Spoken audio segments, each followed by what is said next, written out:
And this Wednesday? Good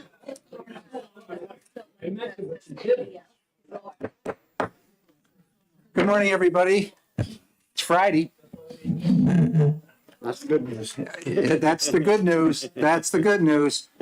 The other news, though, is that you need to look at the calendar for coming up next week. And in that calendar, there's a number of our bills that are listed in that calendar for everybody sitting here at the tables. There are at least, I would say, close to 10 bills on consent.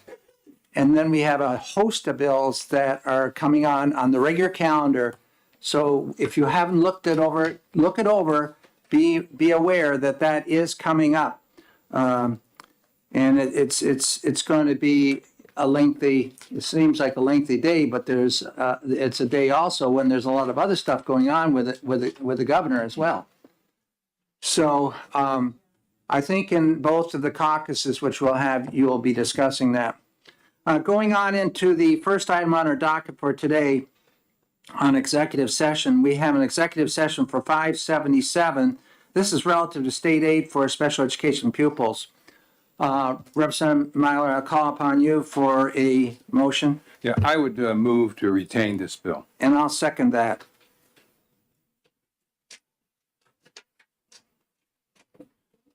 Want me to speak to that? You have it? Are you ready to go over there?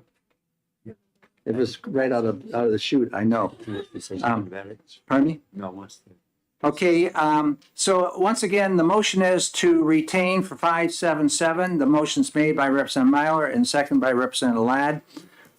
The issue is relative to state aid for special education pupils. Representative Myler, you're recognized. Thank you, Mr. Chair. I mean, this as we, in the testimony, we discovered that this is a very important bill. But it has multiple kinds of issues related to it. To move it from 3.5 times to 1.5 times, there obviously is a cost benefit on this, and also how it would be applied to special education services. So my sense is that we just need to have a little more time to look at this because it has a major ramification for special education students and parents. Thank you, Mr. Chair. Thank you. And I will offer a little bit of discussion on this as well. By reducing from 3.5 times to 1.5 times or 2.5, wherever we may go, we've had this bill come before us before. But then when you have this type of bill come in, you're also discussing the 80%, 20%, which is the next step beyond. And you have to take into account the students which are now going to be qualifying for that and the number of new students which are going to be coming in and qualifying for the special education aid. And there is a glide path there. We just don't have the information on numbers of students or even potential numbers of students and how that would impact the delivery of services, the whole 9 yards. So there's a lot to this. It's also very much a part of this discussion we're having on how we're funding education. And this is a huge portion of one aspect of special education that needs to be looked at seriously. And I think we all agree upon that. I brought the bill forward the last time, trying to reduce it down too. And we hit that same wall. But however, now we need to really dig in and resolve how we're going to fund this aspect of special needs. Further discussion? Yes, Representative Damon. Thank you, Mr. Chair. I just need a little more understanding as a freshman rep.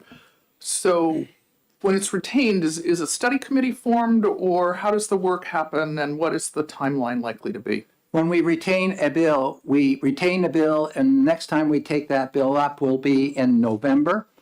And so in November, the motions can be ought to pass, ITL, or interim study. In the interim, what we do is we put and this is one of those bills which we won't have just a work session, it will be a subcommittee. Whether it's a subcommittee that's developed with so many people on it, or whether it's a subcommittee of the whole. If it's of the whole, it means we have a subcommittee here with all folks on this particular body right here participating in that study. By doing so, we also invite technical support in to offer us assistance, and that is exactly what we need on this particular bill. Further discussion? Yes. Thank you. Just to follow up, so that study committee, whether it's partial or whole, would be meeting in the summer? We start meeting on that as soon as we unload our bills, and we have oftentimes started in the late spring side. When we get rid of the Senate bills, we are restricted at times as far as when we can start the subcommittee. In the past, when we've had a bill like this, I've always been able to, convey to leadership that this is a bill which we're wasting time, we need to get onto right now, and we have done that. We don't do it with many, but the area of this where it's a policy implication and a finance implication, it's oftentimes we will bring in people from finance as well into this discussion, as we did with the Medicaid Direct last year. We had a subcommittee chaired by Karen Umberger at the time. So yes, we would get going probably somewhere in the latter part and when we get into the spring months and we have less going on here. And I say less, but that doesn't mean we don't have a lot. So that's what we try to do. And we don't meet during the summer months.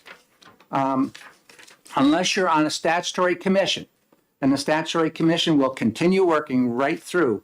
As you well know, with the CTE stuff and all that, we keep going. Public school infrastructure, we keep going on that. However, this type of study, we pick it up later on in the fall, and that gives us, when you're talking about September, October, then November, it gives us a significant amount of time there as well. Further discussion? Not seeing, Madam Clerk, would you please call the roll?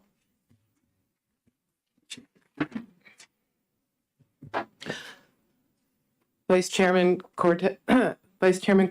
Yes. Representative Lekis. Oh, not here, okay. Representative Ford. Yes. Representative Belcher. Yes. Representative Dry. Yes. Representative McDonald. Yes. Representative Noble. Yes.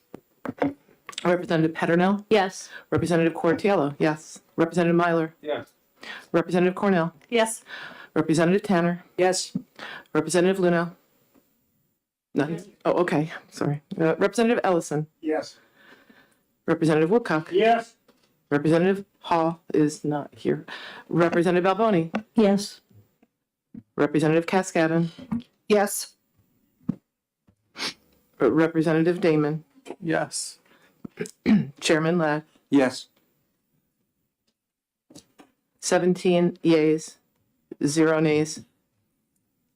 Thank you. So that bill will be retained, and we will work on that through subcommittee, either of a subcommittee of a few or of the whole. That will be decided. All righty. So we don't have anything else on the dock here to 9:45. And what we got to do is that we're going to break into caucuses here, and we'll pick that up at 9:45 with 651. I would just remind everybody, the bills which are on consent, that the person who made the committee report needs to be ready. If somebody pulls a bill, we got to respond to that. And we'll let you know as soon as we know that anything's been pulled. But be prepared for that. Let's break for caucus. Do you have a room you're going to go to, Representative Myler? We'll find one. You're going to find, we'll just wander the halls. There should be something today. Yeah.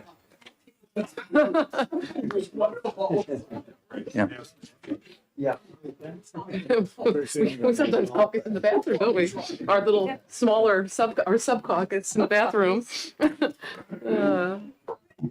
Times that's bipartisan. On the regular calendar, but we've always like one week to nothing because they were so always just. That's right. We should, those are the bills which the speaker will basically just call for a voice vote and move on. That's where it's a 20-0 or 17-3 or something like that. So we don't have to sign up to speak, and they'll just move right to the voice vote. Yeah. That's a good question.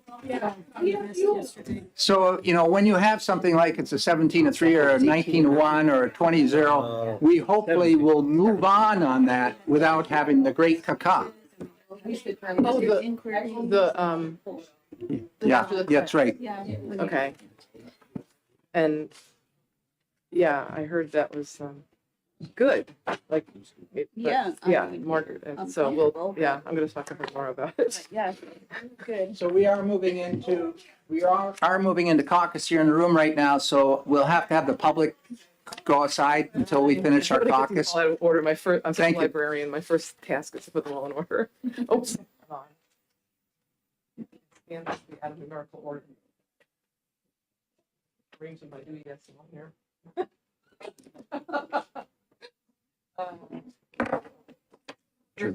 Yeah. Right.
I'd like to go ahead with the hearings for this morning. I see we have the prime sponsor of this bill up there. He's not on deck. He's right at the table. Welcome to all those that are attending today's hearings.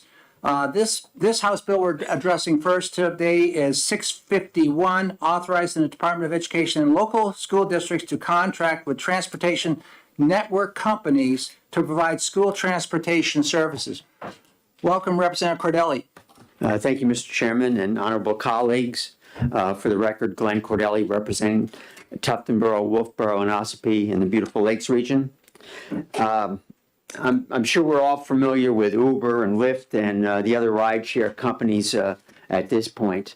But there is a movement growing across the nation to provide similar facilities and options for school transportation. They're not meant to be replacements for those big yellow buses or even the medium-sized yellow buses. These are niche transportation alternatives, and we'll get into some of those. There are a number of companies that are doing this nationally. I've talked to several. The information that's going around is in relation to one of those companies called Hop, Skip, and Drive. They are in over 12 states at this point, and they are interested in coming to New Hampshire. I talked to another company that is not interested, but I think this is something more that we'll see around the country. And in particular, I think that this type of service fits in very well with some of the problem areas for transportation we have talked about in New Hampshire. Homeless children, trying to arrange bus transportation for them where they are. Foster care children. You could have a foster care child placed in a home at 7 o'clock at night. For that school then to try and arrange transportation for them, it might take a week or so. With a service like this, they'll have transportation the next day to get to school. There are the CTE alternatives we talked about, trying to get a small number of, in many cases, of students from a sending school to a CTE center, and the cost of transportation for those CTE services. These services are primarily for vehicles that are 8 passengers or less, so they can handle and provide a lower cost alternative to what many districts are having to do now. The other one that came to my mind was special ed services. When there's IEP related transportation needed, but in particular, we've talked about charter schools and special needs. And we've dealt with issues for several terms related to where, if the student is in a charter school, has an IEP, the resident school district is responsible for their services. The service question is, where are those services provided? Do they send the child back on a big yellow bus back to the sending district? Does the sending district send someone to the charter school?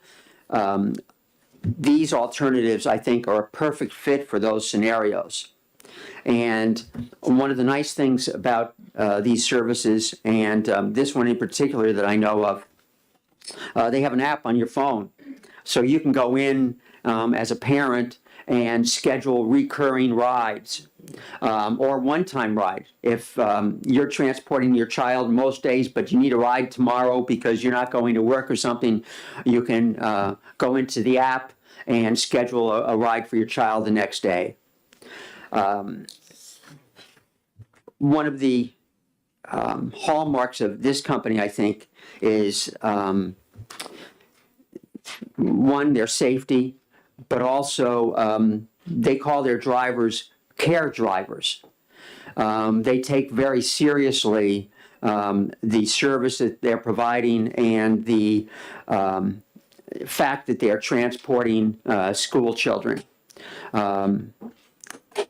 I don't have copies for everybody, but I'd be glad to provide a copy of their 2021 or 22 safety reports. They're like this thick, going over their safety record. They go through an extensive series of background checks, investigations, checking the vehicles and so forth. I have also talked to the Department of Motor Vehicles, and I think someone is here. In fact, I know someone is here from them today, and I think he'll talk about how they envision this service to be provided. And what is going on now is we know what DMV requires of vehicles to transport school students. And DMV will be talking to people from Hop, Skip, and Drive to work out arrangements and the processes for those requirements. For instance, that's very possible that some of the equipment required for the transport vehicles could be waived, and we've talked about that with the DMV. But we all want to make sure that the background checks and everything else are done, and that's part of what Hop, Skip, and Drive does, and they're anxious to work out all the arrangements with our DMV people. But I think that this has a great potential for solving some of our transportation problems here in New Hampshire, and it seems to be coming from the West Coast to the East Coast, as many things do. But I think we can be a leader on the East Coast in terms of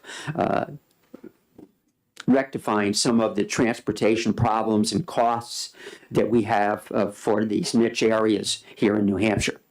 So, thank you. Thank you very much, Representative Cordelli. Are there questions from the committee? Yes, Representative Myler. Thank you, Mr. Chair, and thank you, Representative Cordelli, for bringing this before us. Two related questions. We in this committee have always been concerned about safety of children, not just from a vehicle standpoint, but from a driver's standpoint. How does this bill guarantee that there are appropriate background checks, et cetera, for those drivers? That's the first question. The second question is, how do we know which vehicles are appropriately equipped to deal potentially with disabled children who would have unique kinds of needs, both from a wheelchair and from a mobility of getting in and out of vehicles? Thank you for answering my question. Sure, thank you. I think some of those questions will be answered by the trooper who is here today. But this is just a checklist of some of the things that Hop, Skip, Drive does in other states. And they've, as I said, they've worked with at least 12 different states and are very accustomed to working with local officials to make sure that they are in compliance with local requirements. So I do not see that as a major issue going forward. But things that they require, for instance, at least 5 years of caregiving experience, being fingerprinted, scanning for child abuse or neglect in human services databases or local databases, good driving records, age requirements, proof of registration, insurance, etc., as well as the fingerprinting and background checks. So safety is paramount in what they do, and it's something that I've talked extensively with them about on the phone. Follow up?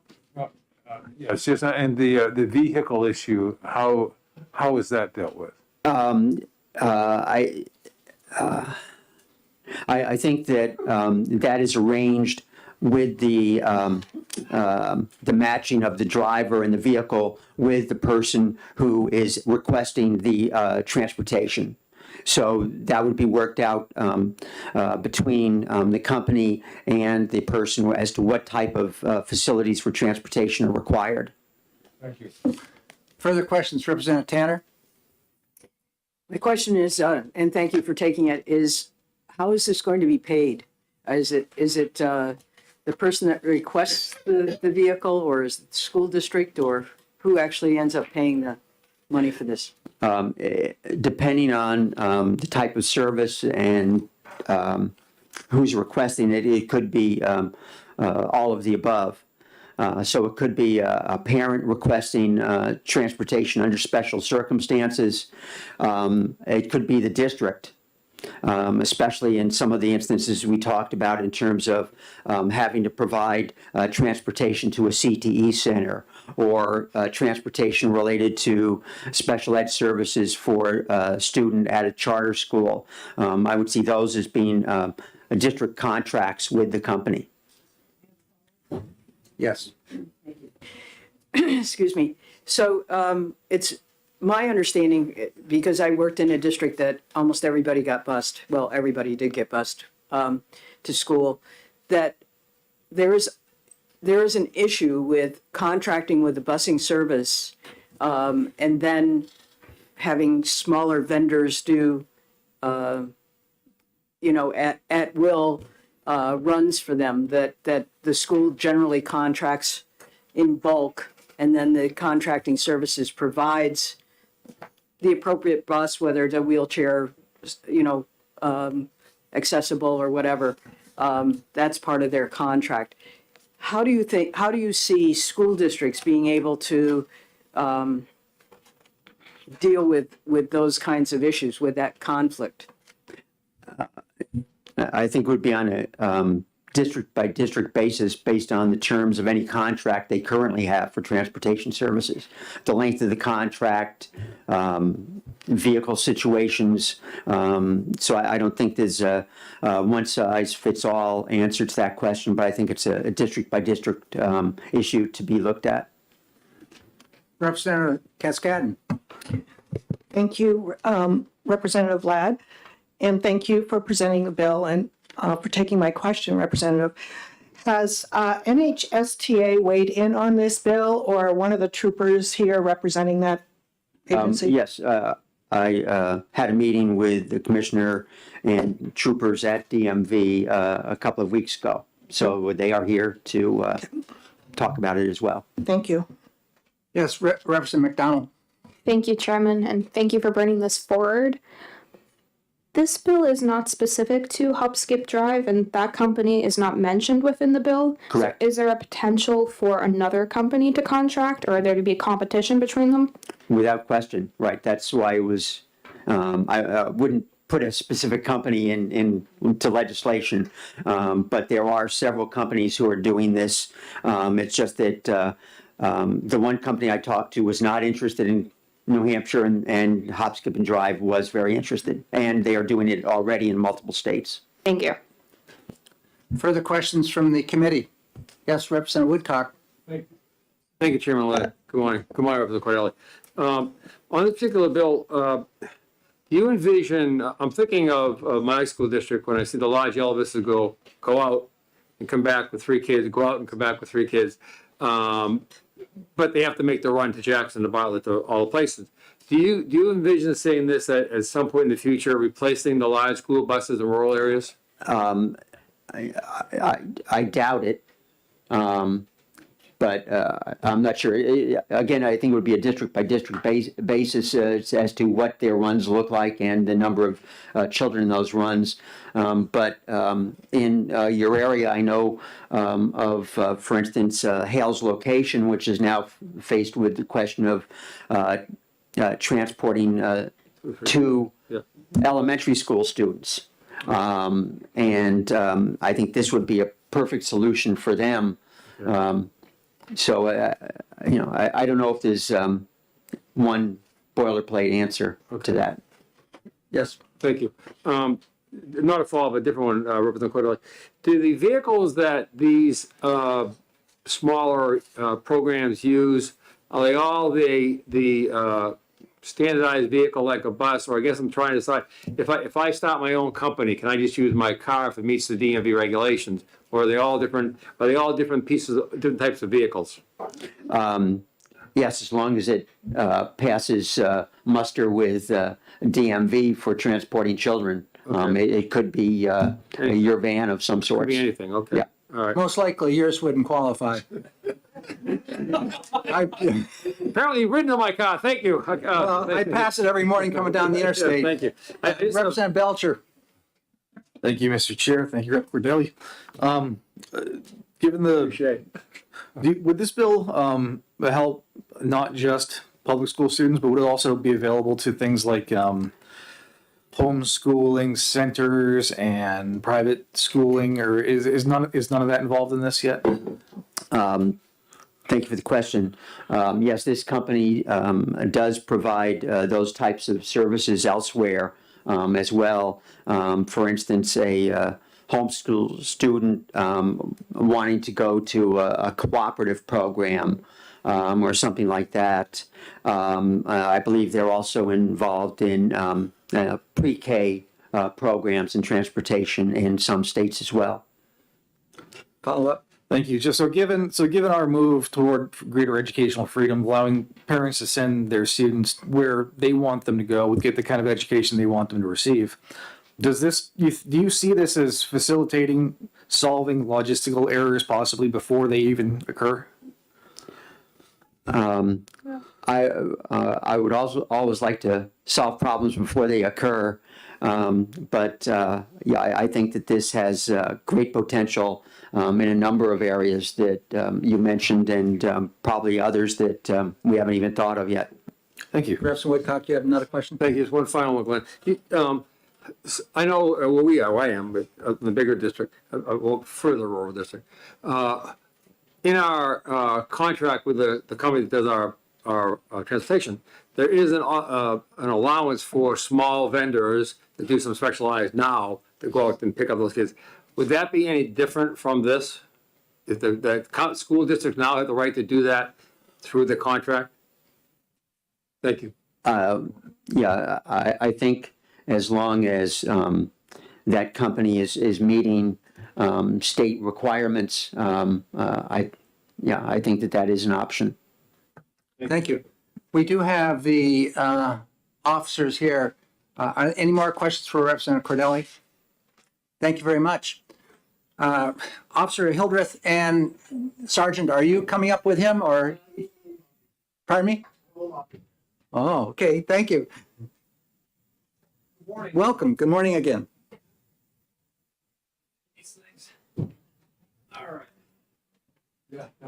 Morning. Okay. My name is Trooper First Class Gregory Hildreth. The last is spelled Hildreth for the record. I am currently the supervisor for pupil transportation at the state police, working in conjunction with the Department of Motor Vehicles.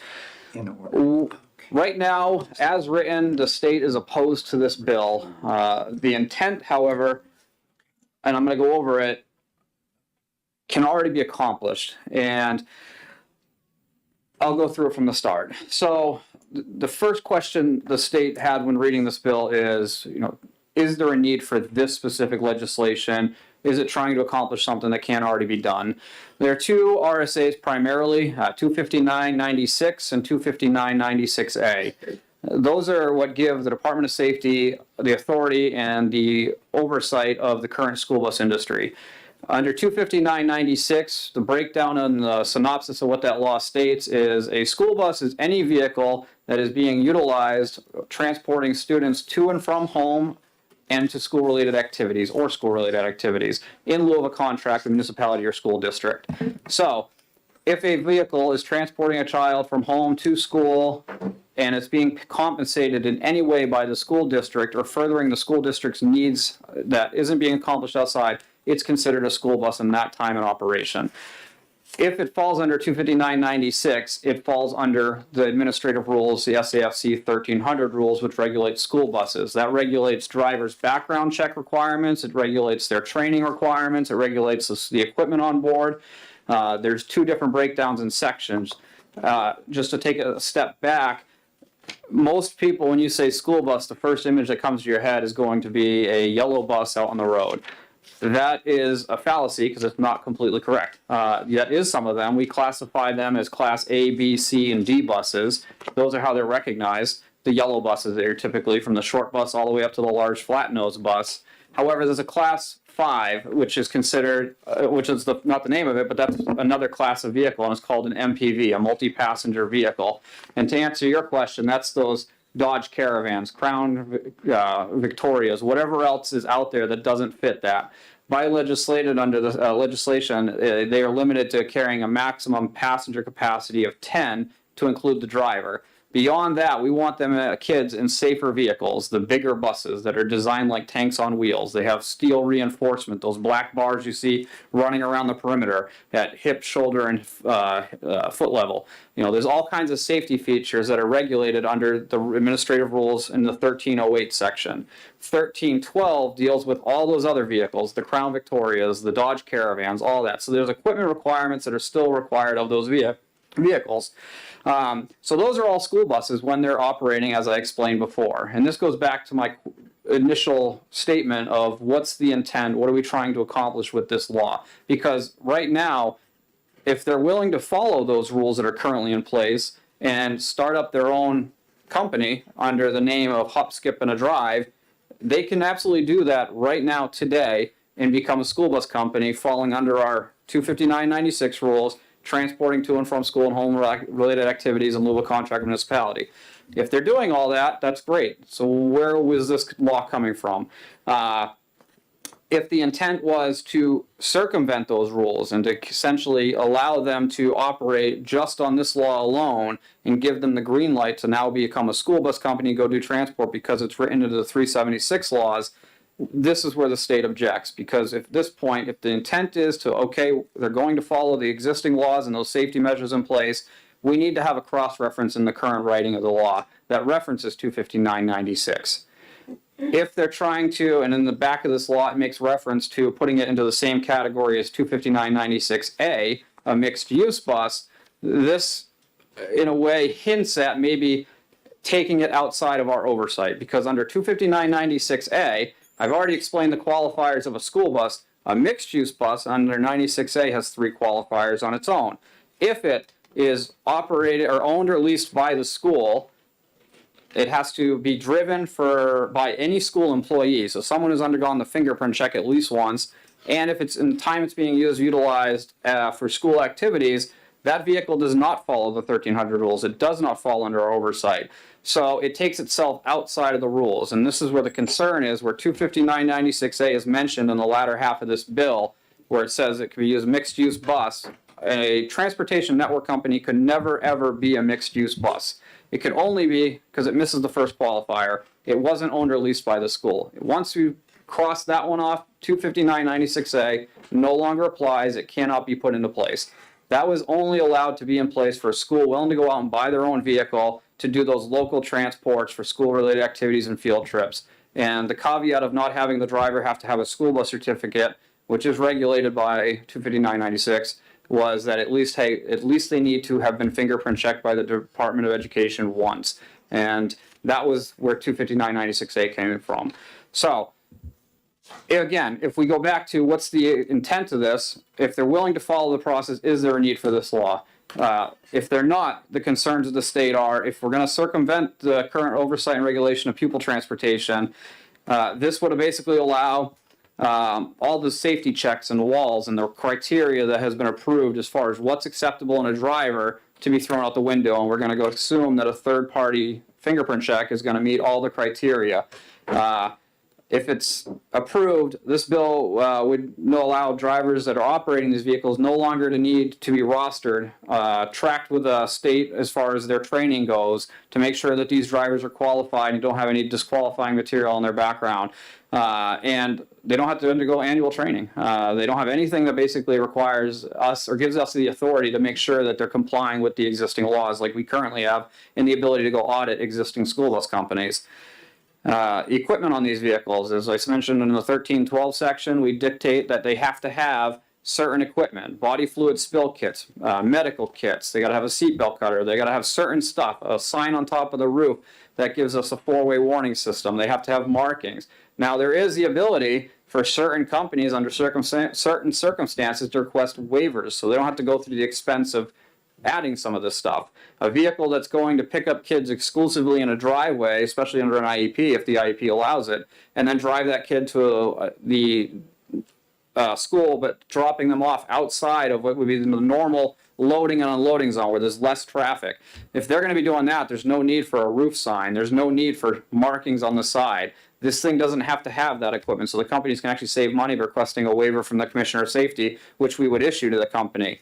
But that vehicle would still be required to go and do what's called a school bus inspection. So everybody's familiar in New Hampshire with the bottom left of your windshield, you have your state safety inspection. That's compliant with the SAFC 3200 rules. The center sticker needs to comply with the SAFC 1308 or 1312 section, which dictates all that equipment that needs to be on board. If that inspector is making sure, again, annually, we got to make sure this is being done, that this equipment is on board. So we have some oversight to make sure this stuff is being accomplished. If this is passed as is with no reference to 25996 and ensuring that they're put into that same category, we run the risk of having that oversight gone. The follow-up issue is, again, drivers who might have failed a background check with our department, something that would have been, hey, this is a safety risk, we can't have this driver, or this driver has too many driving violations, that would have barred them. There's no guarantee that that would be caught in a third-party only background check. So a driver theoretically driving in a company for a first student that gets denied from our office could then just go and get a job at this third-party company and potentially get hired and do the exact same job in transport with less oversight, less regulation. Which brings me to my final point is, if we're generally these vehicles are going to be smaller. They're going to be smaller in size. There's going to be less passengers, potentially. It could be one person. And if we don't have thoroughly vetted drivers and we put them alone with kids, you're just opening potentially a recipe for disaster.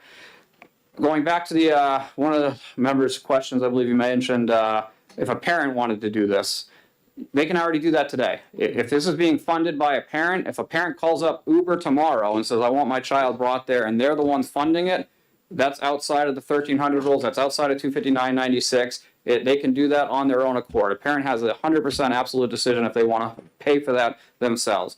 But if the funding and decision is coming from the school, they must follow 25996, and that's the state's position.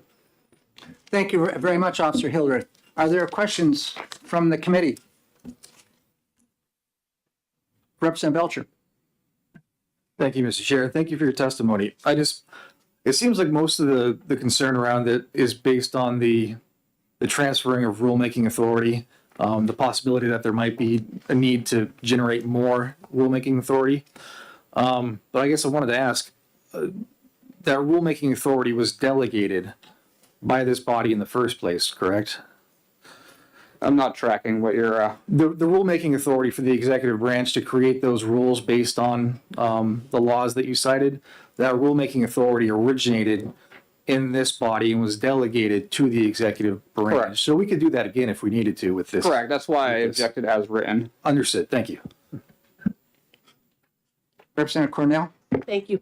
Thank you for your testimony. Do you have a list of those objectives to this, objections to this that you have that we could have a copy of? I can absolutely do a cleaner version. I've been taking some pen notes on this, so Okay. I don't want to present this one, but I can certainly do that. Okay, thank you very much. If I could just grab someone's contact, I will make sure I get it to you. Okay, thank you.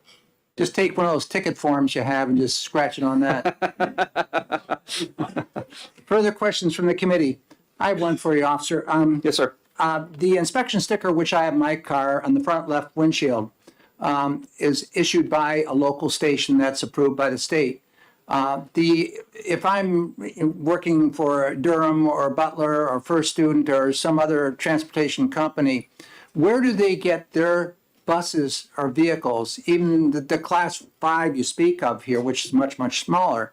Where are those inspected? Through the same person inspects my vehicle, or do you have a safety officer go out and inspect these vehicles on a regular basis? Thank you for your question. That one is easy. They basically are not the same person. In order to issue that left sticker on the bottom left for your safety inspection sticker, they need to go and actually be examined and prove that they can pass a test and they know what the laws they're looking for. They aren't trained at that level to look for the stuff that complies with the 1300 section of the rules. They're only doing the 3200 section. So in order to become and get that middle window sticker, which is your school bus inspection sticker, which is the second sticker required, they actually need to undergo a similar training and evaluation. So mechanics willing to step up and do that are tested the same way, where someone will actually go out and test them, make sure they know what criteria they're looking for. Once they do that, they are then certified as a school bus inspector, and they can issue that sticker. There are fleet stations that can do that, so some of those larger companies have their own inspectors, but smaller ones, there are plenty of school bus companies that are no more than one vehicle,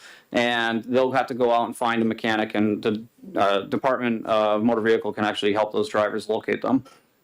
And I got one follow-up for you. Has the department checked with other states to see how this program may or may not be functioning? We haven't. The closest thing I can talk about as a transportation network company would be the equivalent of a taxi cab company, which we have several of in New Hampshire that do this transport. And the ones that we have are in compliance. They're doing everything they're supposed to be doing. A lot of them have waivers, so you might not even recognize it to be a school bus when you're passing it, in which case they've been exempted from having the markings, because the state certainly recognizes the need for transportation. McKinney-Vento was very clear about that back in the 80s or 90s, that there must be there can't be an undue level of hurdles preventing them, but the need for safety wasn't determined to be an unneed hurdle. It's kind of a mandatory requirement. So when it comes to those taxi companies, we certainly are willing to take them in and open them up and help them get set up. And in fact, I have a template for every company. In fact, Representative Cordelli and I spoke, and I forwarded him that information. And this is what I provide to companies that want to start up a school bus company from A to Z. And this is how you do it legally, and this is how you follow the existing laws to establish your company and what you need to do as far as the Department of Safety goes. But some of those companies don't want to exclusively do school bus transportation. You got those taxi companies, so they don't want to letter it up. They don't want to put the signs on top of the roofs or anything like that. So that's where the Commissioner of Safety's waiver comes in. They send us an email simply asking, hey, we don't need this equipment. We don't need this because we have no need to control traffic, and we'd like a waiver for that. So we end up sending that over. If it's approved by the Commissioner of Safety, it comes back. They take that waiver that's been approved, go to that that school bus inspection station, and when the inspector's going down that list looking for all this equipment, when they get to something missing, if it's on that waiver, they just bypass it. The one thing we will never bypass, especially with those smaller vehicles, is when it comes to lettering, they all must still have at least a magnet or something visible to 50 feet or greater saying that this vehicle stops for all railroad crossings, because a school bus of any size needs to do that. And the last thing someone wants is a Dodge Caravan that doesn't look like a school bus just to stop in the middle of the road. Mm-hmm. So that is a required sticker. But beyond that, they might look like fast cab taxi, or they might just, you wouldn't know it's a school bus. I do have one other question. We have a number of interstate school districts in New Hampshire. Sure. For example, Rivendell. Mm-hmm. And Butler Bus does take kids onto both sides of the river, whether it's to the 5 CTE centers all the way from Canaan up in Vermont down to Brattleboro. We have New Hampshire students attending these centers. Is in approving something like this in New Hampshire, and then that contracted services transporting into Vermont, does Vermont have a separate set of statutes which we must comply with if we're shipping students in that state, which we do every day? Sure. So any company willing to work for a school in New Hampshire is mandated to follow our rules under 25996. So anybody that's transporting for a New Hampshire school, regardless of what the end destination is, must follow New Hampshire schools. If you have an out-of-state school coming into New Hampshire to drop off, they're not doing anything for a New Hampshire school, they're exempted. We don't have any oversight or ability to enforce our rules upon them. So I don't know if that answers your question. Sort of. We have a lot of our elementary kids are going to school in Fairleigh, Vermont. So that's a situation which I would, want to make sure that we have them in safe vehicles. So if Vermont is the school where the kids are going and they just simply live in New Hampshire and the bus from Vermont is coming into New Hampshire, or Butler bus in New Hampshire is being paid by that Vermont school to transport the New Hampshire student, then no, we have no New Hampshire oversight as far as that goes because that contract's with an out-of-state school. They must have a contract with a municipality in New Hampshire. So if it was vice versa, where that Vermont school is, or school bus company is coming and picking up a student and then bringing them to a New Hampshire school for a New Hampshire, that's where the funding for that bus is coming from, then yes, even though they're in the location of Vermont, they are required to comply with our rules in New Hampshire. Thank you. Representative Damon? Thank you, Mr. Chair. Thank you for taking my question and thank you for your thorough job trying to keep children safe. It sounds to me like if the bill included a requirement for compliance with the statutes you noted, the 25996 and 25996A, that it would meet the concerns that you've cited, but that it still would not be a necessary bill. Am I understanding that correctly? I can't speak to a full unnecessary. I don't deal with the 376 laws frequently, the Transportation Network Company. If it does something for some or agency or organization to have it listed as an option that they can do this under 376, that's fine. The concern came with, because again, 25996A is, it can never apply to a taxi company. It can never apply to a Uber company. And the fact that it's mentioned in that latter half of the bill almost makes someone assume that they're putting it into the same category. And 25996A is completely outside the oversight of the state. Even though that tiny little dash A, it makes all the difference, because dash A, they can do whatever they want, basically. Outside it, we can't do anything about it. 96 is what keeps them in to our laws and oversight and rules and regulation to make sure that they're complying with the safest possible transportation. So it's more of, if it made a reference to, it must comply with 25996, and then I'll throw another one at you just because it's a sub RSA, but it's 26329, which is the school bus certificate. That's what the drivers require to become a school bus driver in New Hampshire. So you have your driver's license for the proper class of whatever size vehicle you're driving. For those smaller vehicles, just an operator license. But you also have to have that second document, which is what's issued from the DMV. That's your school bus certificate. It doesn't matter if you have a CDL license and it says school bus endorsement on it, you can't drive a New Hampshire school bus without that second document that we regulate. And that's only regulated under 25996 and 26329 under the 1300 rules. 96A, forget it all. They don't need that document, it's gone. All they need is that license for what they're driving. And we can get all the complaints in the world that these kids are being driving unsafely, and I can't do a thing about it in my office. So that's basically it. So if there's a cross-reference, making reference that if this is all well and good, and there's a note in there saying, yep, they have, but they still need to comply with 25996 and 26329, that should alleviate the concern of the state with this bill. Because like I said in the beginning, this is already something that can be accomplished from my office's perspective. So Thank you very much. Representative Belcher, quickly, we have some other Thank you. bills. Yes, just one brief one. Obviously, I think in order to understand the relative, any safety concerns that exist, we also need to understand the efficacy of the current process. So can you speak to, any knowledge of statistics or anything like that involving incidents or injuries involving school buses on a yearly basis, perhaps, or anything like that? I actually can. I can't right now because I don't have it in front of me, but I did do a project similar to this about the safety of school buses, specifically with seatbelts and, the desire to put seatbelts on buses and what the need for that is and what the statistics showed and stuff like that. That's a close thing I can show you, but I can't provide it right now. Okay, I appreciate that. Thank you. Are there further questions? Not seeing anything. Thank you very much. Thank you. Thank you for the thorough discussion. Very good. Sergeant, I'd make him a corporal. Do we have any other pink cards on this one?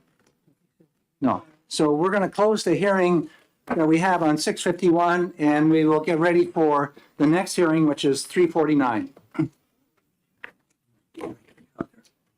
You're just three. Yeah, yeah, yeah.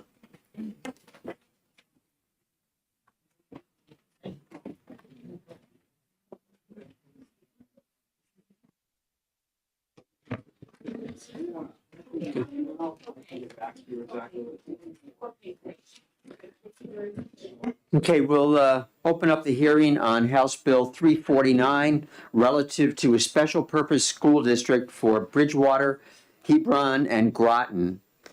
And I think Representative Ladd will introduce the bill.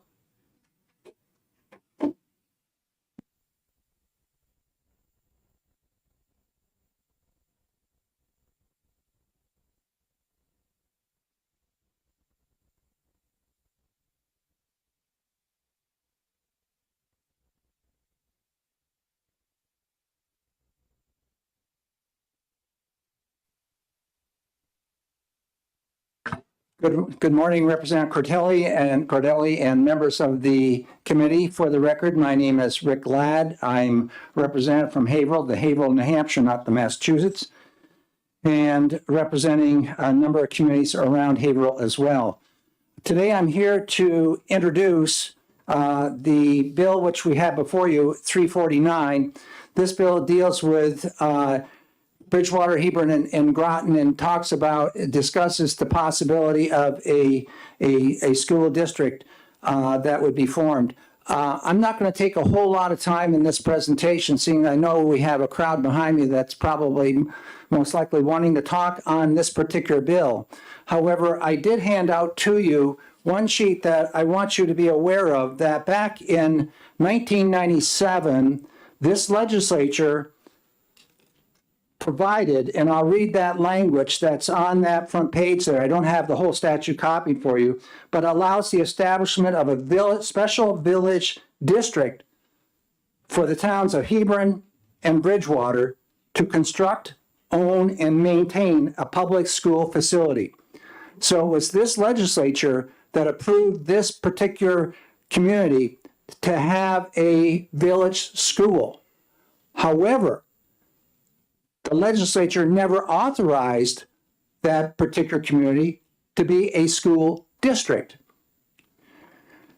The village now has constructed, does maintain, and has a facility for elementary students. It's a beautiful facility. Good property around it, safe, secure, modern, the ability to add on to it if necessary. But at current time, I don't think that's necessary. But if we extend it to a middle school, it would probably need some additional classrooms, which it's already built into that current facility how to add on and tag off the structure and infrastructure within the building. So looking at this school, that district that's possibly would happen here, there's a number of questions which we want to look at. What does this bill do? It provides Bridgewater, Hebron, and Groton that already have a school owned by the Bridgewater Village District. And by the way, that whole building is leased to the Newfound School District for $1 a year. And the responsibility for maintaining that building is that of Bridgewater, not Newfound. And so the citizens of Bridgewater and Hebron are really maintaining and operating that building at their own expense, not that of the expense of the school district. How does the creation of a new school district take place? Well, this bill stipulates that the gives the towns up to 4 years in which to study and plan for the potential of creating a new school district. It's not something by passing this bill, something automatically happens. How will children be educated? Well, the students are currently educated in the elementary school for the elementary grades, and then they go to the Newfound School District for the middle school and the high school years. The intent of where the end zone for this particular bill would be is that the high school students, upon coming out of a middle school in Bridgewater and a elementary school, would then be tuitioned either to Newfound, and that would be negotiated, or tuitioned to another school that's nearby, just a few short miles up the road, might be Plymouth. Going down, what are the benefits of creating this new school district? Well, it's basically going to give local control to that local facility. The new school district also presents revenue opportunities to the Newfound Area School District. If Newfound is willing to enter into a fair tuition agreement, it will have the benefit of a revenue stream that will allow it to move forward with its desired capital projects and needs that they may foresee using that tuition money that comes out of the possibility of a new formed district. By the way, this is a highly unusual situation in our state, and I believe the only one in the state where the village school is owned by the village, not the cooperative or not the school administrative unit. It's owned by the village. What problems does this bill solve? It allows a greater local focus on educational quality. And I believe this is the whole intent of the bill. The intent of the bill is to have achievement and growth of the students, the way those people in that community are looking to see that occur.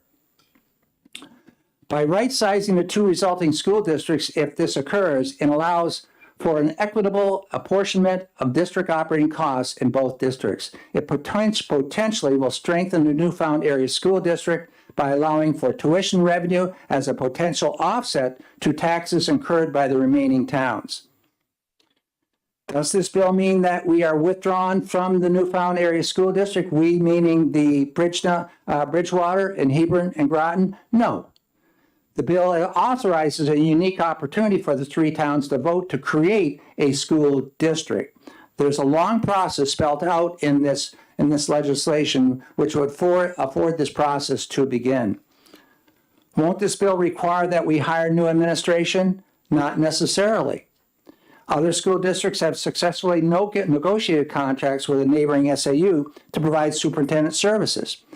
If you also look in statute, there's another area within statute which allows them to have a principal/administrator take on the responsibilities of the superintendent. That's current statutory law. Is this bill detrimental to other cooperative school districts? No.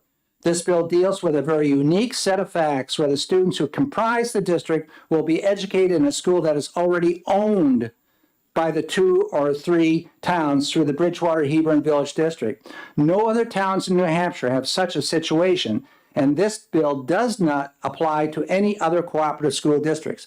This bill has nothing to do with cooperative disillusionment, has nothing to do with apportionment as far as, how many votes one's district has versus another district in a cooperative. It has nothing to do with all that statutory references and issues we've discussed in the past. This is a unique bill associated with that particular village district and has nothing to do with tearing apart or trying to shred our concept and structure of cooperative school districts. I won't talk anymore because we have a boatload of people behind me that want to talk about this, and I would be willing to take questions, but I prefer that if you're looking for issues such as financial costs, bonding, all that, transportation, et cetera, you can ask those people that are following up behind me. Thank you. Thank you. Any questions, Representative Woodcock? Thank you, Mr. Cordell. Chairman Ladd, thank you for taking this. Just two parts, Rick. In the legislation, you're talking about the 3 towns. In the piece that you gave us as the handle, only talked about the 2. Is there any? How does Groton get in here in this? I think that's a good question. The Groton it's very small. And yes, you're right. Hebron and Bridgewater are the folks that were spelled out in that legislation back in '97. Groton is a community which would be there, and the Groton's relationship with Bridgewater and Hebron, you should be asked to the folks which are coming up. There's some knowledgeable people that are on the select boards, school, et cetera, sitting behind me. And just follow up. Thank you. How many students are we talking about? That's another good question for them. Okay. Yeah, I'm trying to get off the hook here so they can get in because you're going to get the specifics behind me. Representative Damon. Rather than me giving approximations, I could give you an approximation. Thank you. I just want a clarification on the 2 words special purpose. What that means, it seems like the bill reads, so where it says relative to a special purpose school district. No, it's not a special purpose school district. It's a municipal village. They have their commissioners, but they also own their building, and they raise the monies to maintain and equip that building. But they're not a school district, so they can't go any further than that. Follow-up? Yes. So it does in fact say special purpose village district on line 2 of the first page, but on the front page it says special purpose school district, so that was my confusion. Are you looking at which Roman numeral? So on the face page, where it says an act relative to a special purpose school district. See, this act right here that you see, it's a combination of Exeter and others as well. So it's No, not one of that. those omnibus bills that we had as a house. Or you're looking in the bill right there. That would be a good question for them when they come up. Thank you. Yep. Seeing no further questions, thank you, Thank Representative. you very much. Is there Terry Murphy?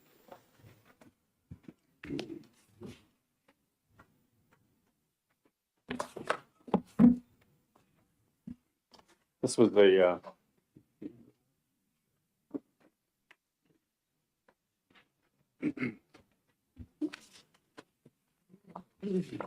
what I'm handing around is what was accomplished when we got the first bill through.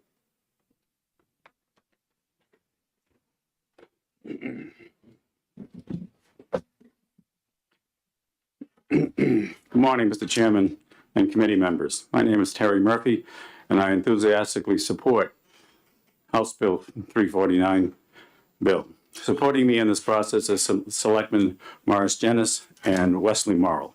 I'm a select board member from the town of Bridgewater, serving since 1977. I'm also commissioner on the Bridgewater Hebron Village District Commission since its inception in 1999. I was a faculty member at Plymouth State University for 45 years, and its outreach programs over 10 years assisted the Pemmy Baker School District for its financial and student management systems.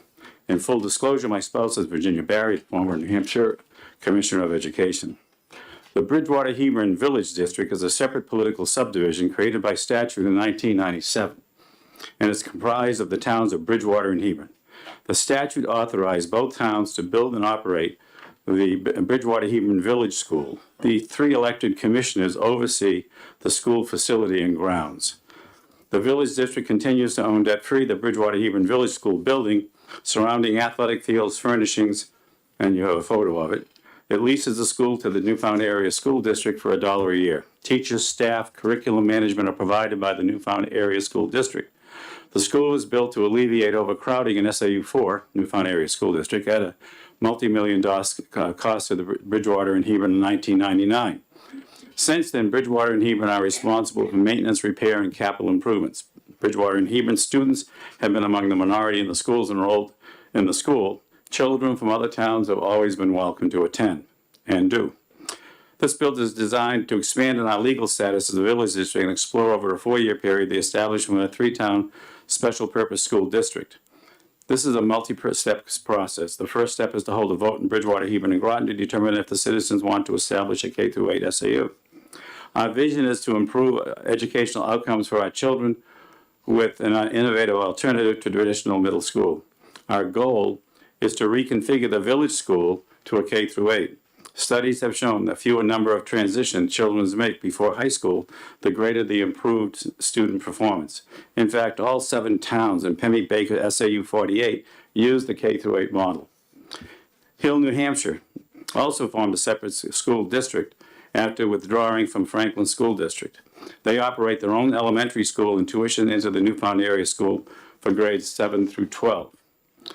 The Bridgewater Hebron Village School education performance has been consistently performing in the top 20 percentile in the state for math and English.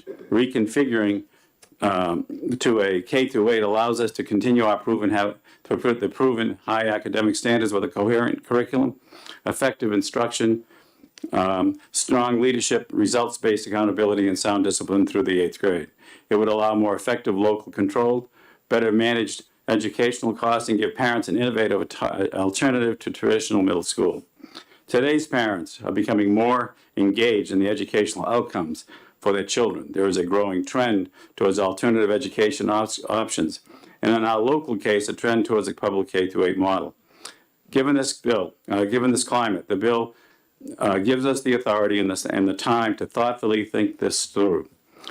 We would seek to stay closely aligned and work cooperatively with the Newfound Area School District to support quality education for the children.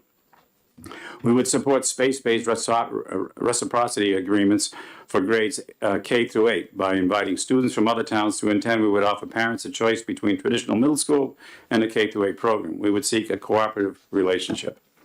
This bill gives us an option to create our own district and to reconfigure to a K-8. We have 4 years to research and determine if this is the best choice for our towns. In the end, our voters will decide.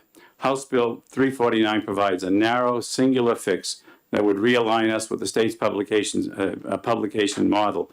This bill is a turnkey solution, and our final education plan must be approved by the Board of Education. Finally, we as citizens have a responsibility to provide our children's public education. This bill provides that opportunity. Thank you. Thank you. Questions from the committee? Yes, Representative Tanner. Thank you, and thank you for taking my question. I just want to make clear that, does this create another SAU, a separate SAU? Probably, yes. Ultimately, it's gonna merge. There's something really special purpose. That was a term that spun off from the original legislation. Ultimately, what we're doing is basically taking and going to the next step to be able to be more managed locally, that's all. Thank you. Seeing no other questions, thank you very much for your testimony. Thank you. Did you mention this time? I'm just yeah. Derry Riddle. And if I could just ask, we have quite a few cards up here, so if you can limit your testimony to 3 minutes, we would really appreciate it. I'll try, but I have a letter from Virginia Berry that is mainly what I'm going to read, and that is a little more than 3 minutes. So, but thank you for the opportunity to speak in support of House Bill 349. My name is Derry Riddle. I'm a resident of Hebron. I've been an elected commissioner of the Bridgewater Hebron Village District since its inception about 25 years ago, where I've had the privilege of being part of the construction and management of the facility of our local Bridgewater Hebron Village School. I was the first president of the parent-teacher community organization and have volunteered in various capacities at this school, plus others throughout the Newfound Area School District. One of my sons attended the Bridgewater Hebron School, and recently my grandsons have been students there, where they've thrived in a nurturing atmosphere supporting by caring teachers, staff, parents, and community members. I've been on numerous committees addressing public kindergarten, technology, the vision and mission of the school district, the greenhouse at our school, and the building and facilities needs of the Newfound Area schools. With your support of House Bill 349, we have a unique and exciting opportunity to create a positive K-8 learning environment for our local students. Now, Mr. Chairman, may I please use my remaining time to read into the record a letter from the former New Hampshire Education Commissioner, Virginia Berry, who is unable to attend today. Thank you. Dear Chairman Ladd, I strongly support the establishment of a special purpose school district as proposed by the towns of Bridgewater, Hebron, and Groton.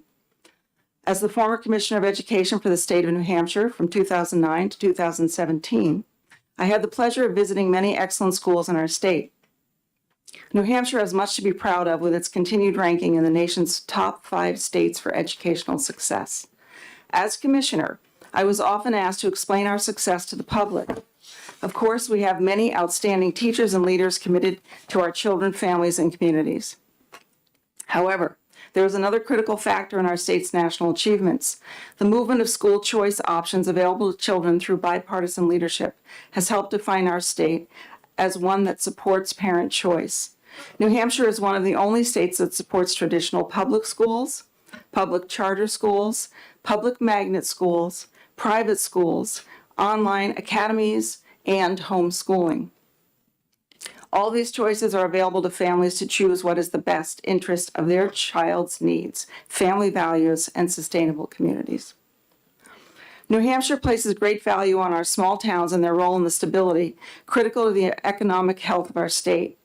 Our residents know that our governmental structure cares what they have to say. Bridgewater, Hebron, and Groton have demonstrated their deep devotion to quality education and the desire to have a school that reflects an understanding of the importance of family values in their schools, a sense of pride and conservation of small-town togetherness in daily life. The school these community members envision is another example of choice in our state, with a serious commitment to a sense of the future and everyday safety and fellowship, so needed in our society. The perseverance is especially evident when in 1999, the communities of Bridgewater and Hebron joined to construct a modern school building open to all towns in the Newfound Area School District. The building was separate from their existing cooperative school district obligations, and since 2000, the towns leased the facility of the school district for $1 per year. The maintenance and building upgrade costs are the sole responsibility of the Bridgewater Hebron Village District.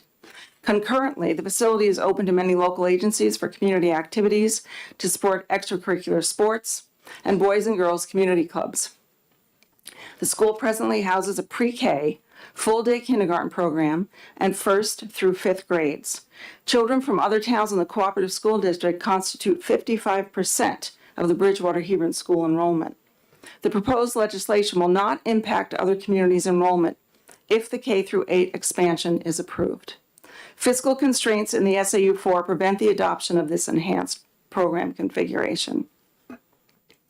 Recent research on pre-K and K-8 school configuration has continued to grow, focusing on the importance of children's social, emotional needs in our current society.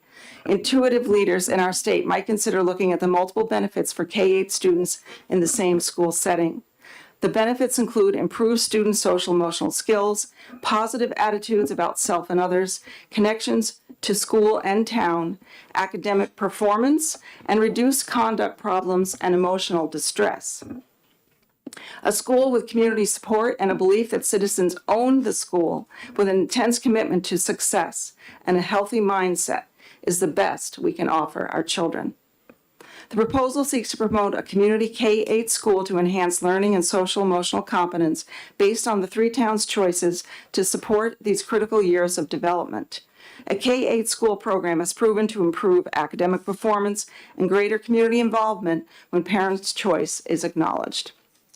In closing, this proposal supports the spirit of New Hampshire's history, encouraging choice, community connectedness, and success for all citizens. I urge the House Education Committee to consider this forward-thinking proposal. The potential outcomes of success for the students and recognition of the people's desire to protect and educate their children only strengthen our state. Thank you for this opportunity to share my thoughts on this worthy proposal. Despite the challenges facing our nation, I believe that New Hampshire will continue to lead the country in educational success and promote and safeguard our children and communities. Respectfully submitted, Virginia M. Berry, PhD. Thank you very much for your time. Okay, I'll take over, but I don't ask any questions or anything like that, seeing that, I presented the bill. Are there any questions from the committee? Representative Myler? Thank you, Mr. Chair, and thank you for being here and sharing Dr. Berry's comments. She was an outstanding Commissioner of Education. The concern that I have is I'm a little confused. I understand the movement of 5 to 8, or pre-K to 8 rather than pre-K to 5. Could you outline for the committee what is the current status, what it looks like, and as you deal with this proposal, how would it change? What would it look like differently? Well, right now it's pre-K through 5, right. And it would be, I'm not sure, pre-K or K through 8. Of course, this has yet to be determined. Yes. There's going to be, if this is passed, then it will be looked at very carefully as to how it is exactly going to look going forward. I know that the facility, though, was built to house a K through 8 because I'm on that committee. And we kept that in mind when we were building that school, thinking that a K through 8 model would be great. Right now, a K through 8 is not something that the Newfound Area School District is looking at doing. So that is one of the big reasons why we want to do that ourselves. Follow up, please. Yes. I guess my concern is that I don't know from an administrative standpoint how would it change? I understand that the children, the students who currently go 6 to 8, obviously go to another area. That I understand that, but I'm just what's the administrative piece look like with this proposal vis-a-vis what is the current administrative structure?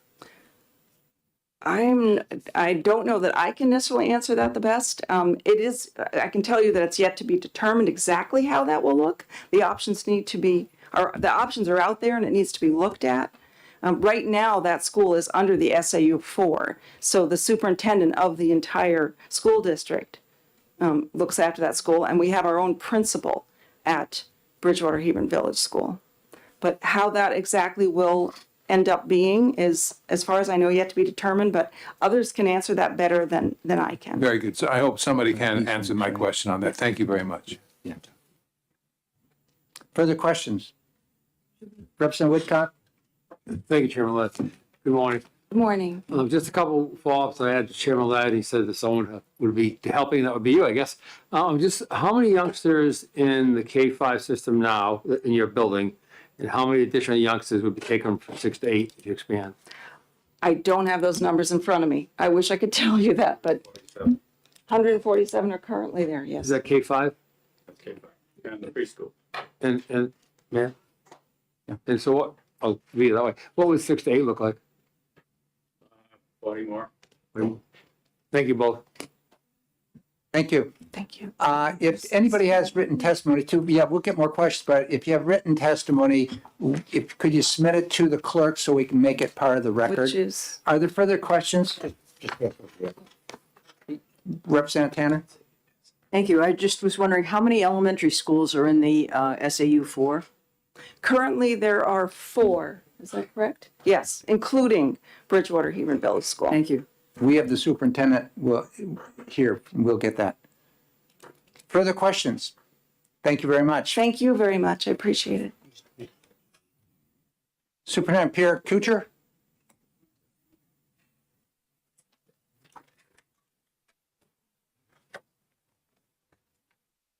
Welcome again. Good morning, and thank you for allowing me to speak. I'm going to speak against the bill today.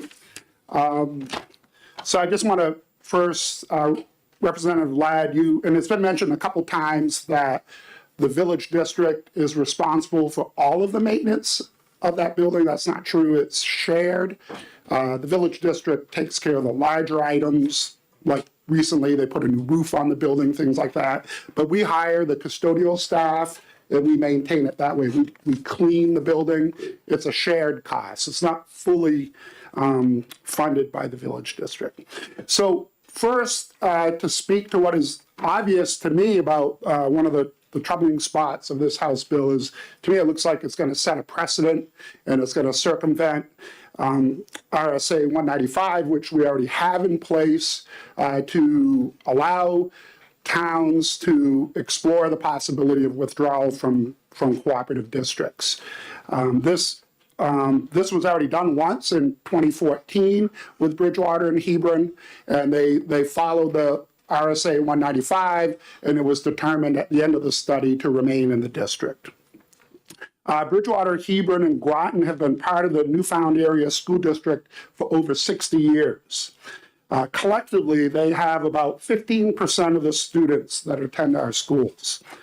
People should remember that the cooperative district was formed to create efficiencies that all 7 towns and their students would benefit from, and to provide greater educational opportunities for their students. So this is clearly the point of cooperative districts across the whole state. Students from the small towns have much more to gain than students from the large towns, because they're able to attend schools in a larger setting, a larger high school, because they belong to the cooperative district that they would otherwise not benefit from. And with those larger schools comes greater programming.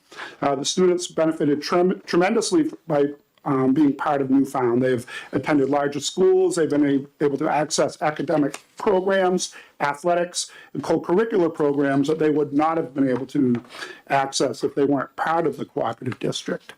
These programs and efficiencies have been guaranteed if if these three towns leave the Newfound School District, those students may lose that guarantee to have that access. When you're locked into a cooperative district, you have those guarantees.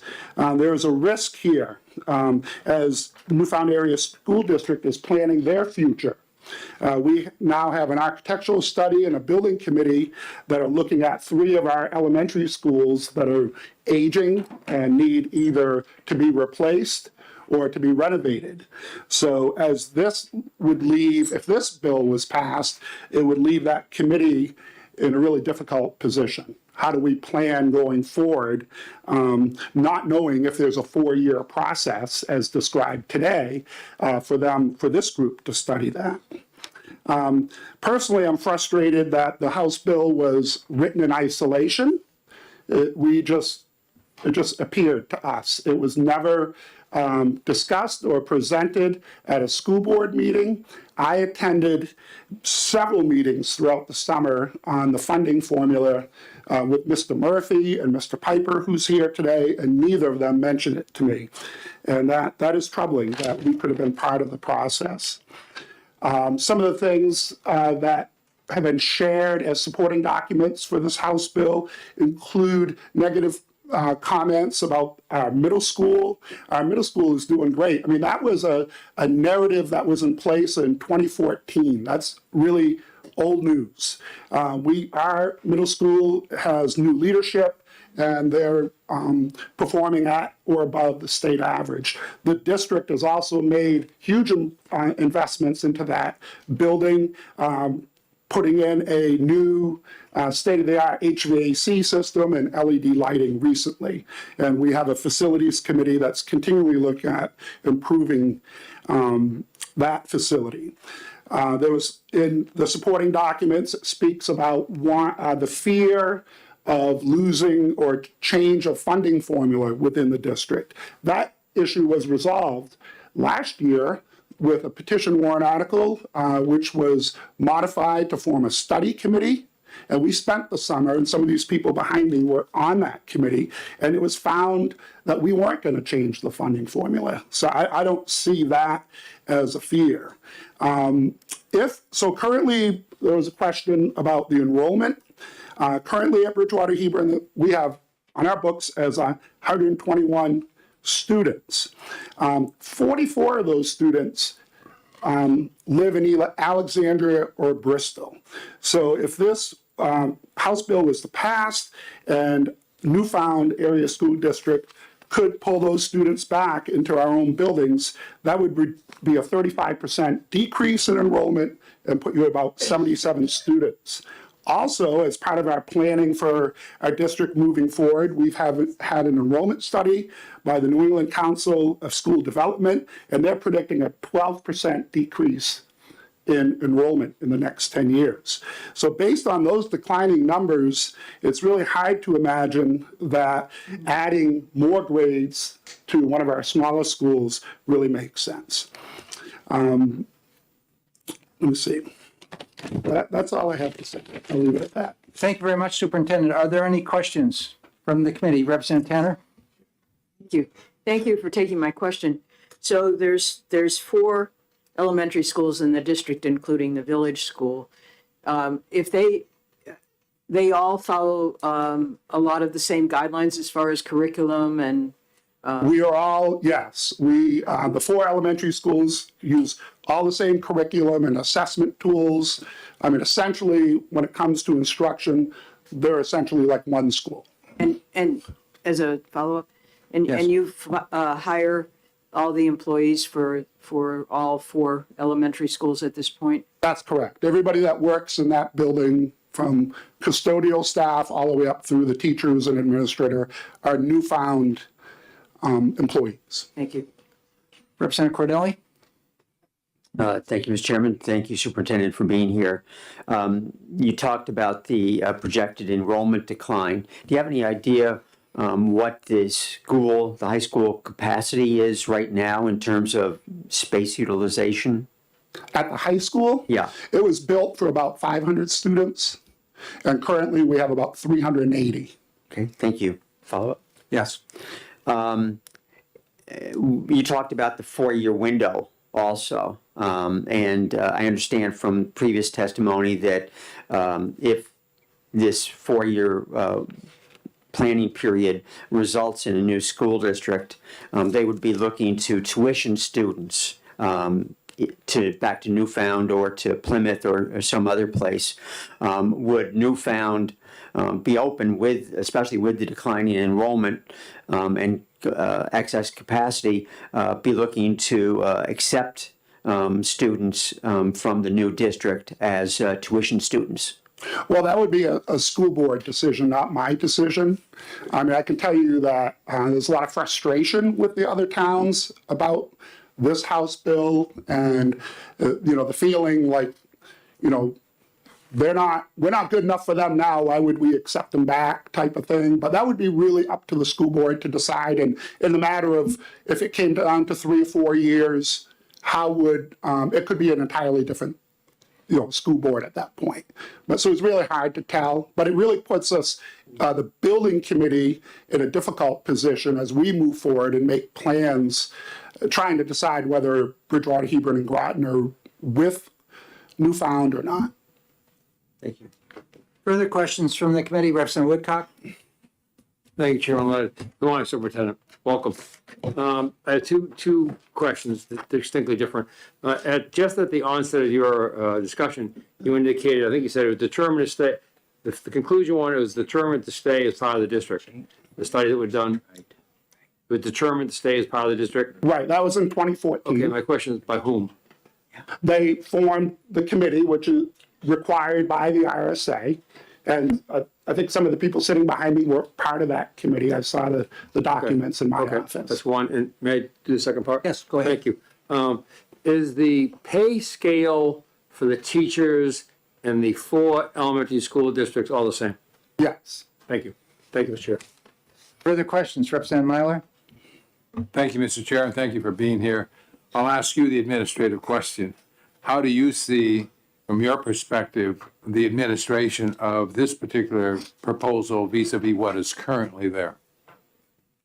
Well, they would, so if they succeeded and formed their own district, they would need a principal, which they already, we already have, that we pay. We pay for $2.6 million every year for the budget for that school, Newfound does, for staffing it and maintaining it. So they would need a principal, and certainly one principal would be capable of a K-8. But as you know, the school would be required to have to acquire superintendent services. So they would either have to hire a full-time superintendent or find some other way to fulfill those services. Follow up? Yes. Then other services that are currently provided by the SAU, would they continue to do that to this new entity? Well, that would be up to the school board to decide that. That's not a guarantee. Thank you. Further questions from Representative Cornell? Thank you. Thank you. Who makes up the school board? How is that divided up? The school board has one representative from each of the 7 towns. Further questions? Thank you very much. Good Thank day. you. Next person is, which way, is this the top meeting, sorry? Excuse me. John Resigno.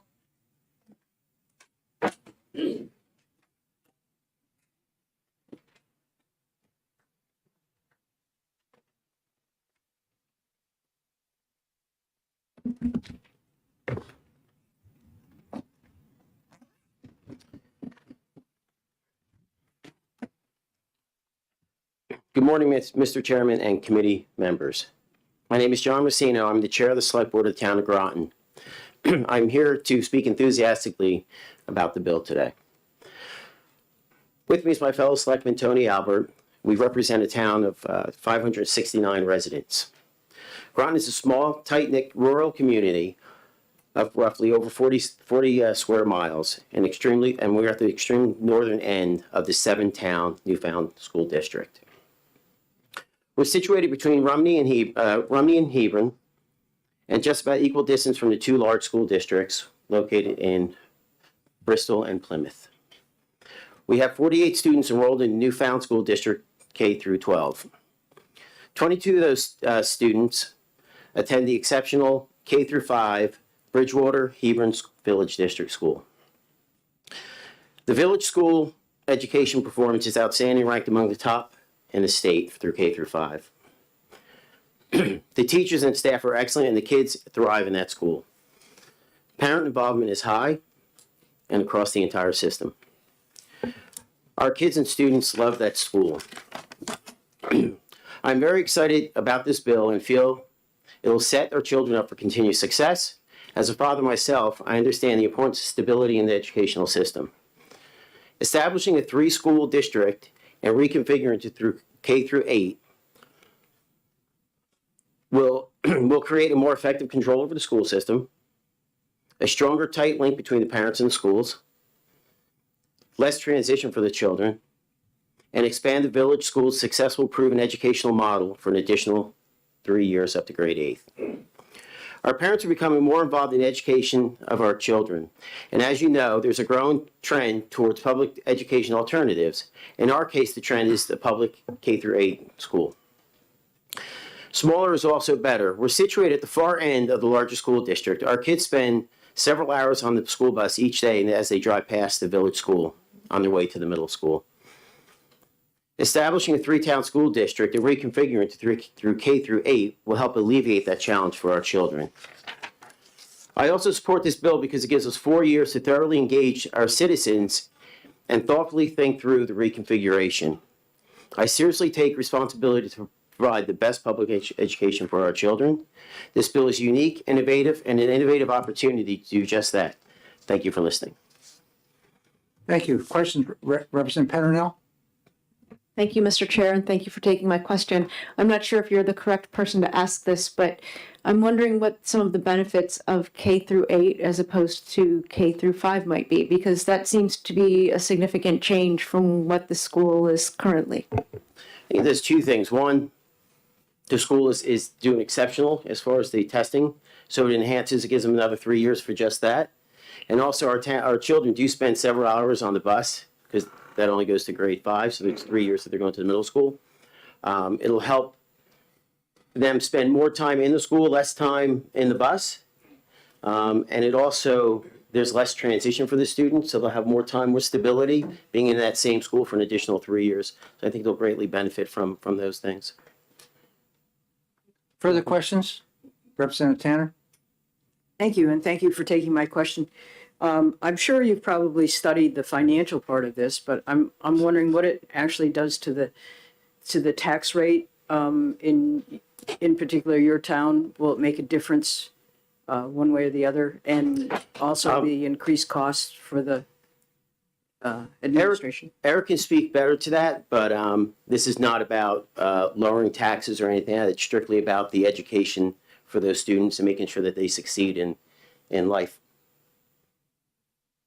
Further questions? Not seeing. Thank you very much. Thank you. I'd like to call Patrick Moriarty.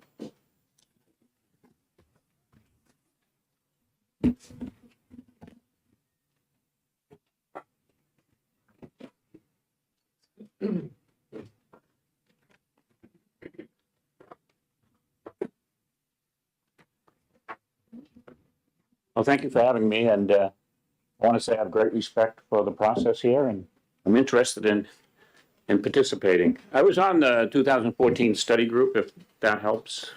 I don't have that in my presentation, but I'm happy to answer questions. I'm here to represent the town of Hebron. I've been a select board member for 10 years. I have 2 other members with me in the back, Rich James on this side and Paul Hazelton here. The town of Hebron and the select board, we support this bill. Personally, myself, I want to state I grew up in a low-income household. My dad was a POW and a fully disabled veteran.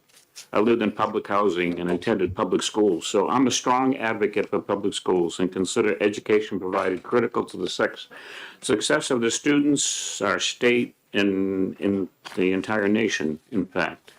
My public school education got me a scholarship to Northeastern University, where I graduated with honors. And after military service, I completed a master's degree at Babson College. For the past 20 years, I've been a trustee for the Mayhew program. I hope you've heard of Mayhew. It's an important nonprofit. We serve disadvantaged youth in the state. Ours is actually a boys program. I'm now the treasurer of the Mayhew program, so I work on a daily basis on youth development in the state of New Hampshire. The people of Hebron are aware of this proposed legislation and are in favor. The people of Bridgewater and Hebron paid for the school and maintain it on an annual basis, and we have great pride in the school. It's an important part of the community. I'll stop for a second because you mentioned Groton, and I want to say Groton children, as you heard, attend our school, K-5 now. They don't participate in the funding, and we don't ask them for any funding. And I'll just tell you, we would never leave out the children of Groton. They will always be included. We share ambulance and fire service with Groton on a cooperative basis. I mean, they're our neighbors, our friends, and they are part of the equation here. The school is an important part of the community. As I said, it's also our emergency shelter, I think, which should be mentioned. Our police protect it. Our police do the safety checks. They run the bike safety program. We provide these services along with the athletic fields without any outside financial support. The townspeople understand this proposal to establish our own school district and reconfigure to K-8 will require additional cost. This question's been asked a couple of times. What we've told our citizens is it will probably cost more money, but they still support it, and I think it will be important for education. We're fully intent to form a cooperative relationship with SAU4 for high school sports and activities. Our only goal is to improve public education for the children and more local control. I want to comment, and I heard what the superintendent said. He came and spoke to our select board, and I have great respect for everything they do at the SAU. But our SAU is almost 300 square miles. I believe it's the second largest in the state. And 7 towns. It's very difficult to manage, I think, as you heard the superintendent say, to move the children and balance classrooms and size and age. It's very difficult for them. I think this would help him do that. The far side of Groton, as you heard, is more than an hour's drive from the other schools in our district. Our 3 towns are north. On the north end, we border more Plymouth, Dorchester, Rumney, if you're familiar with central New Hampshire, than Bristol. And I bring up the example of Route 104, which runs from Danbury to Meredith, actually, and passes through virtually right through the other 4 towns in the district. So it's a state road, maintained. All the other schools actually sit on 104. And so the ability to move students, as the superintendent said, and they have a study group, and their approach, what he told us, is probably to consolidate an elementary school somewhere convenient in the district. And I just look at the geography for a minute and think that that 104 corridor is a perfect place for that, but we lay to the north of that and Groton farther to the north. So I think that this proposal will actually work well to make it stronger and better and less expensive. I just want to finally say our goal is to improve educational outcomes for the children. The bill allows for greater local forces on quality and establish the 3-town school district and reconfigure the K-8 allows parents a choice between a traditional middle school and a K-8 program. I hope you're in favor. I just want to say one thing. When you heard about the distance the students have to travel, I have to think about the parents who have to care for the kids after 2:30, after 3 o'clock, and the school is an hour away. That's one way. So 2-hour ride to provide for students or daycare or take care of them after school hours is difficult in our area. So thank you for listening. Thank you very much. Are there questions? Representative Tanner. Thank you. Thank you for taking my question. I'm still kind of confused about the funding. Do you have a separate funding within the Bridgewater, Hebron district? Is there a separate tax for that particular school and an additional tax that you pay to the newfound cooperative district? Is that what's happening? Yes, correct. And how's that going to change? Well, we'd be funding one school rather than contributing to a district. We'd continue to maintain the school, I think, but then we'd have to find access for high school and we assume we'd pay tuition to the high school. Some may prefer Plymouth to the north. All the Plymouth School District, I should add, is K-8, and each town has their own school board. So as you go further north, I think, and the area becomes more rural and travel is difficult, I just want to point out the district next to us in Plymouth already operates on a K-8 model. So we would tuition students. I mean, our approach from the select board in the town is to work as cooperatively with SAU4 as we possibly can. Go ahead. So on transportation, do you pay for the transportation or does the cooperative district Newfound have the contract with the buses? Currently, they pay for it. Okay, thank you. But you think we're the furthest ones out, so we're probably the highest cost. The other towns lay conveniently, I think, right along 104, and I think their ability to move children would be a big advantage. Further questions? Representative Damon? Thank you, Mr. Chair. I have two unrelated questions. I believe you said you were on the 2014 study committee for a similar endeavor, Yeah, if that's correct. Could similar is you- okay word, yeah. Could you reflect on what is different now from then that brings something similar back before the townspeople and before us? Well, that was unsuccessful. We'd like to be successful. We still would like to have we'd like to have the K-8 model.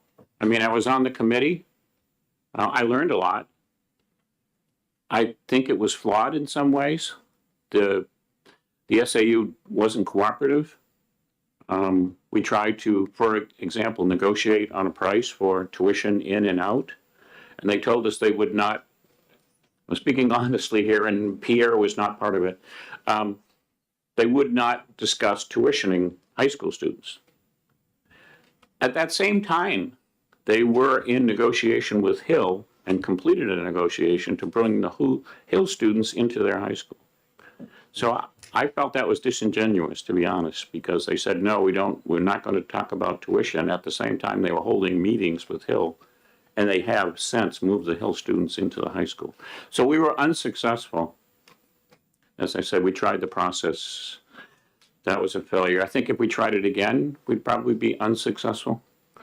The voting is balanced against us. There's 4 towns maybe on one side and 3 towns on the other. Groton did not participate in the prior 2014 study, so we basically were outvoted.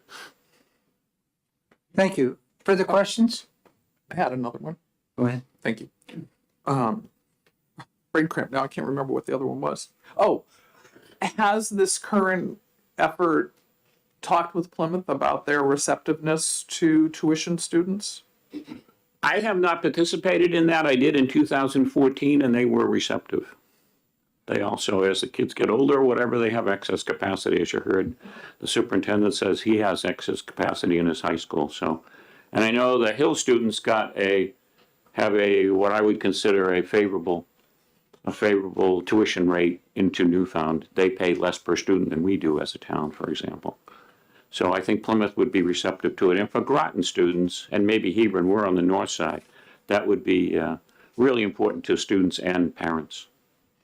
Thank you very much. Okay. Further questions? Thank you very much. All right, thank you. Is Representative Carol Brown here? She's gone? Oh, okay, excuse me. He. It is a he. Thank you. 2 R's and 2 L's like Archie Bunker, Yeah. Carol O'Connor. Representative Carol Brown, Grafton District 10, so I have Bristol and Bridgewater in my district. Representative Sellers is also here in the back, who also has a number of these towns and more of his towns in his district. I hadn't prepared any statement, and I thought it would be worth my bringing your attention to something I think is part of this conversation. And for those constituents behind me who wish I weren't saying this, please talk to me later. I'm not speaking for or against this. I'm hoping to provide you just a little bit more information. I'm not disputing anything that's been said. There's been a lot of great things said. It's compelling testimony from the people behind me to move ahead with this. And I'm not disputing that in any way. One of the things I think that is important for the committee to understand here for completeness is, and this may go to your question, I'm sure someone behind me could correct that or dispute it. There has been an ongoing conversation in the school district about changing the funding formula for the district. It has been extremely contentious. It's been going on for a number of years. In the past year, there was a committee formed with representatives from each of the towns to have a conversation about this funding formula in the district. It was contentious enough to the point where there was yelling and swearing at a number of these meetings, or at least one. It's a big issue. There are those that believe the funding formula should be changed, and I will ask if anyone else behind me have much more specific information. If the funding formula, there are those who believe the funding formula should be changed to include more property valuation. And this is a very simple explanation of this. If that were to occur, the towns of Bridgewater and Hebron and Groton would pay a significantly larger amount into the school district than they are now. I'm a little disappointed that no one has said that. I do not dispute anything that's been said to this point. I think that for completeness for you all to know that is a piece of this. If you go downtown, if you go downtown in Bristol and have a cup of coffee and we talk about this topic, there's no question that piece of the funding is going to come up, that this is part of the conversation. So and for those behind me, again, I have a number of people I know back here and a number of constituents that I don't know back here, and I'm sure I will after the end of this meeting, and that would be great. I thought it was important to bring that little piece to your attention. You did hear the superintendent, if you caught it, he did say that there were some funding discussions, and at this point, there was no plan to change that funding mechanism. And that was due to this committee that was formed over the past year. They sent out a report that said, this is what we discovered, and there was no decision to make a change to that. So I probably can't answer specific questions about the funding, but I thought it was an important piece of this puzzle for you all to know. So thank you. Thank you very much, Representative Brown. Representative Cordelli. Thank you, Mr. Chairman. Thank you, Representative, for being here. In terms of the funding formula and the area agreement, the articles of agreement, it's my understanding that some articles of agreement for some co-ops include a provision so that if the funding formula is changed, it allows towns to withdraw. Do you know if there's anything provision like that in this SAU articles of agreement? No, I don't know that. I'm sure that the select board member Murphy and or the superintendent have that answer at the tip of their tongue, but I don't know that personally. Thank you. Thank you. Further questions? Thank you very much.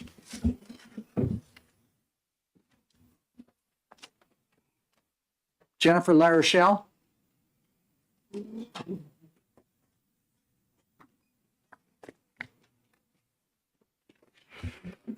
morning.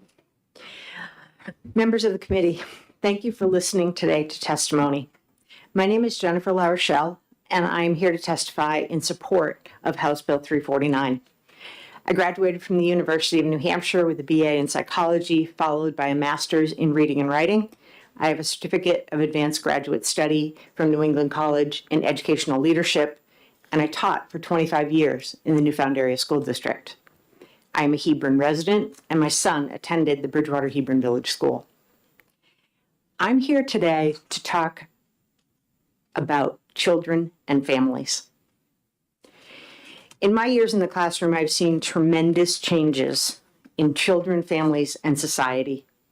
The impact that comes from those changes has affected our children in ways that are sometimes visible and sometimes not. Even prior to the pandemic, our children were struggling.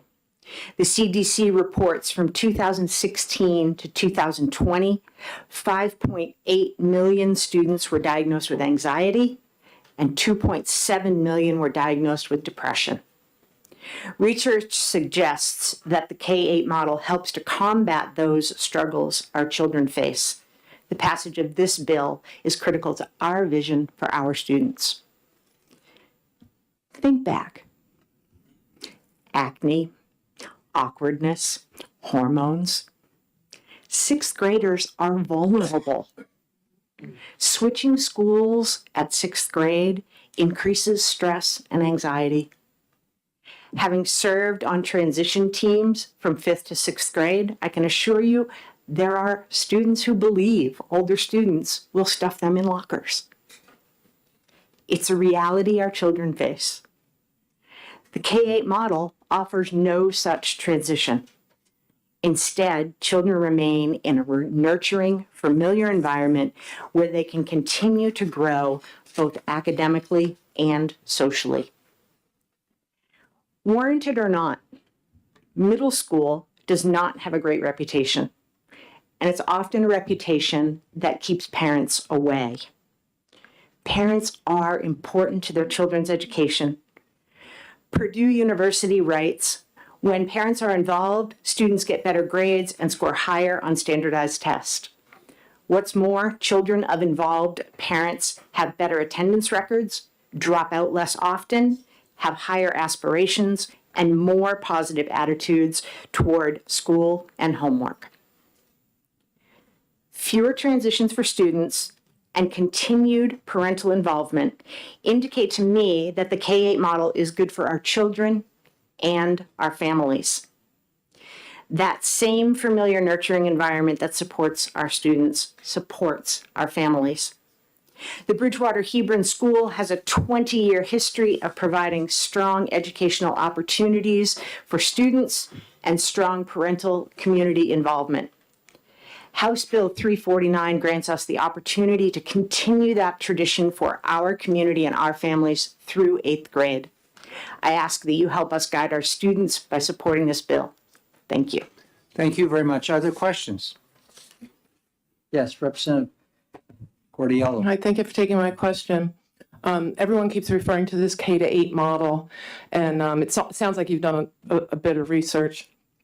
I know that Catholic schools have predominantly follow that model, so I wonder if in your research you have read anything about that and the benefits, the benefits from that. I do know that is their structure, but I did not come across any of that in my research. Thank you. Further questions? Thank you very much. I'd like to invite Bill Ludi.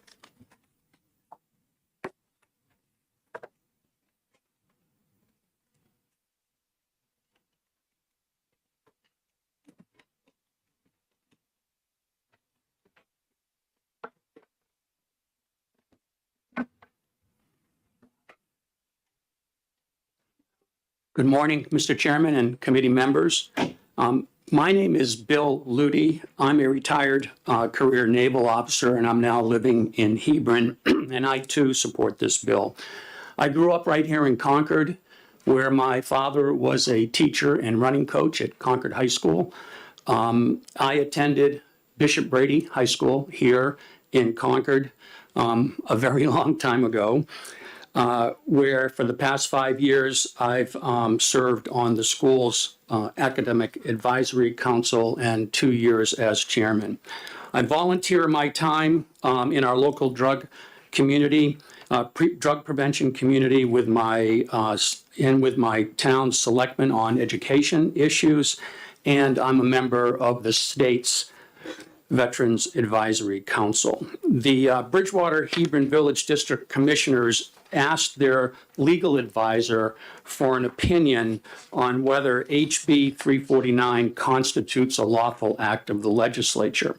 And I've been asked by the commissioners who have spoken here today to read the brief letter into the record, Mr. Chairman, if that's Go ahead. appropriate, okay? And I have 20 copies of the legal opinion here that I will make available to the members after this hearing. I'm not an attorney, so if you have questions, I'd be happy to collect them and ask the legal advisor to provide written answers. And this is from the Wadley, Starr, and Peters law firm in Manchester. Dear Mr. Murphy, you asked us to review House Bill 349, an act relative to special purpose school district for Bridgewater, Hebron, and Groton. And in particular, you have asked us to opine whether the bill constitutes a lawful act of the legislature. In our opinion, the answer is yes. And we reached that opinion for the following reasons. Number one, the legislature retains the authority over the formulation of public school districts. New Hampshire is not a home rule state. Moreover, while school districts are a separate corporate entity, they serve as a subdivision of the state. As a result, the legislature has exercised its authority over the span of its history to create school districts through enabling legislation. In the past 30 years, the legislature has self-regulated that authority to create and establish school districts by voluntarily subordinating its authority to local control. In other words, the legislature has passed enabling legislation, but has made the adoption of such subject to the will of the citizens in the local towns, cities, or school districts. For example, recently the legislature adopted a bill with regard to the Manchester School District authorizing certain charter amendments and the establishment of further independence on the part of the school district. However, that legislation was contingent upon adoption by the local legislative body. This bill follows that model, and if passed, is a lawful exercise of the general court's legislative authority, but with due deference to the local decision of the voters. Number two, the bill repairs a unique flaw in the cooperative withdrawal statutes. In this case, the Bridgewater Hebron Village District owns the school attended by the students in the Bridgewater Hebron Groton area. This is a truly unique fact which deviates substantially from the norm. The adoption of this bill provides a pathway for the Bridgewater, Hebron, Groton towns to normalize the relationship with the village district and create their own district which more aligns with the fact that the ownership of the building in which the children are educated reposes within the local community. The general court is well aware of the challenges presented by the withdrawal provisions of a cooperative school districts. While one can argue on either side of the issue in regard to the correct manner in which to approach withdrawal, on these facts, there is little or no doubt that the local act of the legislature will provide an opportunity to cure a model which deviates from the norm. Number three, as a local act, this bill does not modify the general provisions pertaining to other cooperative school districts. At first blush, there may be reluctance on the part of some to adopt this bill due to the fact that it creates a more nuanced withdrawal process. However, this bill applies to a local situation where a separate municipality owns the building in which the children are educated. It is not capable of repetition and represents a truly unique set of facts. For the reasons set forth above, it is our opinion that this local legislation is consistent with the legislator's authority. Very truly yours, Dean B. Eggert.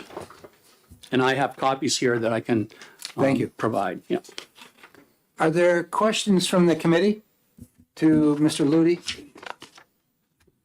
Good, I'm not a lawyer. Well, just pass it I'm just a around. retired naval officer.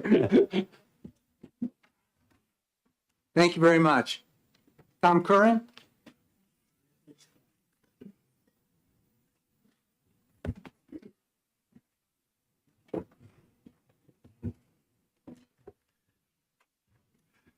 Thank you for hearing my testimony. Honorable members of the committee and fellow citizens, thank you for this opportunity today. My name is Thomas Curran. I'm a resident of Bridgewater, New Hampshire, and wish to testify enthusiastically in support of House Bill 349, an act to support a special purpose school district for Bridgewater, Hebron, and Groton. In 1972, I began working as a guidance professional assigned by the Dartmouth-Hitchcock Mental Health Center to work with parents and children in the Mascoma School District. Later, I went on to become the family treatment specialist at Spalding Youth Center in Tilton.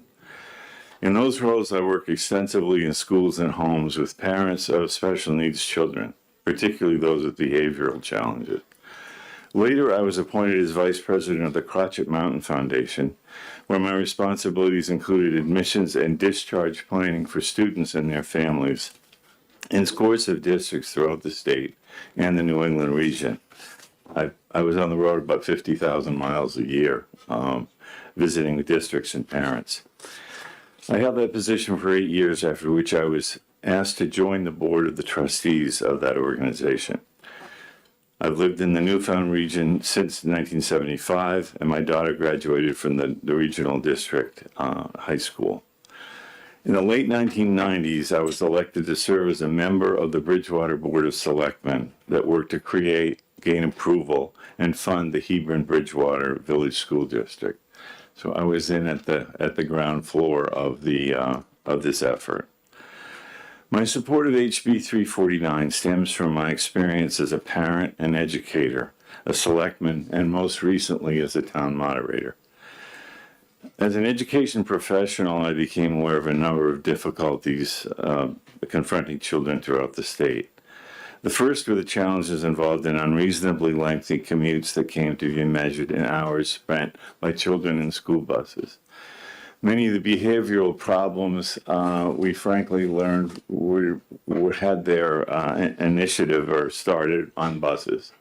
That's a part of the children's lives that's unmonitored and sometimes open season for the younger kids. Additionally, as a parent from a developmental standpoint, I was concerned about exposing elementary age children to troubling teenage social and behavioral patterns, the sort of burdens and dynamics that the youngsters are ill-prepared to handle. The mix there, the difference between a 6th grader and a 9th grader is enormous developmentally.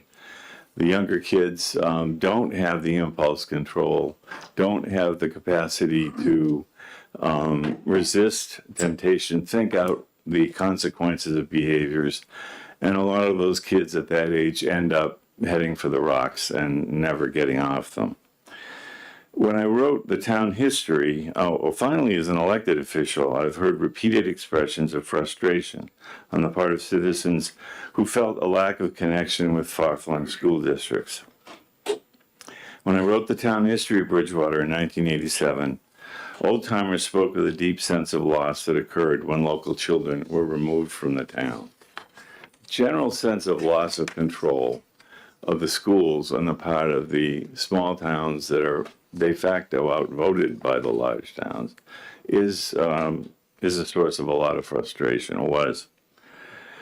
In my estimation, a basic duty of rural education is to ensure that the legitimate organizational needs of large districts do not override the core mission of providing a nurturing love of learning in children at the local human level. It was for that reason, including the prospect of increased volunteer involvement in the local school district, that we put forth the effort to create the Hebron-Bridgewater Village District more than 2 decades ago. The results in the ensuing years, I believe, have proven out the hoped-for strengths of this logical and local approach. Children, parents, and educators have consistently expressed their satisfaction and their pride in this model, and test scores have borne this out over the years.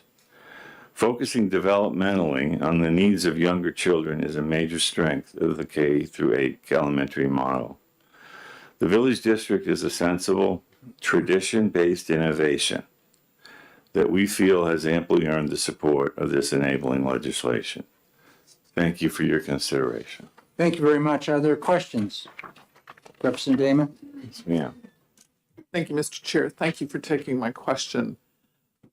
I think you've answered a question that I've been thinking through here. It's not that there would be fewer transitions for the students, but that the timing of the transition would be more developmentally appropriate. That's Is that right. correct? That's right. And the surroundings would be familiar. They're going through so many hormonal changes anyway, having the same physical space and the same human connections of the counseling role of a teacher is really important. Further questions from the committee? Thank you very much. Thank you all. For the committee, we have about 14 more minutes of testimony, and then we're done these cards, so we can wrap that up right now. Eric Piper?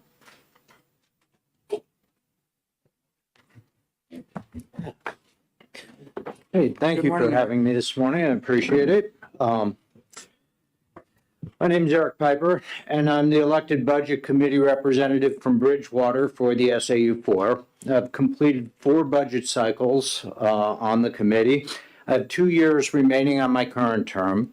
In my professional life, I have a master's in finance, and I've spent the last 30 years in budgeting and profit center management for Fortune 500 companies.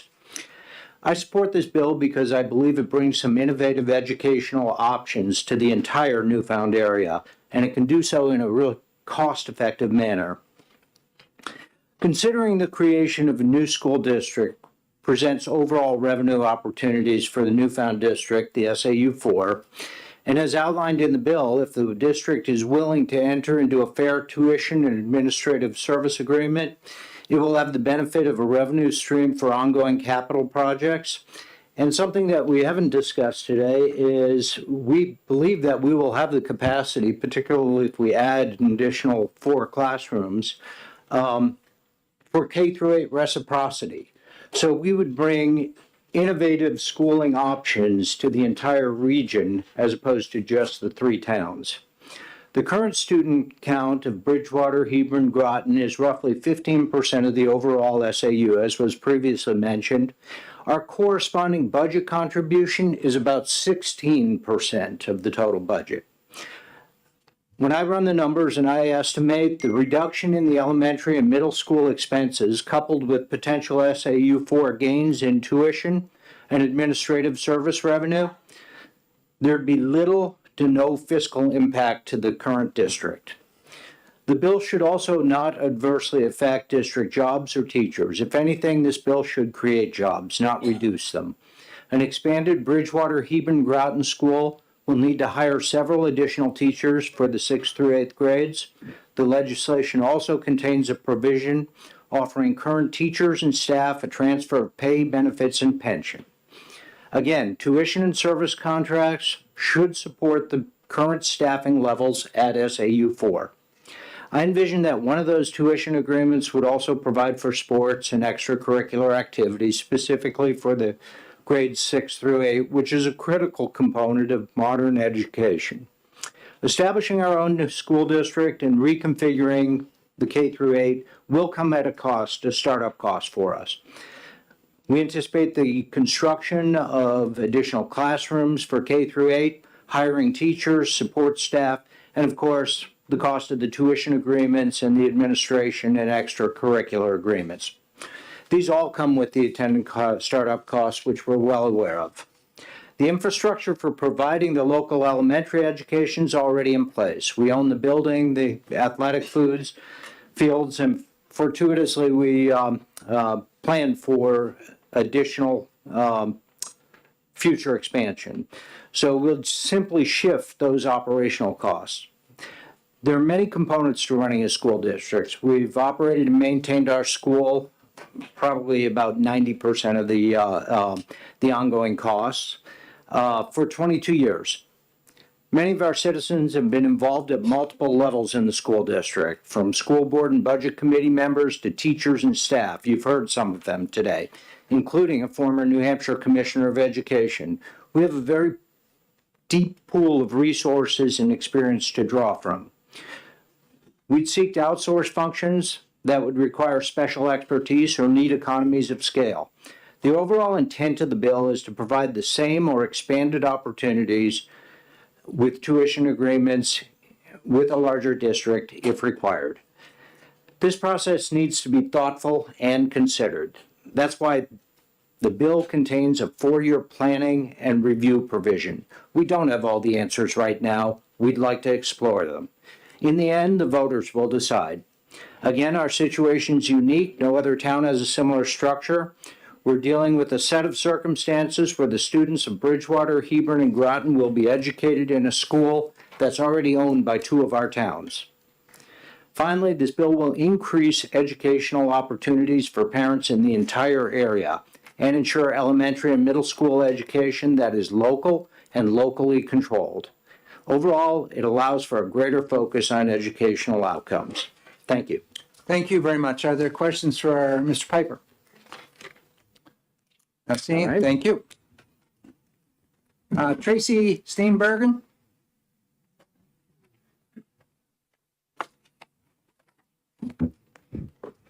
Good morning. Good morning. My name is Tracy Steenbergen, and I have always lived in Hebron. I have been involved in Hebron's town government for 32 years as town treasurer, the town's bookkeeper, and now as town clerk. More importantly, I'm here today not as a town official, but as a grandmother helping to raise her 9-year-old grandson. My grandson Benjamin came to live with my husband and me in April of 2022. Ben's mother, my son's former partner, was experiencing a family crisis. Due to the shortage of affordable housing, Ben's mother has been unable to locate permanent housing. My husband and I offered to have Ben live with us. Ben attended summer school at the Bridgewater Hebron Village School last July and August and was enrolled in 3rd grade there at the beginning of the school year. Ben has some learning disabilities, particularly reading, and has been diagnosed with autism.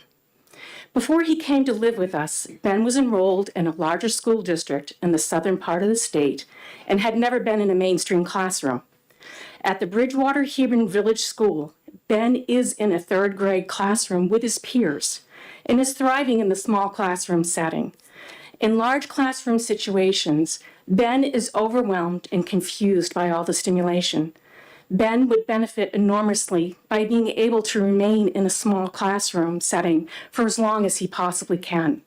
He has gained a strong awareness of school community and the feeling of belonging being at the Bridgewater Hebron Village School. In fact, he received a Growth Mindset Award last fall and was so proud when he brought that award home to show everyone.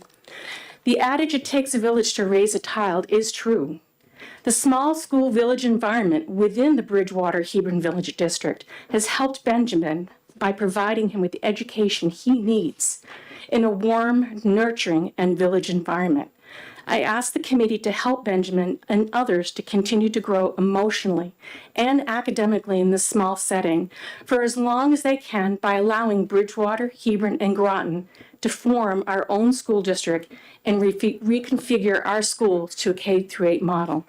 Thank you to the committee for listening to my testimony, for conducting this hearing, and considering Bridgewater, Hebron, and Groton's request. Thank you very much. Thank you. Are there any questions?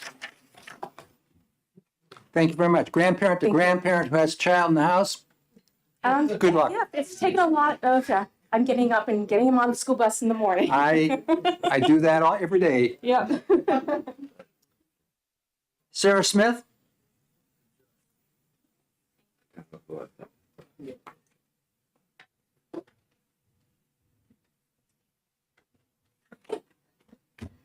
Good morning, or almost afternoon.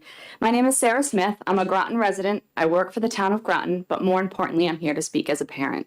I fully support House Bill 349. My son Caleb attended Bridgewater Hebron Village School, Newfound Memorial Middle School, and Newfound Regional High School. He actually graduated in 2022. Prior to attending the Newfound Area School District, my son attended a school about 45 minutes south of there, and he was there for the elementary school. We were very happy with the elementary school, but the middle school and high school were having issues receiving accreditation. So as a parent wanting my child to receive the best education he can, this was a huge concern for me. Life happened. We found ourselves in Groton, New Hampshire.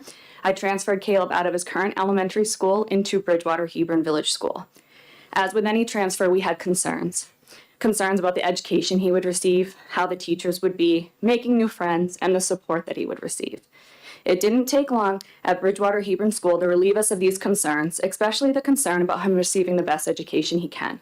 This is where Caleb received a great education, where he felt the most comfortable, where he made some of his best friends, and felt the most supported by the incredible teachers and staff. One of the main reasons I support this bill, as I did with Caleb, I want all students to receive a better education. I feel Caleb would have benefited even more from staying in the Bridgewater Hebron School District a little longer. K-8 models have been proven to be beneficial and have many advantages. Currently, our students leave the Bridgewater Hebron School after 5th grade and go to the middle school. A K-8 model would eliminate the transition and allow them to stay where they're more comfortable for a few more years. The age that they attend middle school is awkward time for these kids. Physically, mentally, and emotionally, they're going through so many changes. When they leave Bridgewater Hebron School, they're transitioning from being the older students at the school to then again becoming the younger students at the middle school. All of this can be very tough on kids and can lead to challenges while they're in the middle school. We live in a rural community, and Bridgewater Hebron Village School is closer to our town than the middle school and high school is. Our Groton students are on the bus for about an hour to the middle school and even longer to the high school. This is too long, especially grades K-8, to be on a bus. Creating a K-8 model would eliminate the extra time on the bus. Then when they're older and can handle the bus a little bit longer, then that would be more suitable for them. I also feel Caleb would have benefited from being able to choose which high school he attended. There are high schools that are actually closer to Groton. In high school, our kids get their licenses, which is a very scary time for us parents. Where we live, also weather's a very concern. We have a lot of snow and icy situations. If we were able to choose a high school that he attended, he would have been able to choose one closer to him with less travel time, save on gas money, and less worrying during the bad weather. He also didn't play sports, but he jumped into the workforce quickly. He would have traveled right from school to work each day. If he could have chosen a high school close to where he works, it would have been more convenient and saved money on travel as well. I no longer have children in the school district, but I am still advocating for all of the other children. We had an amazing experience at Bridgewater Hebron Village School, and I wish the K-8 model was in effect when Caleb was in school. Thank you for listening, and I respectfully urge you to pass this bill so all of our students can receive the best education that they deserve. Thank you very much. Any questions from the committee? Thank you. Thank you. Deborah House? Is she here? Yeah.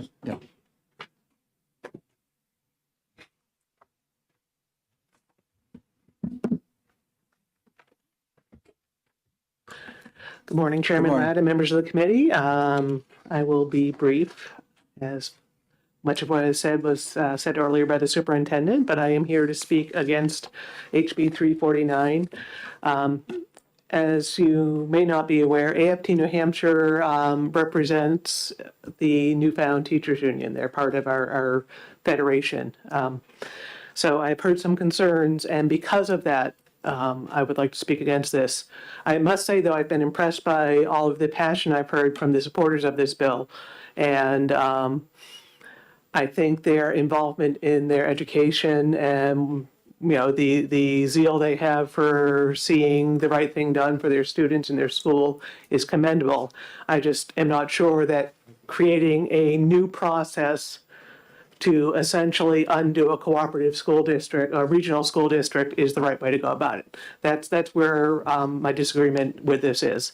There already is a process, it was referred to earlier, RSA 195, to withdraw from a regional school district.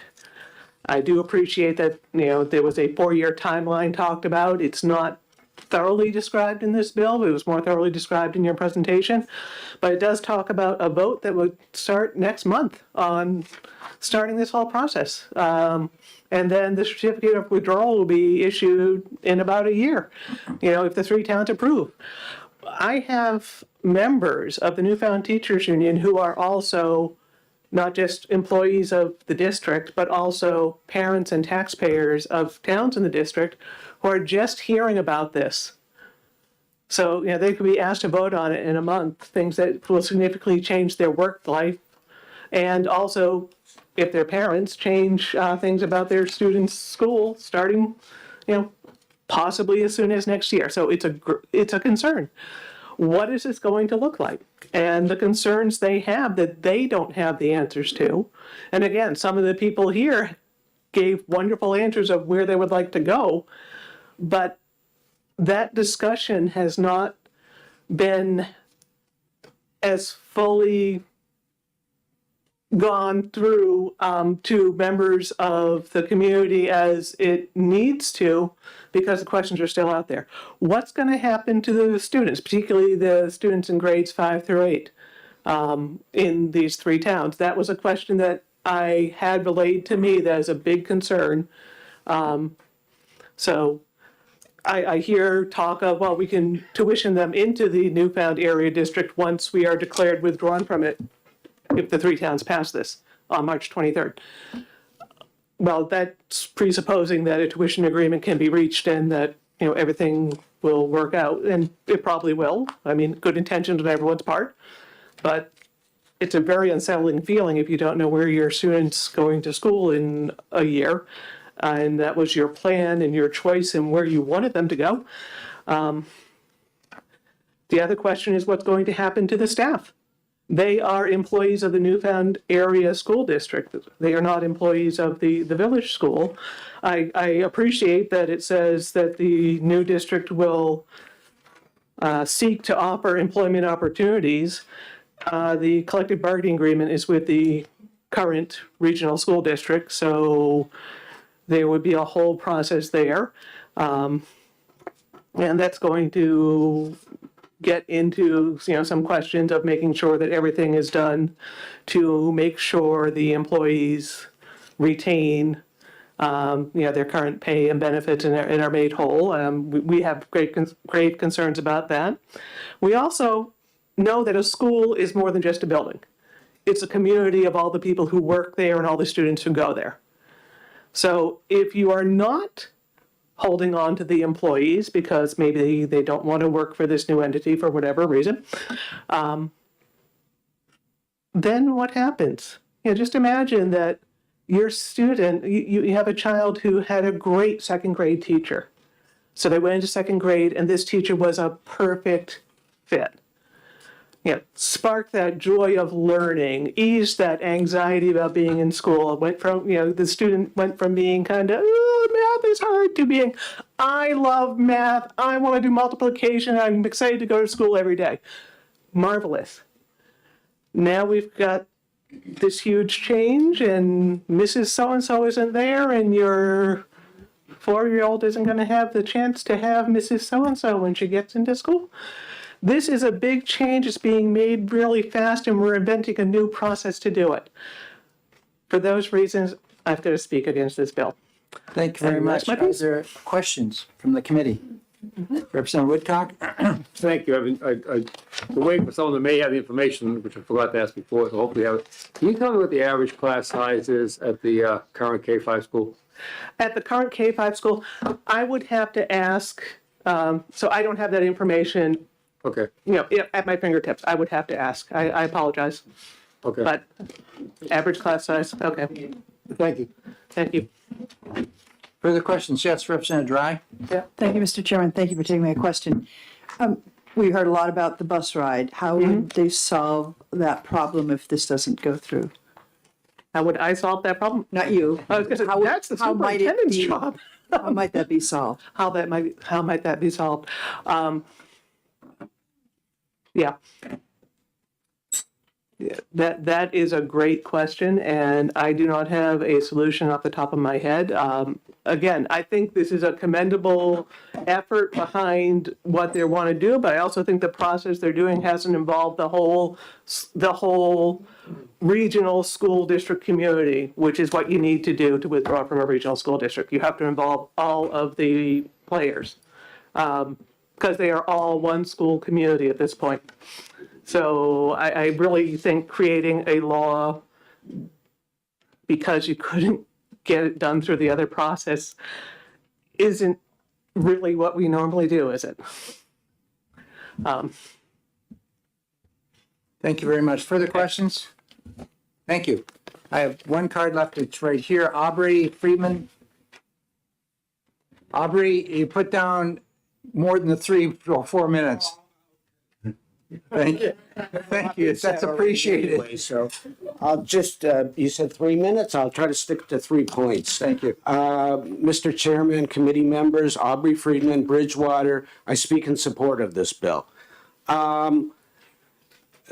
First, I just want to preface by saying when I come to the State House to testify for or against a bill, I don't just do it for my personal benefit or, how's this going to, I think about the principles and the bigger picture. But in this case, I do live in Bridgewater, so you might think, well, he's got like a vested interest, and I do.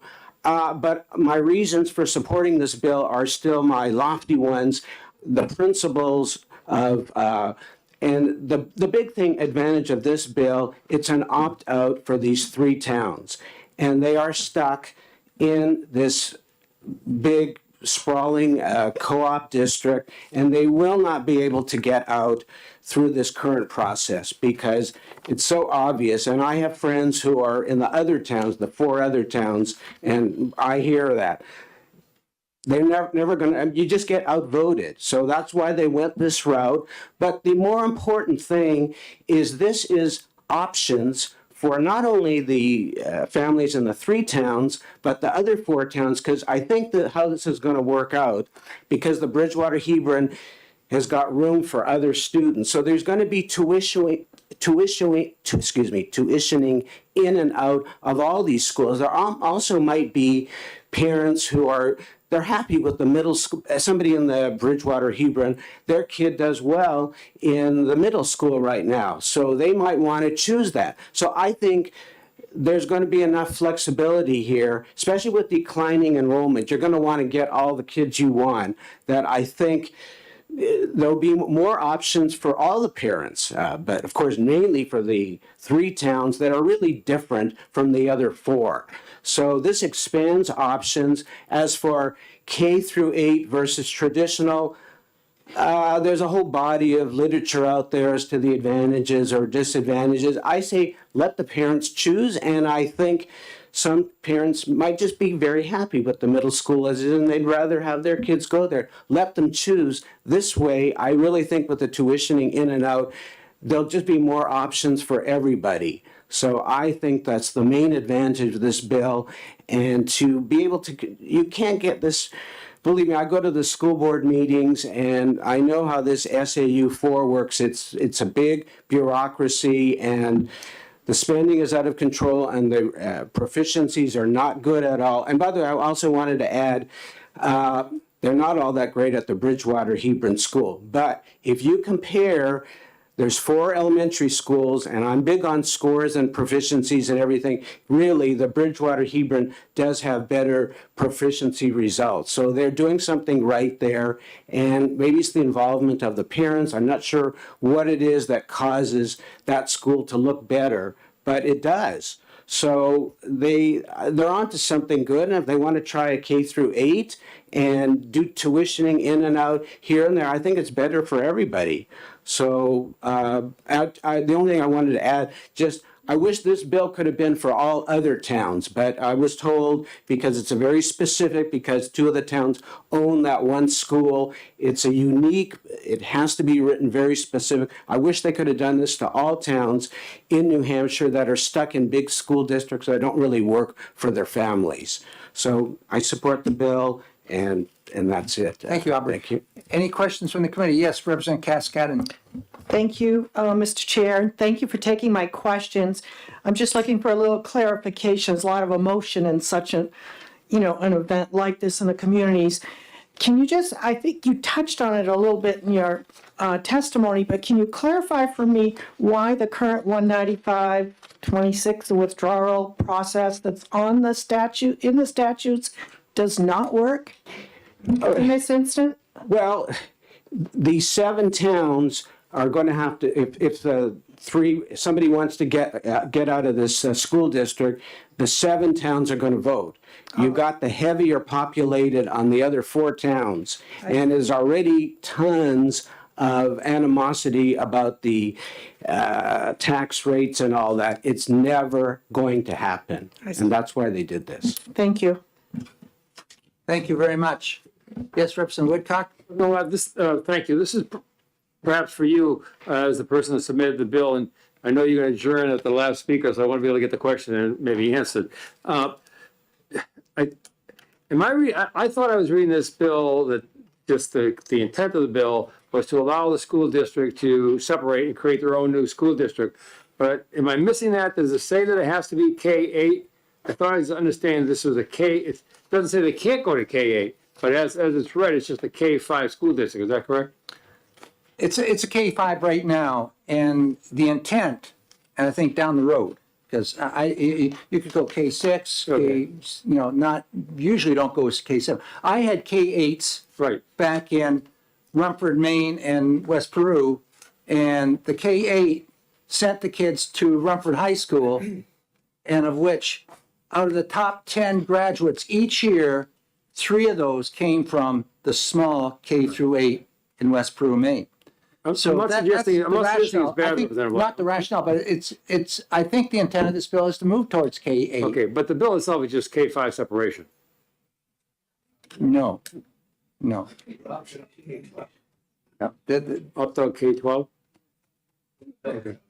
Okay, thank you. Yeah. Thank you. we will be, of course, working on this, and we can look at the fine print in the bill. Further questions? Thank you very much. And that does conclude this hearing. Thank you all for coming today and working with the committee. I think it's yours. Yeah.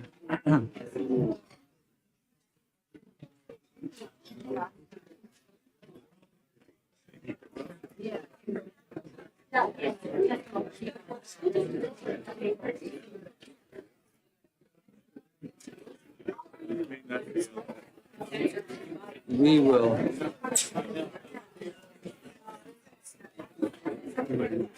Well, we'll pick up at 1. Yeah. For the committee, we will pick up our hearings at 1 o'clock.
Welcome back, everybody, or most everybody.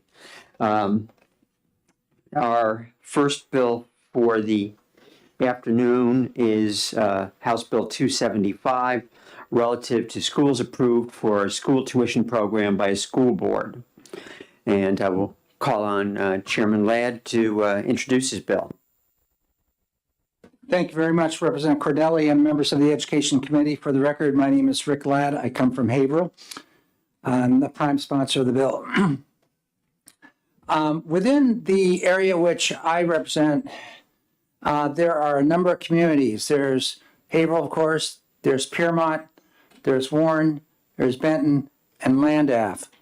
Of those communities, there's several which tuition their students out beyond the elementary grades or beyond the junior high school middle level grades. And I'm here today to speak to this bill, 275, that's relative to the school tuition program by a school board. This bill is one that's needing some resolution. We have had school districts all over the state receiving advice from their attorneys, and the advice being provided to those school boards is not always on the same page. And so I'd like to go through and walk through just the overall concept of what we're talking about here once you all get these sheets that are coming around. You should have two right now. There's some arrows going down the page. And there's another one, which is the tuition increase limits available high schools, which is an article out of the Upper Valley News.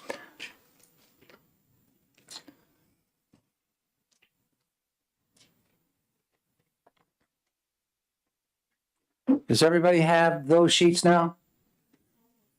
Almost. Okay, that's pretty good. My father used to say that you're almost on the green. I was in the forest somewhere and couldn't find the ball.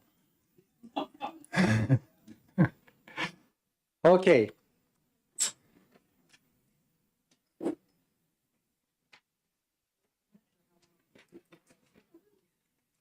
Okay, I'm going to go ahead first with the one with the arrows and just try to give an overview of this tuition program I'm talking about. Let's say you're a small district, school district of maybe 70 kids, and it's K through 8 or 80 kids. You have to figure out what you're going to do with your kids, the students, once they finish the 8th grade. Where do they go? And there is a small community within, several small communities within my district that are having to make this decision. And so you start with the top box on the sheet here, and you say, yes, your school district, let's say K6, and then go down to the second one. It says the sending district identifies and contracts with a receiving school for student education in grades not offered in the resident school. The resident board approves these tuition schools. So in the small community of Piermont, which is a school district with 70 plus students, K through 8, actually it's pre-K through 8, they have to figure where we're going to send our students. And the choices, the way they make that decision, they take 3 neighboring high schools, which they have approved for attendance. In this case, it happens to be Rivendell down in Orford, which is an interstate government district, which in other words, it involves the kids from Corinth and Fairleigh, Vermont, and Orford. The other school district they look at is Oxbow High School, which is located in Bradford, Vermont. The other school which they look at is Woodsville High School, which is located in Woodsville. Woodsville is part of Haverhill, New Hampshire. And they take these average to attend to 3 schools, they add them up and divide by 3, and they get the average tuition rate plus an 8% fudge figure. So you get that, it comes out a little over, what, $19,000 that they're going to use for tuition.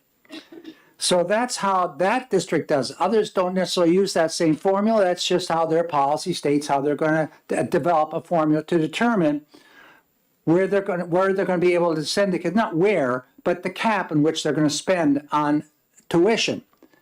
They may have approved other schools. For example, Piermont at one time had Muskoma. They had Thetford Academy in Vermont. Coming up the river, they had Oxbow. They had Rivendell on the other side of the river. They had Woodsville and St. Johnsbury Academy. Today, they have the three I mentioned, but they also have St. Johnsbury Academy. What happened now is that, let's go down to the third box. The tuition agreement contract is signed by the receiving school and the sending school, so now you have a contract in place. The resident district may tuition to multiple public or private schools, provided that the primary or the anchor tuition school accepts all tuition grades and meets the minimum public school approval standards and guarantees placement for all students. In other words, you provide the special education services, and all other related services are needed by youngsters that are going into the 9th grade. All the schools which Piermont has do this. Going down to the next blocks, consideration in selecting a receiving school. So now it's up to Piermont's approved 4 schools, all 4 that I mentioned, from St. Johnsbury Academy. St. Johnsbury Academy is an independent private school.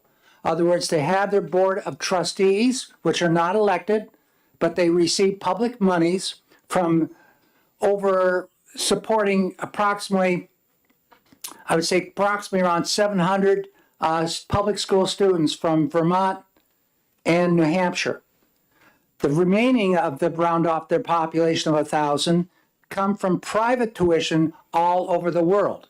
Private tuition is approximately $61.6 thousand. And that's minimal compared to some of the other schools like a KUA or Holderness or Vermont Academy, Deerfield, Exeter, etc. St. Johnsbury is rated very high amongst all those schools as far as it's like walking onto a college campus. Different buildings, it's just like a college campus. And they offer all the whistles and bells that one would want their own child to have. If your child's interested in mathematics, they have high levels of math courses. In mathematics, courses above calculus. I saw one advanced course in cursive writing on their menu, and we've talked about cursive writing. But all the schools offer certain things that parents want. For example, I have down there in that 4th box, considerations in tuitioning out, academic programming. I just mentioned some of that. Performance outcomes. You look and see how the students coming out of school perform on the statewide assessment. That's done in multiple places in the state. You look at graduation rates. What's the graduation rate for students that are in your high school? Special education services and other related type services that we see oftentimes in differentiated aid. Co-curricular activities. That's a big one for parents when they're choosing where am I going to send my student. Is there a wonderful theater program offered in that particular building? In fact, that's one of the choices that the kids in Piermont have. I've always heard for years that Oxbow has a wonderful theater program. So does St. Johnsbury. Transportation is another issue. This school district, the sending district, is not required to provide transportation for high school students, but they do this for the anchor or the school which provides all those services, especially where you have a special youngster that needs that type of service.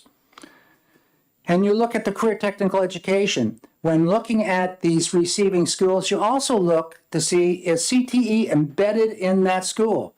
Of the 4 Piermont has, 2 have embedded CTE in the program, St. Johnsbury Academy and Oxbow, which is where they have Riverbend, which is the CTE center, which accepts all the CTE students from Orford right up through Lisbon, New Hampshire. So they all go to that school for their CTE training. And you also look at the big one on the bottom, the tuition cost. What is the tuition cost? So going back down, so you see I put down the bottom of the sheet here, there's a tuition cap. You have tuition cap of what the local district has done. Remember, the school board has approved all these schools, but they now have this cap in place as well. You have school district A, B, C, and D.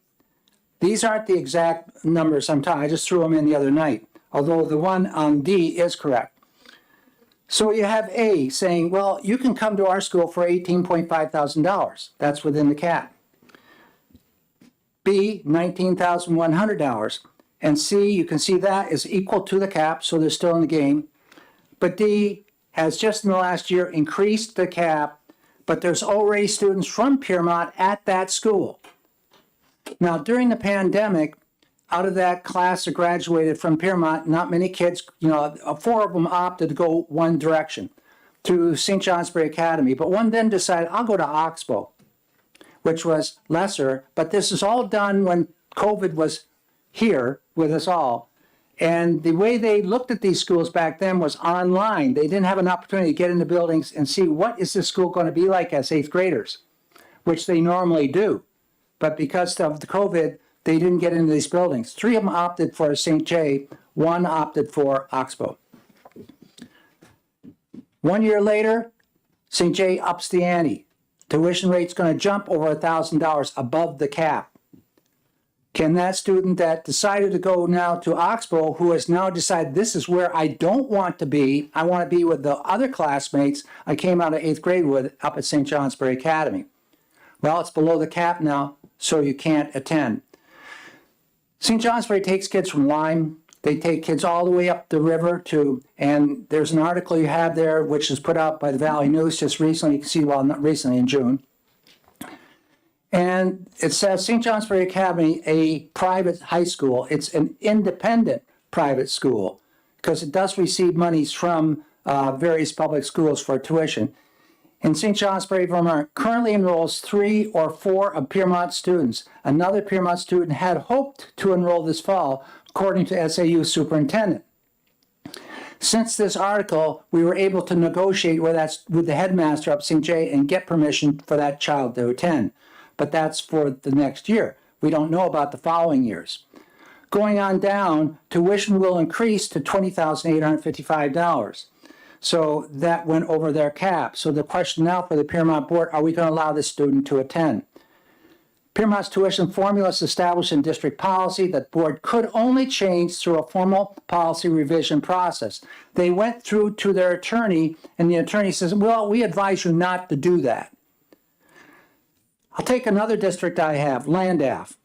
Landaff is a small K through 3, and they, after 3rd grade, they send all their kids to Lisbon. This is their, what you might call an anchor school, as they call it down in Croydon. Because this scenario is all over our state with these K8s, K3, K4s, K6s.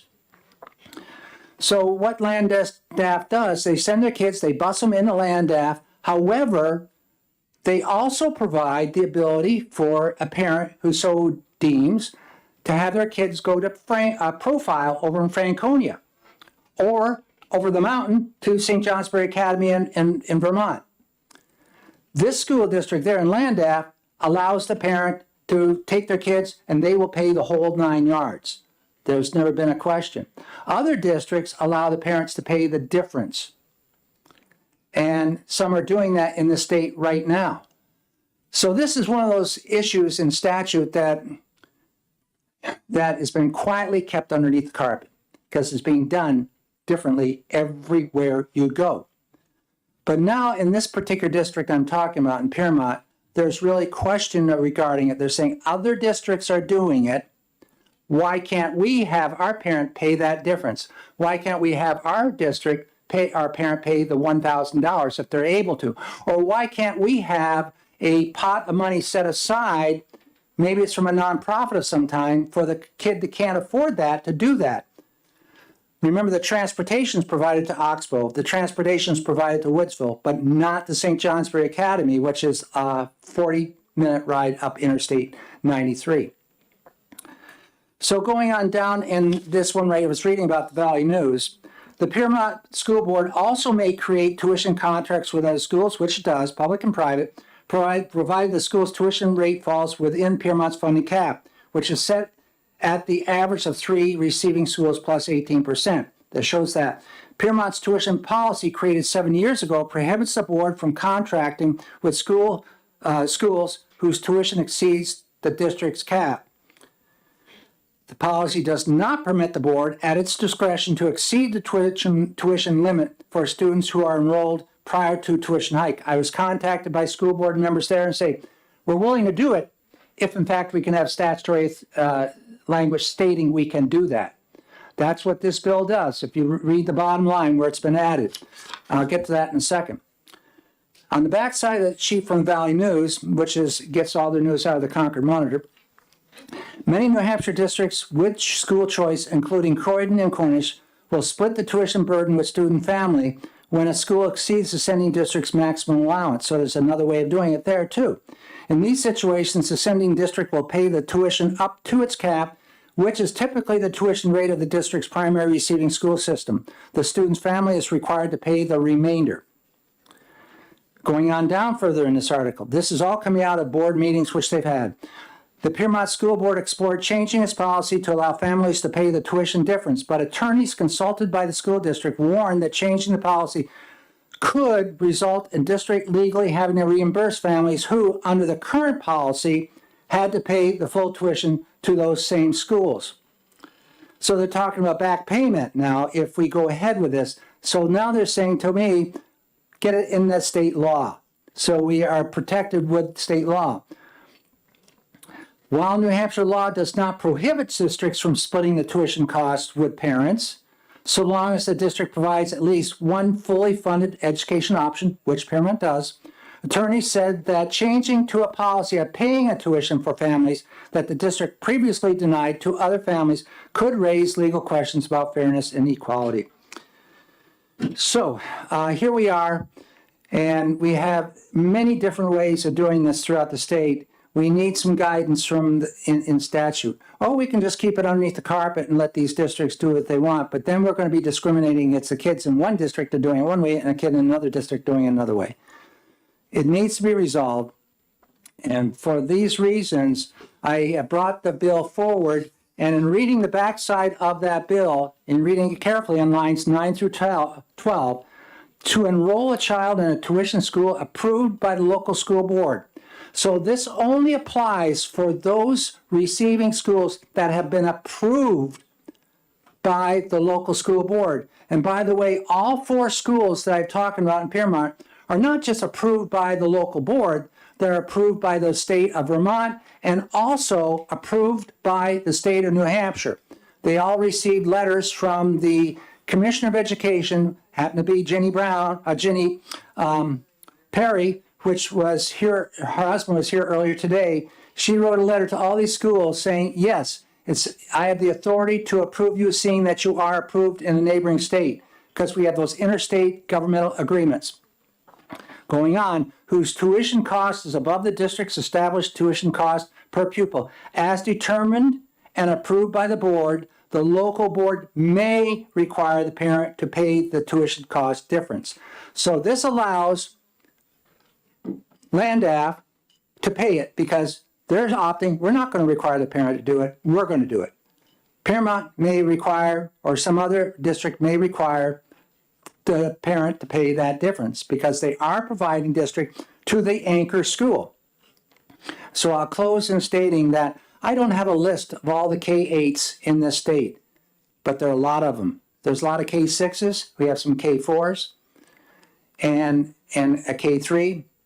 And those students go to another location for the upper levels of education that they don't provide. But they're all done according to a local policy. But the thing that's happening is we're having attorneys getting into the game and giving different signals and different directions to all of these. And that's making it difficult for those who would like to do something, but they're hearing maybe from an attorney, you can't do it. Well, that's just an opinion. So we need statutory law to help us sort this out. Thank you very much. Thank you, Representative. Questions, Representative Damon? Thank you, Mr. Vice Chair, and thank you, excuse me, thank you for taking my question. I'm wondering if you could comment on how we might approach a concern that I have, which is that a school board might choose as their funding cap a tuition amount that is not adequate for the local public school. And I can offer, for instance, if that's helpful to detail. Croydon? Yeah, okay. Well, they did not do that. They didn't do it, but they didn't fund the budget. It feels very vulnerable. Yeah, So yeah. we tuition to a Montessori school, public schools, and Mount Royal Academy, which is a Catholic school, for 5th grade and up. Some of those schools do 5 through 8, some do 5 to 12. The Montessori school and Mount Royal are half the cost or less of the public school tuitions in the area. As I read this bill, a school board, and correct me if I'm wrong, a school board could choose a tuition cap that would not adequately fund students going to public school, and parents could be paying 50% of the public school tuition. The school, the sending district you're talking about has the responsibility to ensure that all students are provided the opportunity for an adequate education, that adequate education is delivered. If they can't deliver that education internally within the grades they have, they are responsible for providing that in a receiving school. And they have to do that. Now, they also have to have what we call an anchor school. Is not in the law, but they have to have where you're going to tuition a school that's going to provide all those services. When they identify that school, there's going to be a tuition per pupil cost. That may be their cap, or it may be some other number that they figured, but it's going to have to be equal to or better than, because they are obligated to provide this service. They have to have an agreement to take care of those students. And I don't believe what Croydon was going to say, well, you're going to all do it online. That is not that's not the proper delivery of any education. What we want to do is we want to have, if you were back here when the days of Jenny Berry was here, we were talking about competencies. And different students have different areas that they want to be really competent in. So that's why we have this program where you pick a couple, because if you want to be really competent in CTE, probably go to Oxbow Academy, Oxbow, which is CTE school. Or if you want to have robotics and the sciences and the foreign languages and all, maybe St. J. But you're not going to get the transportation to go to St. J as you would get the transportation to go to Oxbow. Rivendell, if you really want to be in a powerful athletic program, go to Rivendell.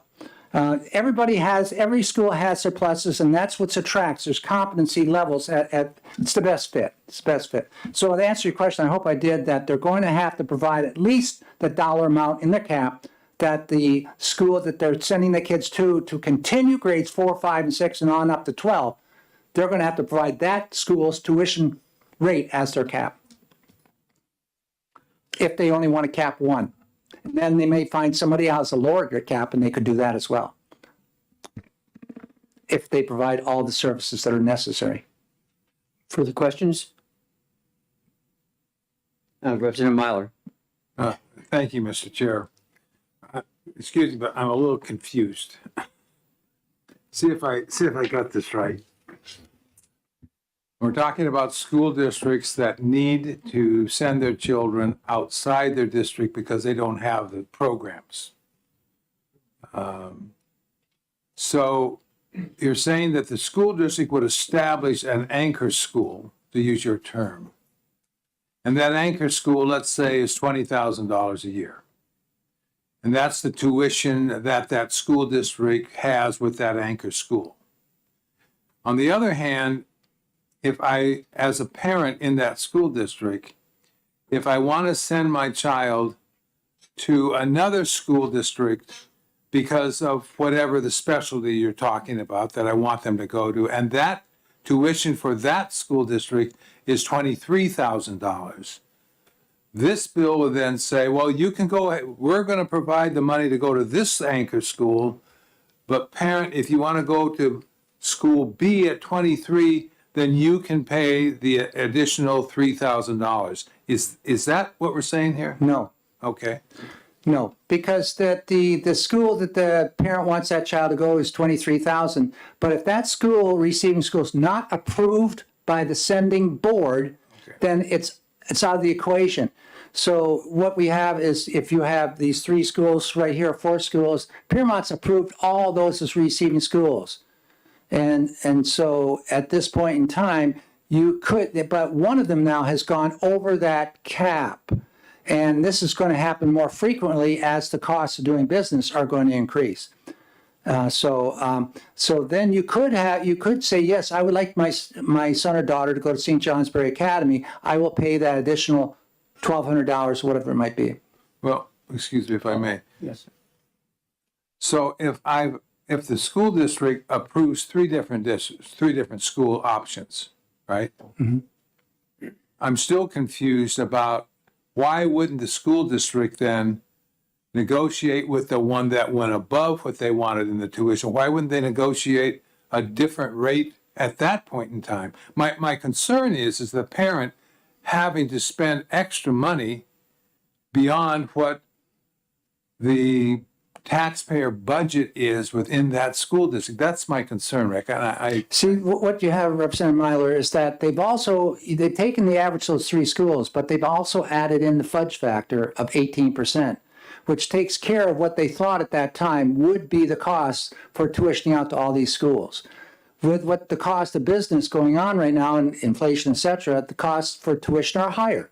And so we have now one school out there which is now above the 18% on 18% of the average cost for those three schools, which has gone on top of the $19,000 plus dollars. So that's how that formula works. But they all don't have formulas like that. Some don't have formulas. They just pick, here's our cap number. This is what we're going to allow you to, and here's the schools we approve. You can go to those approved schools which fall at or below that cap. Thank you.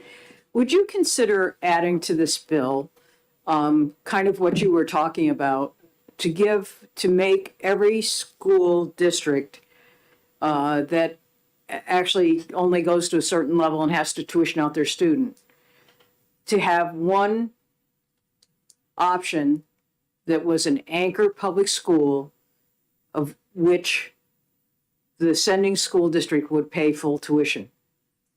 Would you? You're looking at the issue, I think, with Newport and Sunapee and some of the others down there, where Newport was that anchor. Yes. You had, I believe, Sunapee was saying, we're going to take this student, but not that student. So I just go back to statute, where the statute requires the school district to provide an education for every child at every grade level, the way we prescribe. Just as a follow-up to that, you know, our commitment as a state, as a taxpayer, as a person in the state, is to provide a public school system that's free to the children in the state of New Hampshire. And to me, it was just a terrible thing when Croydon actually set their cap on their tuition, so that there were families in that town that had one boy spoke, he was a junior at Newport High School. They had been paying for his tuition. He'd been there since fourth grade.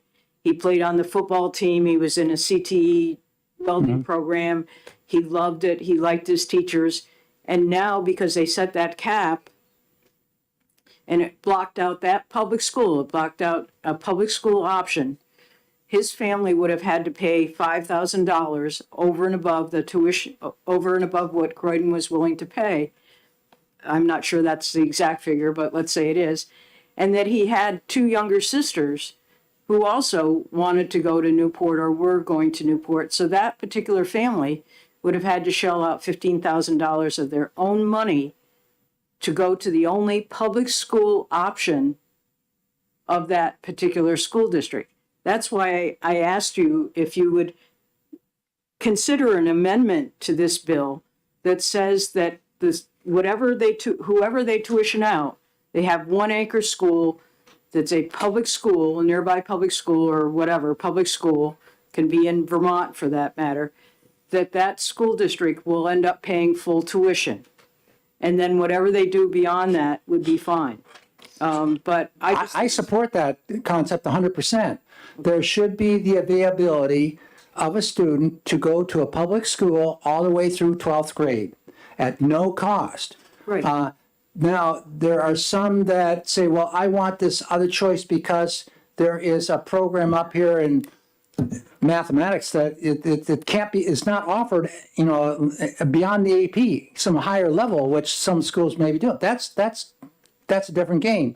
We're providing at the schools you're talking about, all the way through 12th grade, all the requirements of ED 306 and everything that's in 193E. It's available at no cost. I support that, and I have no problem with an amendment of that sort. Okay. Representative Damon? Thank you.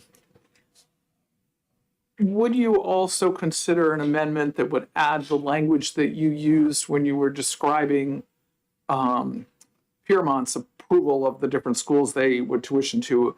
You noted that not only does the school board approve the schools, they also, I wrote in quotes here, and approved by the state of New Hampshire. And the reason I'm asking that is I think probably most of us would agree that compositions and values of school boards vary and change over time. And I think it would be good for the statute to state that the schools that are tuitioned to are approved by the state for a perhaps broader look than what some school boards might utilize. We have language already in statute, which has been there for at least 4 or 5 years when we talk about tuition schools, and it's specifically written approved by the local board, and there's certain conditions and criteria which they must meet. However, if in fact you addressed an amendment the way that Representative Tanner is suggesting, that there be one K through 12, pre-K, whatever you want to call it, all the way up to 12, with a public school that meets 306 and the statutes, and those schools are all approved by our Department of Education. Some of the schools that we're talking about aren't approved by our Department of Education. They're approved by Department of Education in Montpelier, and or in Augusta with Freiburg Academy. And so, and we have the mutual agreement with those two states, only those two states, and that agreement was done by not us and the state, it was done by the Congress of the United States. We're getting into that type of language, intergovernmental school agreements, interstate compacts. And so I think we really have this thing covered, that they're going to be going to an approved school by the Department of Education, the State Board of Education here in New Hampshire, that by inclusive of language that Representative Tanner is speaking to. Representative Woodcock. Thank you, Representative Farrelly. Chairman, I just, so I understand this. The intent of the bill is to give local school districts legislative RSA approval so that it doesn't fall back on them if something hits the fan. Legally, correct. Okay. But as it now stands in your bold part on this bill, local school districts, it's just a new part you added in, Rick. Yeah. Local school districts could themselves do this, but this is more of a cover blanket for them. That's exactly right. Okay, thank you. Thank you, Ms. Cordelli. Any further questions? Seeing none, thank you very much, Representative. Thank you. Next will be Representative Matt Cullen.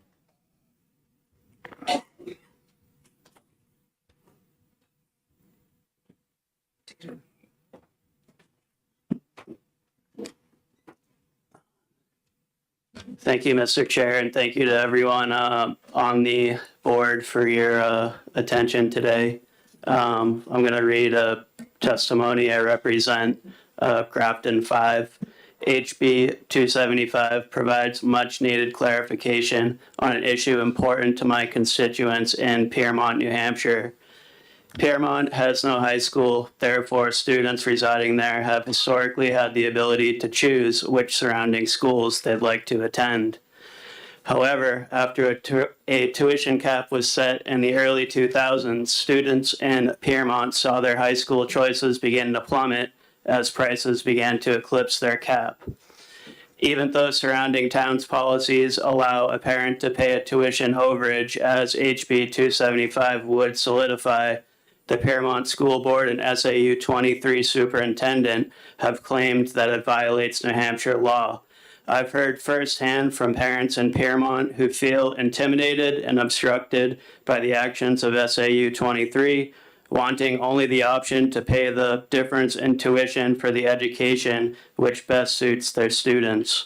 HB 275 would establish statutory language which supports harmonious local customs, and it's in this interest that I ask you to consider voting OTP, and I'm open to any questions. Thank you, Representative. Questions from the committee? Seeing none, thank you very much for being here. You're welcome. Do we have any other cards? Was there anyone else who wanted to speak on HB 275? Seeing none, I'll close the hearing. And in a moment, we will take up the next bill, HB 640.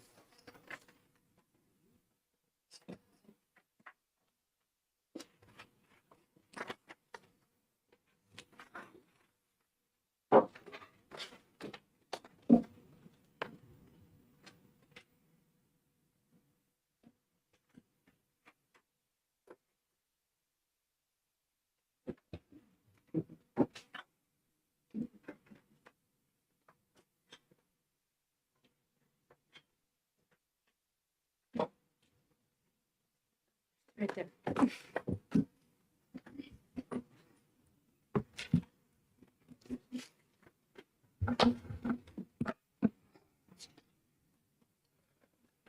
Very much. Okay, we're going ahead now with 640, which is relative to cost recovery for vocational rehabilitation programs.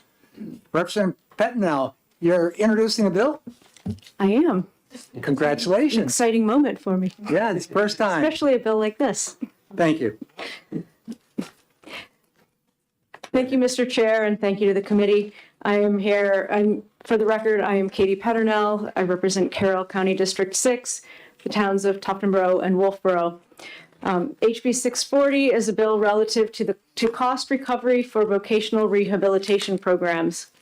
This bill repeals the state's right to recover the cost of vocational rehabilitation services from an individual who receives a third-party settlement or benefit award. According to the New Hampshire Department of Labor, issues related to workers' compensation claims have changed drastically over the years. The Department of Labor in New Hampshire has a small division of vocational rehabilitation counselors that work on workers' compensation cases. For reference, the administrative rule can be found in section 281-A:25 for this program. Due to the internal work that happens within the New Hampshire Department of Labor, this statute language for the state vocational rehabilitation program is no longer needed. Hence the request to repeal this section, and I might add that this bill is submitted on behalf of the Department of Education. Thank you very much. Are there questions for Representative Pettinell? Yes. Another first today. Woo. Thank you, Mr. Chair. I had trouble wrapping my head around this one, and it had to do with why it was relevant to education. Perhaps that's the point of the repeal, but can you answer that, or is that a question better asked of DOE? I had exactly the same concerns, and I think that's why the Department of Education is here to take over. Thank you. Good response. Further questions? Thank you very much. Thank you. Okay, Hi, for the record, I'm Lisa Hinson-Hatz. I'm the Vocational Rehabilitation Director, and I'd like to thank Representative Pettinell and Representative Ladd and the committee for this opportunity. That's a great question, Representative Noble. Vocational rehabilitation has traditionally been within the Department of Education in New Hampshire. It's in all different places in different states. We feel that we're in a great place because of our strong connection to students with disabilities. We have, in fact, 15% of our federal budget is set aside specifically to work with students with disabilities who are eligible for our program or potentially eligible, meaning there's some thought that they might have a learning disability or something and need our help. So the reason that this, that I see that we're in the Department of Ed makes a lot of sense. And we get that question a lot, so no worries. So I did want to just say for the record that we did a bunch of review of our statute in 2021, and this was a section that we simply missed. And so we're coming back to do this final repeal for this section. I've been with the department and with the Bureau of Voc Rehab for 20 years, and this particular section has never been actually utilized. So when someone has received some kind of workers' comp settlement, this recovery of costs for any services they may have already received by vocational rehabilitation. Just hasn't happened. Just a little bit of background on VR. At any given time, we have approximately 2,600 customers. Over 50% of those customers are individuals on Social Security benefits. So we're talking about folks without a lot of resources to begin with. It's very common in our customers. We rarely see a workers' comp case, is what I would say. So, and then in addition to that, I did share the Department of Labor's information just to share that we do have a separate system and section for this within the Department of Labor here in New Hampshire. So if I could take any questions, I'd be available. I have one question. We oftentimes talk students, pupils. I hear the word customers. Yes. What's meant by customer? Yes, so vocational rehabilitation is happy to have two customers. So our first customer is our individuals with disabilities, which could be a student or an adult. And then our second customer are our business partners, because without them, it's really hard for us to help people with disabilities obtain and maintain employment in their chosen career field. So we use customers, we also use participants, because we really want to make sure that they're actively participating in their services. Thank you. Are there questions from the department, for the department? Not seeing, thank you very much. Thank you. I think that was the last card on 640, so we're going to close this hearing on 640. And we'll go into 628. No.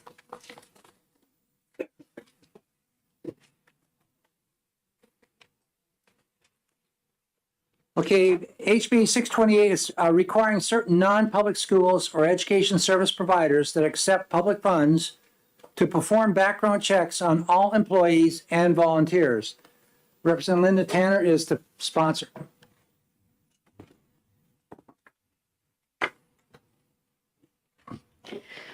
Thank you, Mr. Chair, and thank you, committee. One of the most important functions of providing public education or education in general is the safety of the students. And one of the things that we get a lot of, as we did this morning, a lot of different reports on is trying to set up a background check situation for people that are going to be working with our students. And one of the places that doesn't have those background checks right now are the ones where students are going out on Learn Everywhere, extended learning opportunities, and also with the scholarships, the tax credit scholarships, or the EFAs. And I think it's a dangerous spot to be in, where we're exposing children to people who have not undergone the background checks that we have now in place for educators. So this bill extends that background check to all those areas. And in most cases, like people will say, well, they do background checks, and they may even do fingerprint background checks. But if you look at our laws, and we've worked on them a lot, the background checks that educators have included about 20 different crimes for those criminal background checks that are particularly tagged in the cases of people that work with children in an educational setting. So this covers most contracted services or contracted services in non-public schools, and most contracted services in non-public schools do background checks. I mean, it's risk management for them. Why would they not do that?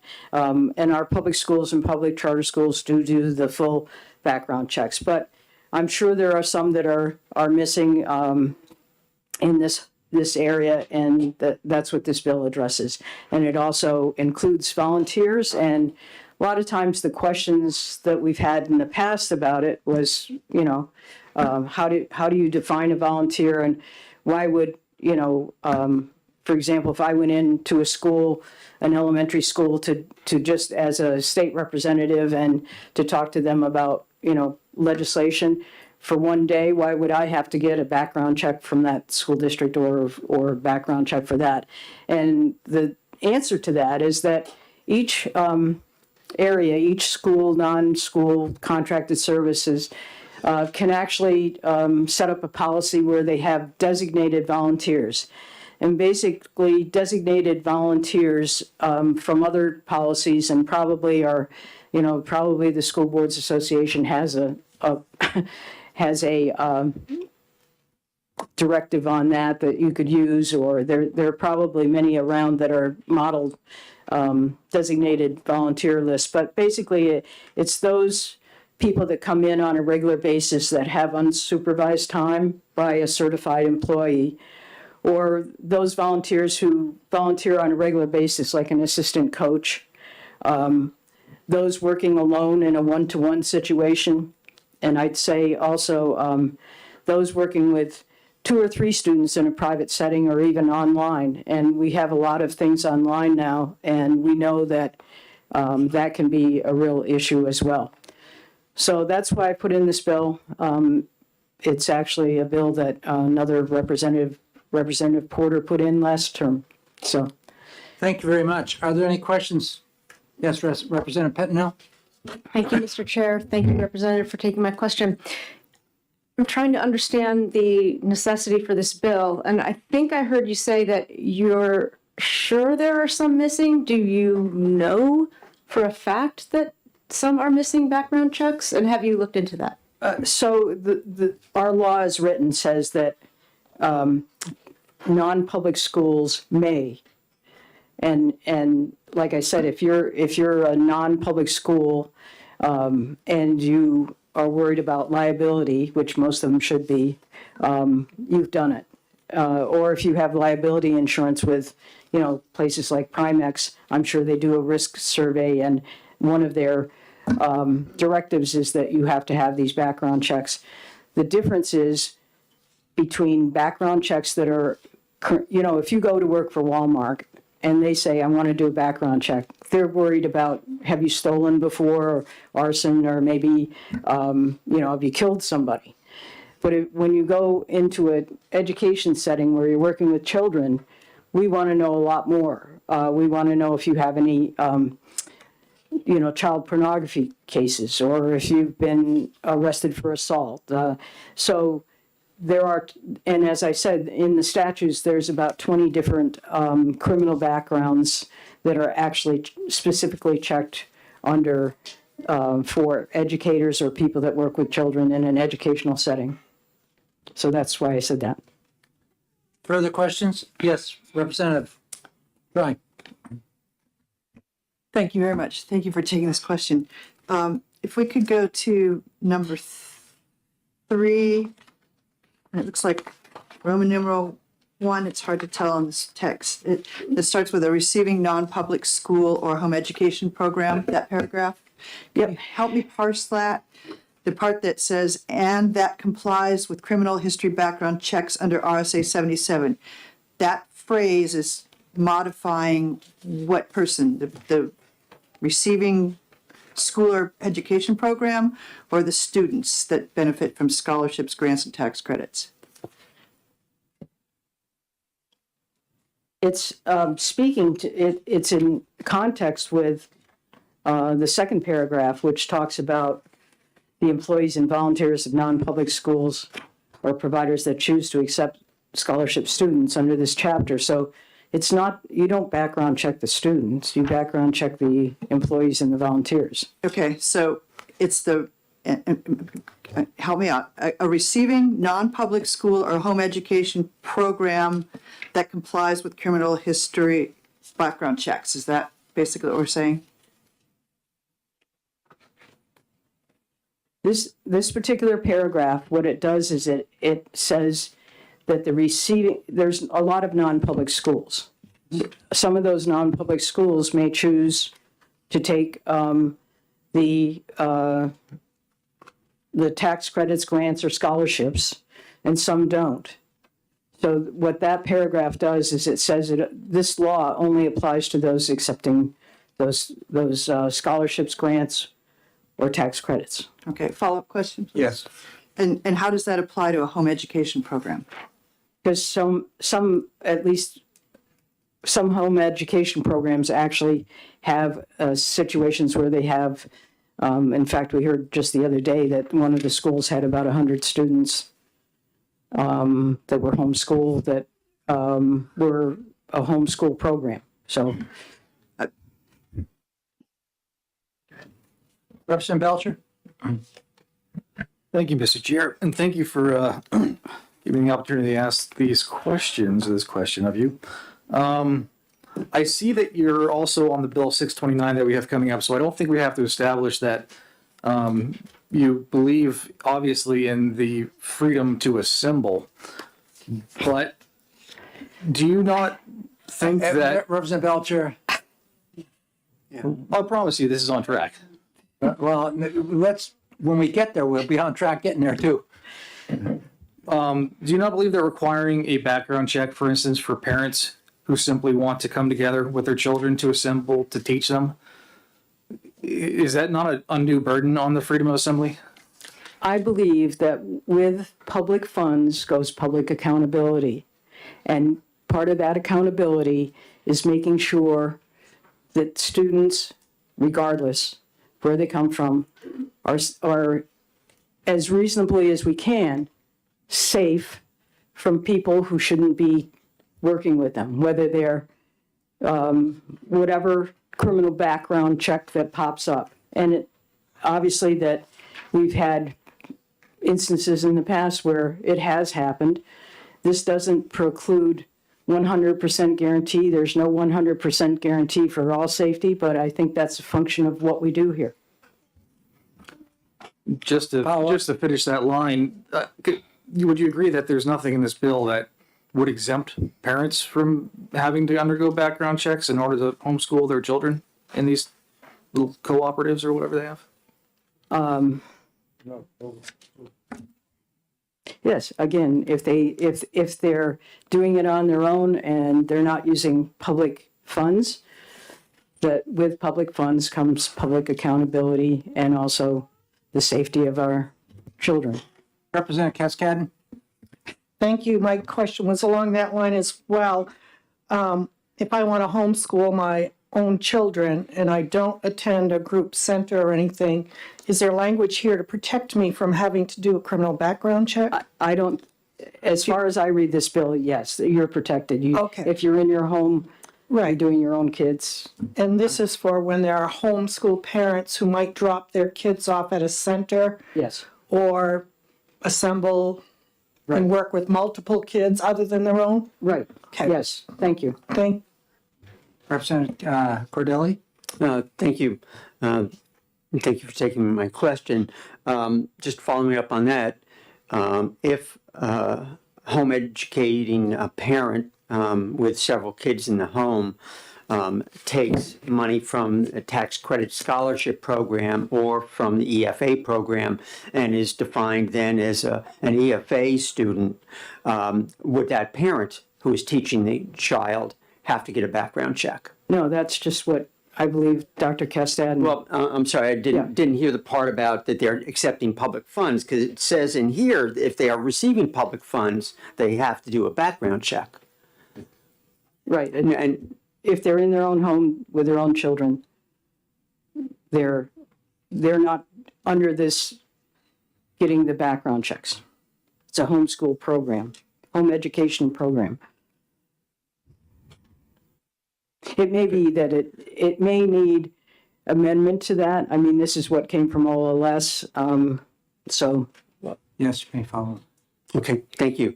I think one fundamental problem I have with the concept is that tax credit scholarship money is not public money.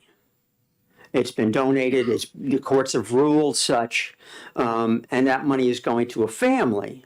And then same with EFAs, that money goes to a family for them to use for any one of a variety of valid expenses. It is no longer public money. Tax credit scholarship money was never public money. So the problem I have is all of this that says receiving public money, because these programs do not fall underneath that provision. And I would go to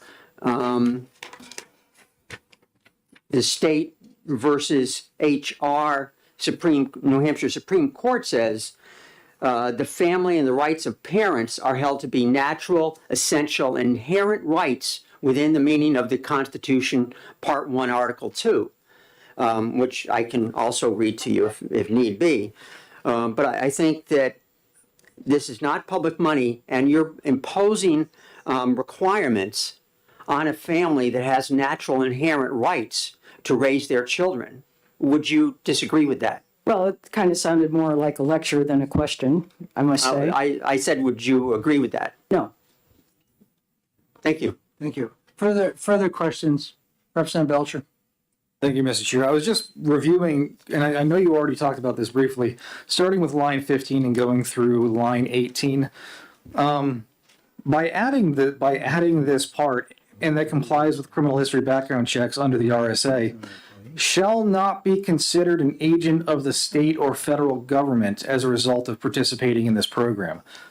Does that kind of imply that if they fail to comply with the criminal history background check, that they're somehow an agent of the state now? I don't get that at all. That's a reach, I think. I'm sorry. Representative Balboni. Thanks, Mr. Chair, and thank you for taking my question. If I am a parent of a public school student and I want to go in as a volunteer on a regular basis and work with a small group of children that not in the classroom, I'm not under the auspices of the teacher herself, but in another room working on a special program, would I have to get a background check? I think you would. Representative Cascade and then Representative Dry. Thank you. Just want to ask you if this clarifies things. And I'm looking at line 15I, a receiving non-public school or home education program. If this language were added, that assembles with more than the parent's children from scholarships, grants, or tax credits, if that addresses what your question was as well. Are you offering that as an amendment? I can. Okay. Representative Dry.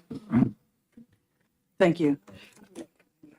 193A describes the home education program as the program that the parents set up for their children. That's the program. Are you thinking of something besides that doesn't fit that definition of program, like a cooperative or something like that, instead of this? I'm thinking, are you using the wrong language here? I may be, and that may be a solution. Thank you. Representative Ellison. Thank you, Mr. Chair. Thank you for taking my question. Some questions have been raised about the EFA program and where the money comes from. Opinion on your part, would you consider the funding of the EFA programs coming from a public entity and it's public money? Yes, I think that's where the money originates. Thank you. Okay. Further questions? Representative Belcher. Representative Myler. Thank you. Thank you, Mr. Chair. Is the intent of this bill, I've not heard you say anything against parents homeschooling kids, but I think we've had a couple of issues come before this committee this session that deals with a gathering that we've heard a term called learning centers, for example, where you've got multiple children coming in periodically to a center. Is the intent here is to try to deal with those individuals who are working in that kind of a conglomerate, that they have some sort of a background check rather than an individual parent working at home with their child? Yes. Is that your intent? Yes. Okay, thank you very much. Further questions, Representative? Thank you. I'm looking at section 5, bottom of page 1, and over to the top of page 2 for education service providers with the EFA program. First, I believe Staples is a service provider. So I'm just wondering if we would have to get criminal background checks performed on retail salespeople from Staples, etc. And secondly, it says in D, submit the results of those checks. Who is Staples going to submit those background checks to? I think if you go back to the intent and you go back to the volunteers, the intent was that the education service providers were like Prenda or other educational service providers that were being set up for tuition programs. And perhaps that needs to be cleaned up a little bit. I'm sure Amazon does background checks on all their employees. They probably do not do background checks on the way that with the 20 specific criminal background checks that we have for educators. And they're not in a position where, you know, a distributor or a warehouse worker or a salesperson at Amazon certainly doesn't meet the qualifications of a designated volunteer as well. Further questions? Representative Damon. Thank you. Just continuing with the language in that same part, lines 26 through line 3 on the next page. Just wanted to note that it seems clear that your intent in saying any employee or volunteer providing instruction in person to an EFA student. So I don't think, and would you concur, that the folks at Staples are providing instruction in person? I wouldn't think so. Further questions? Representative Belcher. Thank you, Mr. Chair. I just wanted to clarify because I believe I heard a possibility for an amendment floated. Seemed like the sponsor may have been somewhat amenable to it. I just wanted to clarify the outlines of it, possibly inserting language that would exempt a parent who wanted to teach their own children. However, if two families, say neighbors, wanted to get together and collectively teach their children, then they would have to get a background check. Yes, well, I think that's opening it up a little bit. If we, it depends on how we want to write that, because then you're going to get into the nitty gritty of how many families get together, you know, that how often, all that, whether they're going to be alone with the other children, that sort of thing. So, thank you. Further questions from the committee? Are those red lights on because people want to talk, or? No, I guess Representative Tanner's up there. Oh, okay. I got it both places. Okay, are there any other questions? Okay, thank you very much. Thank you. Michelle Lavelle.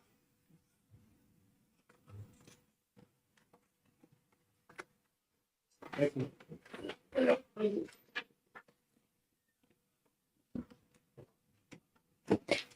Thank you for allowing me to speak to this bill today. For the record, my name is Michelle Lavelle. I am the director of Granite State Home Educators. We are a New Hampshire-based 501c4, all volunteer nonprofit across the state. We have about 14,000 members.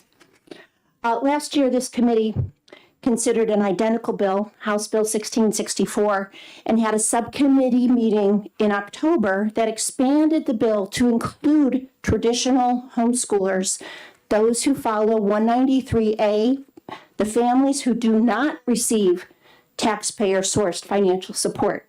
And that is exactly why I'm here today, because I believe HB 628 is a slippery slope, and it can overreach into these traditional home educating families. We've heard comments about that already today.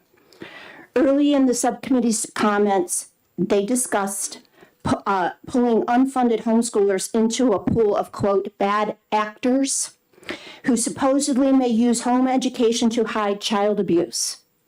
This was on the record. There's a video. It's there. This is an unfounded accusation of families and reaches far beyond the scope of last year's bill, HB 1664, and today's bill, HB 628. Traditional homeschool families who follow RSA 193A do not receive public funding, even if they utilize Prenda, K-Pod learning groups, or classes through VLAX. Traditional homeschool families do not have funds deposited into an account in their names, so HB 628 in no way, shape, or form should apply to them. That absolutely needs to be clarified because we're already hearing amendments that how do you define co-ops or book clubs, or do you dare leave your child with your friend for an hour while you get your grocery shopping done? This is ridiculous. This is an unfounded witch hunt to suggest that homeschoolers are hiding or using educational options to remove their children from society's long list of mandatory reporters. In New Hampshire, every adult is considered a mandatory reporter of suspected child abuse. It's in RSA 169-C, and it has a long list of who is a mandatory reporter, and it goes beyond who the school personnel or doctors or dentists. It says expressly any other persons. So that would include coaches, friends, neighbors, tutors, your friends in a play group, librarians, the families you meet up with at the local park. Anybody who encounters a child is obligated to report it if they believe that child is endangered. The National Home Education Research Institute released a study last March that examined research of abuse associated with public, private, and home educated students. While there are very few studies, and many are quite old, the organization compiled results of all available research and found there is no empirical evidence to suggest that home educated children are abused more or less than students in other educational pathways. So this bill can way too easily turn into a witch hunt of parents. Child abuse is abhorrent and a tragedy regardless of where a child is enrolled. While the goal to protect all children is universally supported, expanding HB 628 to these unfunded homeschoolers in RSA 193A simply because they home educate their children and may use co-ops with friends and other similarly homeschooling families is absurd and misdirected. If parents mistreat their children, New Hampshire law has mechanisms to remove their parental rights, and that includes their authority regarding education choices. If this bill applies to homeschooling families who are not mistreating their children, this is entirely absurd, unfounded, and a gross overreach of House Bill 628 and government intrusion. Further, if HB 628 is extended to these 193A homeschooling families who do not receive taxpayer money, as suggested by members of that subcommittee who are still on this committee today, it amounts to a baseless inquisition of homeschoolers and presumes they are guilty until proven innocent. Granite State Home Educators urges this committee to oppose this bill and do not involve homeschooling families in any way, shape, or form. I have one copy for the clerk, and I already have an electronic copy that should arrive to you in just a few minutes. It's already scheduled, so check your email for your own personal copy. Thank you, Michelle. Are there any questions from the committee? Representative Myler? Thank you, Mr. Chair, and thank you for being here and advocating for your constituencies. The question I'd have for you, that should this committee be concerned about bills that would provide safety for kids in areas where they're going to have their education, notwithstanding the homeschooler. I understand your position there, but beyond the homeschool activities, kids that are going to be going to these service providers, should we be concerned about their safety and these kinds of background checks for people who are basically sponsoring and providing these services? Thank you for the question. Appreciate that.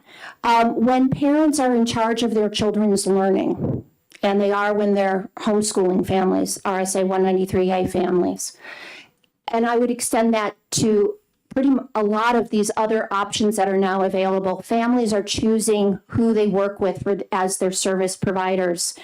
Families can find out if background checks are done or not, or if so, by whom and to what extent. At some point, do you trust parents or don't you? Do they make good decisions for their children or don't they? And I think at some point, parents do their due diligence as to the music program they enroll their children in, or the martial arts program.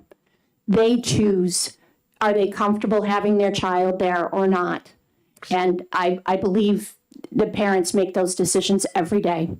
So and I don't know put words in your mouth, but my sense in your answer is that we don't have to worry about that because that's the parents' responsibility. Is that correct? I believe parents are the best ones to know who these individuals are and what programs are available and what they're comfortable with. Thank you. Further questions from the committee? Not seeing any. Thank you very much. Thank you. Christy Whipple?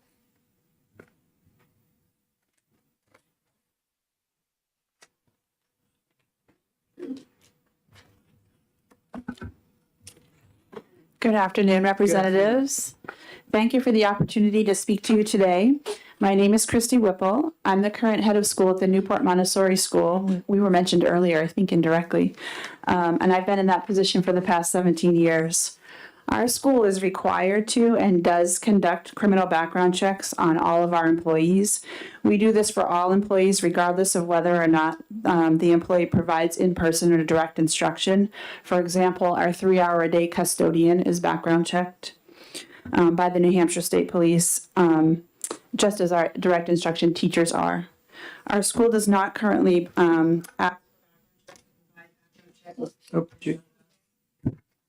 Good. One more time. Sorry.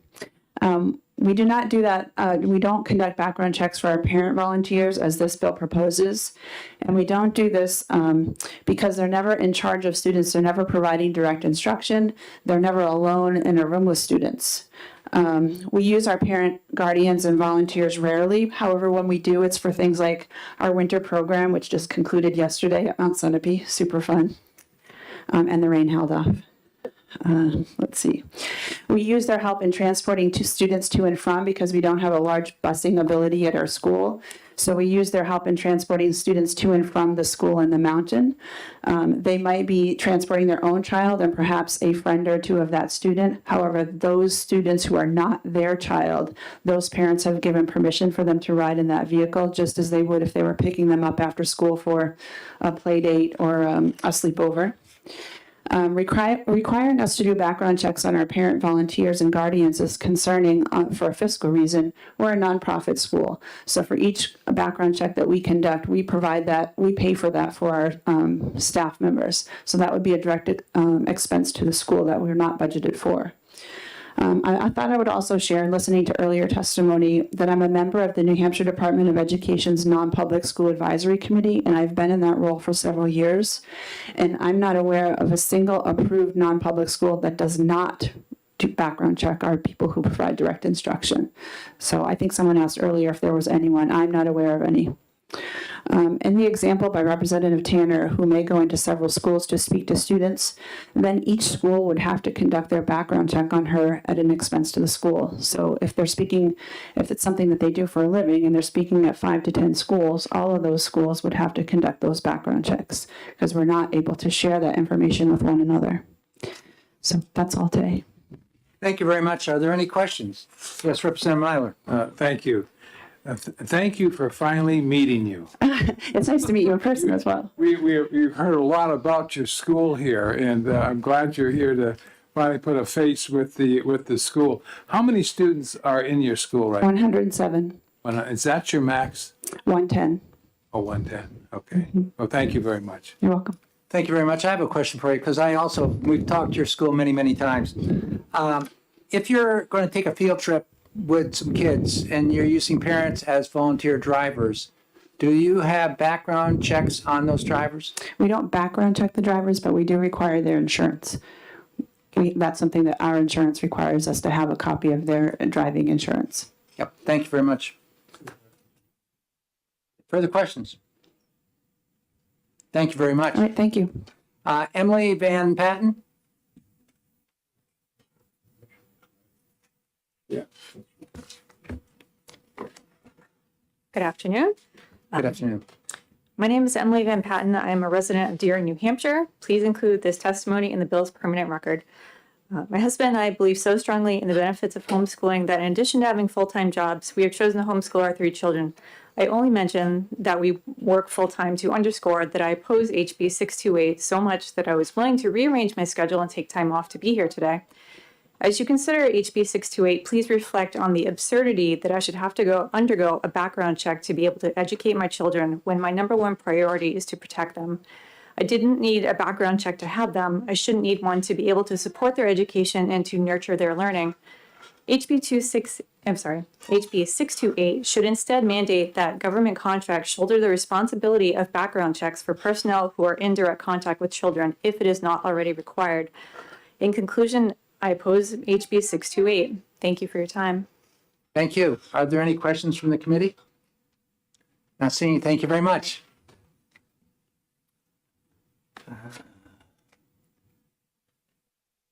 Abigail Bellamore, is that right? Yep.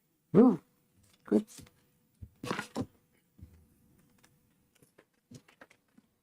Welcome. Thank you for your time. My name is Abigail Belmore. I'm from Chester, New Hampshire. I'm in a unique position. I am a traditional homeschooler. I do not accept any funding at all. Never have, never will. I also am in a unique position. I run a unfunded traditional homeschooler co-op with 6 other parents. I feel that this would apply to me in terms of trying to run a cooperative educational system for our children.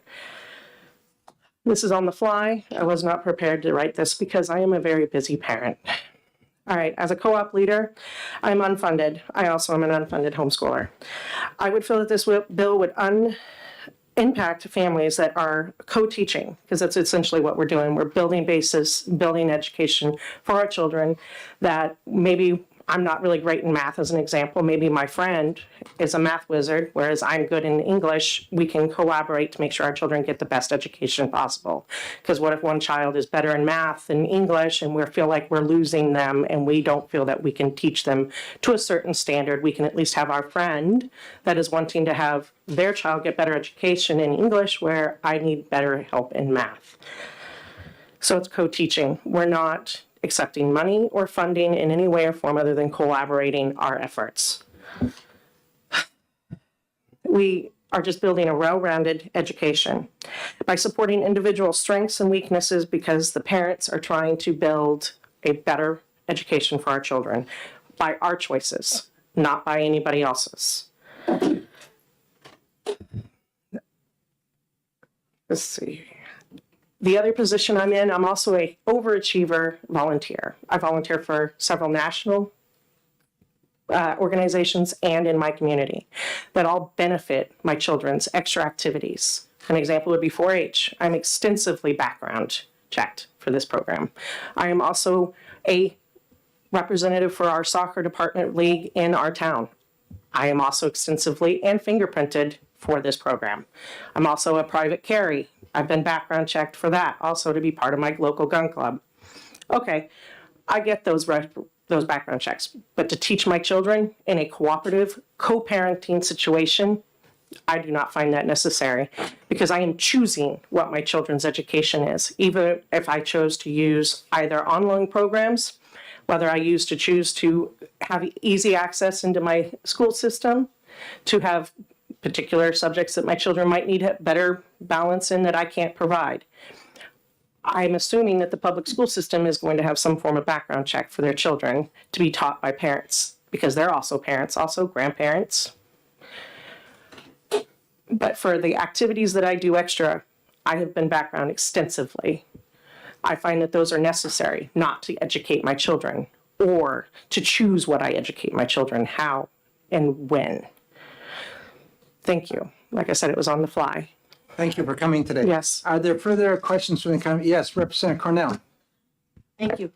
thank you for all you do, but you said you don't accept any funds for the homeschooling that you do for your children. Nope, we bring our own stuff. We collaborate and we choose as a group what we're choosing to teach. Like example, we're using the state program Moose on the Loose for our history program because it's one of those check boxes that are required as a home educator to subject our children to state history, which we totally agree with. So we use that, we chose to do that, and we are following the program, but within our own reason to gauge a multiple level education. Follow up? Yes. So I may be wrong, but I don't think this would apply to you because it says accepts. It would bleed in because what if one of those parents chose to accept the educational system, the funding? None of them do. I know they don't. But what if they change? What if something changed? And they needed to. The economy is not what it was a year ago. Thank you. Representative Myler? Thank you, Mr. Lett, and thanks for being here.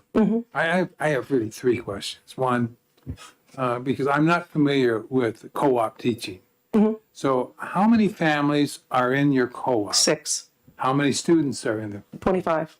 And how do those, do you gather on a regular basis? Once a week. Okay, and do you, like for the whole day, and you have different topics you talk about? Yeah, we do history, science, historical figure, and a craft, maybe a little bit of English, fun stuff, like teaching them what an advertisement meant and how to apply one and do one would be an example. Science, we're doing solar system, and we've got a little program we're doing. We're doing some online videos, and we've got telescopes that we're trying to do, and do an off-day program where we can do that at night when the sky is done. We've got crafts that we just pull from online, and we all agree how we do that. And when they're not there, then each parent is basically dealing with their child in their own home. Correct. And so this is this would be another opportunity for them to come and socialize. Correct. et cetera. Okay. Correct. Thanks for that clarification. Representative Petronell, did you have a question? I thought I saw you. Okay. Representative Belcher? Thank you, Mr. Chair, and thank you for your testimony. You brought up an interesting point on the interpretation of the language, and I want to just look at this just for a sec to see what you think of this. It says here, the State Board of Education shall adopt rules pursuant to the RSA relative to the approval of alternate programs for granting credit leading to graduation. Granting credit leading to graduation, it doesn't say anything specifically in there about receiving any funding, does it? No. So is it not clear to you that this wouldn't apply to you?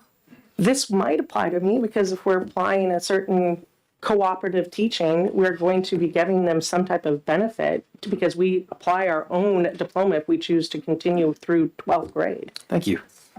Further questions from the committee? Thank you very much. Thank you.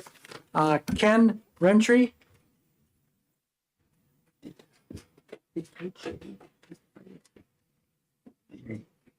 Next, okay. Yeah, she's got to leave soon. Okay.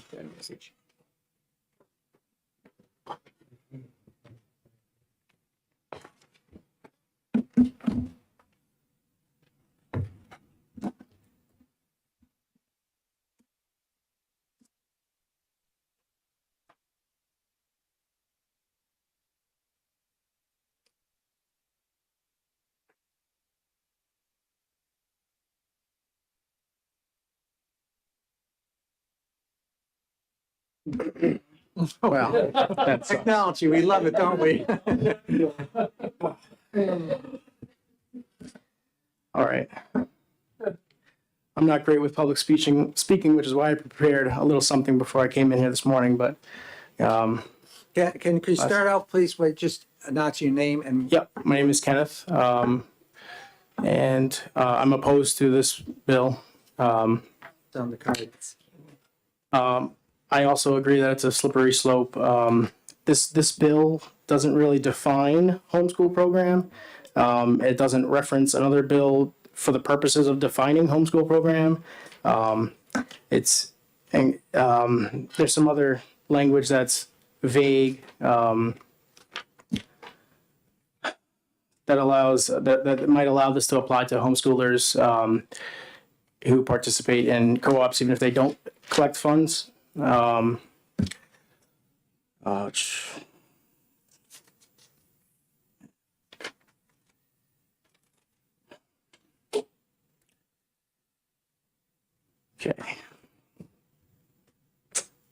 Ken, if you have testimony on your computer, if you can get it up, you could come back up and read that. That would be awesome. Yeah, I Great. think I We'll could do get it that, back up. okay? Yeah.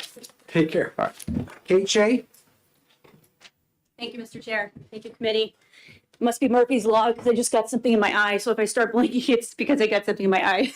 So I seem to have a run of bad luck here. Thank you for hearing me today. I'll be very brief, and thank you for bumping me up. I have to head out to do something with my child. So I'm here to oppose this bill. Who am I? I'm a mom of 4 children. I have a special needs volunteer educational advocate for children in the state with special needs, and also a founder of a nonpartisan advocacy team in the state. Group of moms that have gotten together through our hard times and come together to find solutions to help ourselves and others. I have 2 children that are in VLAX and pair that nicely with CHI, the CHI program you may have heard about. I have 2 others in Prenda. We can't qualify for an EFA, but we do utilize educational scholarships. So as I thought about this bill, it really hung over me like a dark cloud, because if you knew the stories of the people, myself and others included, that have come here many times in front of the Education Committee to beg for options for our kids in the state, you'll know that, and like I said, it's a nonpartisan matter. This transcends politics, really, it should. And to me, this bill came across with bad motivations and is sort of tantamount to a bit of harassment. And you heard that from some of the prior speakers. Who does it impact? Use cases could impact, we heard from parents using our vendors for learning loss, such as ourselves. Coming out of the pandemic, we were able to get a scholarship.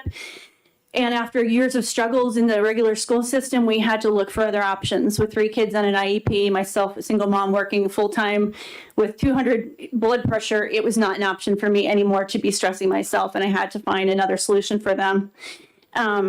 So we do utilize these options, and the logic in this bill right now is kind of all over the place. I was pre-law in school. I have a major in that, although I'm in IT now, and I see this as a proverbial slippery slope. It's an enormous slippery slope here. We've seen how even with background checks in our schools, doesn't seem to do a lick of good, right? You just heard it in the news. Timberlane, Brentwood, Plastow. I mean, the articles are almost in the news every day. Background checks are not a complete safety catch for this kind of behavior by bad actors. Okay, so this bill is not reasonable. It seems punitive and it seems ineffective. And it's adding a burden, it's adding expense, and it's not answering questions about who would administer it. Does there need to be another branch of government to administer all these background checks? And then what do you do with them? And who passes a background check? Who doesn't pass a background check? The questions are endless here, right? What I see as a big difference is that regardless of the money, the parent and not the state is truly in charge here. So like you heard another example is if my child's at the park, am I going to background check everybody at the park? No. My child's in a Prenda pod, am I going to background everyone that comes through the door? No, not necessarily. I take that responsibility for my children, my family. And are the people really asking for this? Let's go back to my point about this seems like it's in bad faith. Who's asking for this? Who's behind this? Who really wants this? Does the general public want it? Because I can tell you I represent both sides in this nonpartisan group, and they don't want any of this. No one's asking for it. It's not doing any good. So this just begs a lot of questions. It's the proverbial slippery slope again. It doesn't seem reasonable. It doesn't seem like we have a current issue. We have other measures. We have mandatory reporting, which we heard about. We have people getting put on a child predator list, right? We've got those lists. We know who those people are. I mean, I know who is around my neighborhood, that's for sure, if there's anyone close by. So it's up to me, the parent, to put my child somewhere safe at the end of the day. So it's unnecessary, it's frivolous, it's burdensome. I won't go on, but I urge you to oppose this bill. I mean, my goodness, what's the next thing? Are we going to have a Chinese balloon in our backyard, floating overhead? No. Honestly, it doesn't stop, right? And when we start to get into these gray, mushy areas, there's no end. So I ask you to oppose this bill. I thank you for your time. I'll send you my electronic testimony. Thank you all. Thank you very much. Are there any questions? I know you're running. It's okay. Representative Belcher. Thank you, Mr. Chair. Very briefly, I know you weren't pre-law, so maybe you can answer this. Can you think of any time in American history, any other right in the First Amendment, such as speech, assembly, has been burdened by the need to ask government permission or get a background check? I know it's been tried many times, right? But no, the answer is no. those rights are covered by overarching rights that we live under in this country where we're free. So no, I believe no. Does that answer you? Okay, thank you. Thank you. Your kids are calling. Thank you so much. Jenna Padone?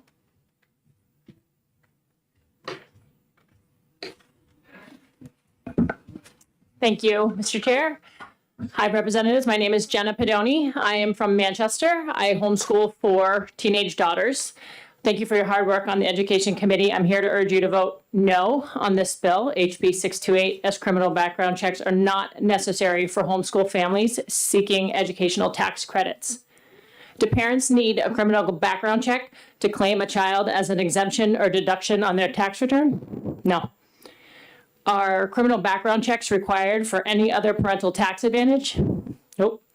Having a child in one's home has a profound impact on ultimate tax liability, yet we never require a background check. What is the logic for abruptly targeting just this one tax credit? There is none. Please vote no on this bill. Thank you. Thank you very much. Any questions? Thank you. Michelle Robacher? Let me know if I pronounce your last name incorrectly. Rohrbacher. Okay. Getting better. Thank you for hearing me today. My name is Michelle Rohrbacher, and I am a homeschooling mom in Barrington, New Hampshire. We have 5 children, and our oldest graduated last year just before her 18th birthday, homeschooling from day one. I am here today as an independent homeschooler. We do not receive any federal monies for our home education program. We do participate in the Education Tax Credit Scholarship. That does not, however, affect our homeschooling status, and we are still independent. I choose the curriculum and service providers that are best suited to meet the educational needs and goals of each of our children. Over the last 12 and a half years, some subjects have been taught by me directly, while others have been broadened by friends and professionals that we've selected. As one presenter already said, math is not my strong suit, but I have a very good friend who has taught math in the past, and she has wonderfully helped in that realm. As a homeschooling family, we have many opportunities for activity and service within our community. And over the last several years, I have myself participated in many of these activities. And in my capacities as a volunteer with these organizations, they have required criminal background checks of me, which is perfectly reasonable because they, as an organization, are the oversight committee. I've served in my church nursery, in a nursery for another church, in 4-H, in the Good News Club, at a family camp in the state, and most recently in my capacities with American Heritage Girls. All of those programs have required a criminal background check. Each of those programs has provided that criminal background check to satisfy that need. There is no funding mechanism for this bill. Who is to say who will acquire the background check? Who is to say what the implications are if a service provider or parent does not satisfy the background check? This is an overreach. Thank you. Thank you very much. Are there any questions? Yes, Representative Cordelli.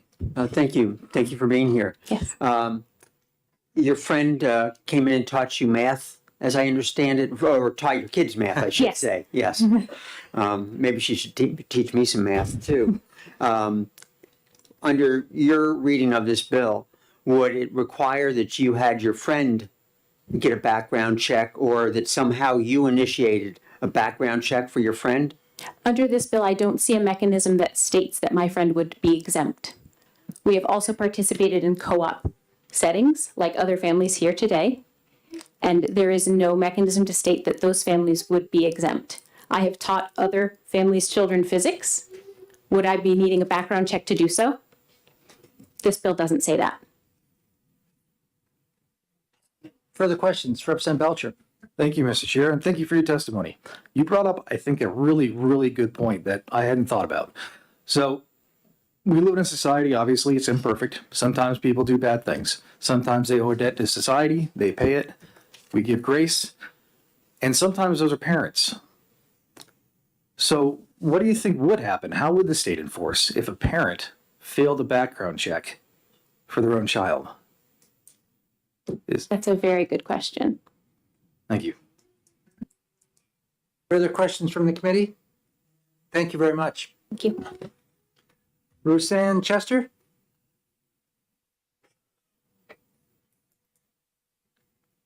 Thank you, Chair. Thank you, committee Are you members. supporting or opposing? Opposing. And thank you for all of your very conscious questions. That's what's made me so impassioned about speaking about this bill. As you may know, I do not have any children currently in school, but I did have children that I wanted to homeschool, and I felt I was not capable of homeschooling. Because I felt I was not capable of homeschooling, I had a child who was physically abused in our public school system by one of their teachers. So I chose to remove that child from the school system and pay for private education without public funding, because during my investigation, I found that this teacher had been moved 12 times within the last 4 years because of parents' complaints. She had a glowing history. She had been a teacher for over or a counselor or whatever for a long time in our school systems, and she was physically abusing multiple children. Never had a problem with her background check.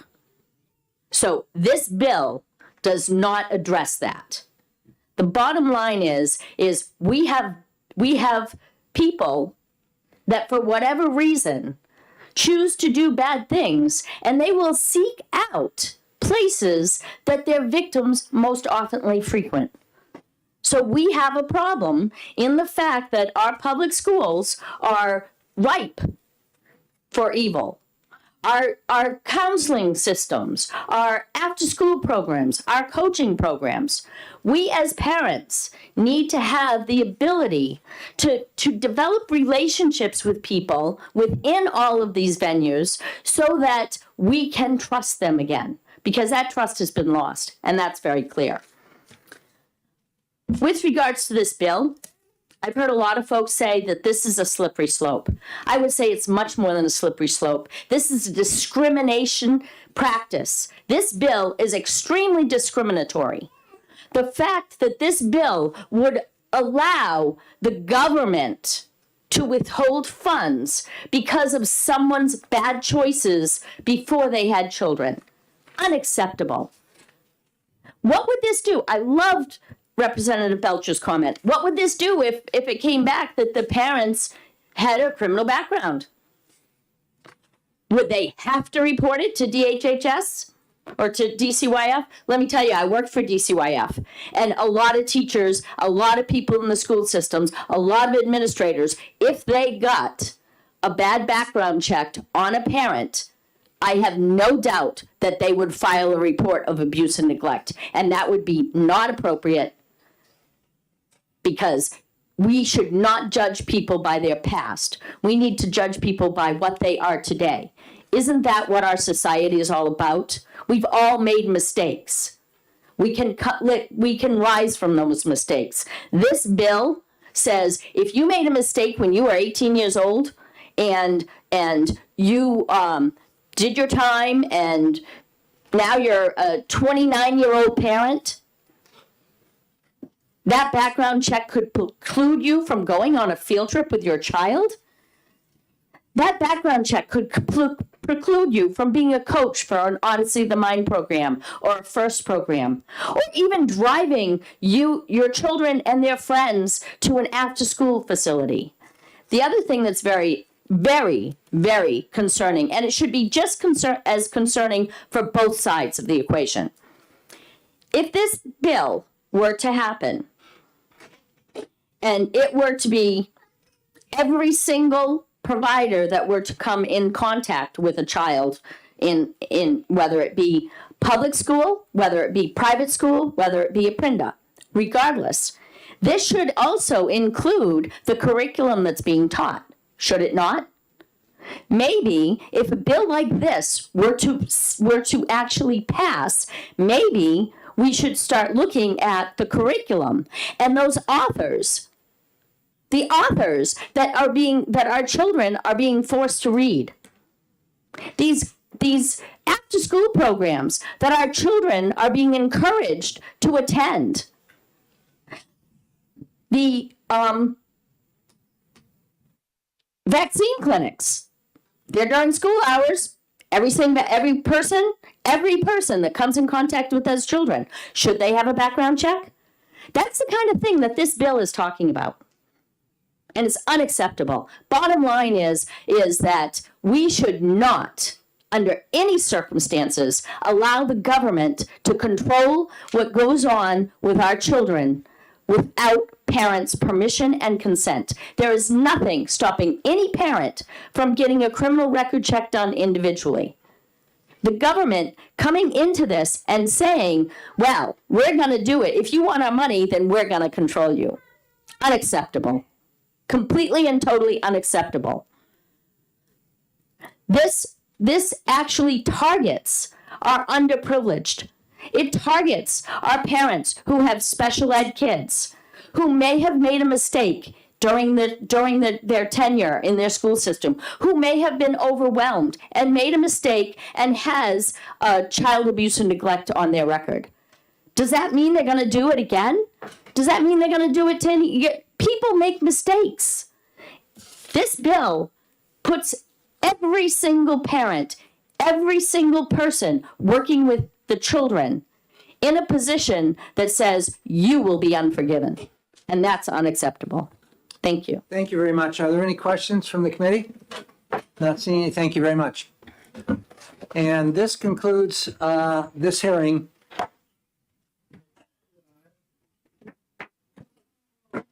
Oh, excuse me.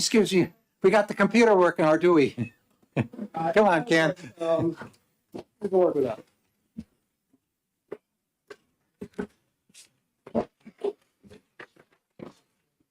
Fortunately, a lot of the points have been made.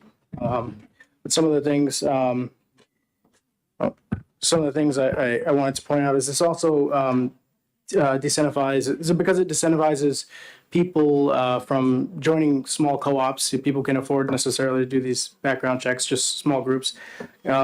It's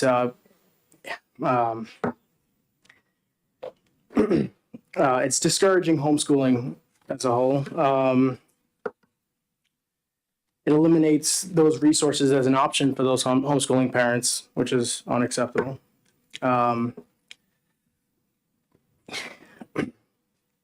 And many of the people that this would target are low-income families who rely on these funds, and it specifically targets them. So it is discriminatory. It's discriminatory towards low-income people and families.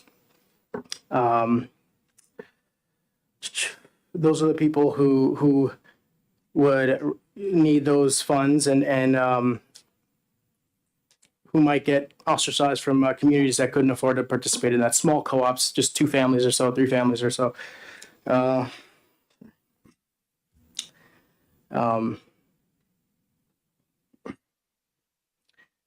intent is supposedly to protect children from potential criminals. The thing that comes to mind for me is sex offenders.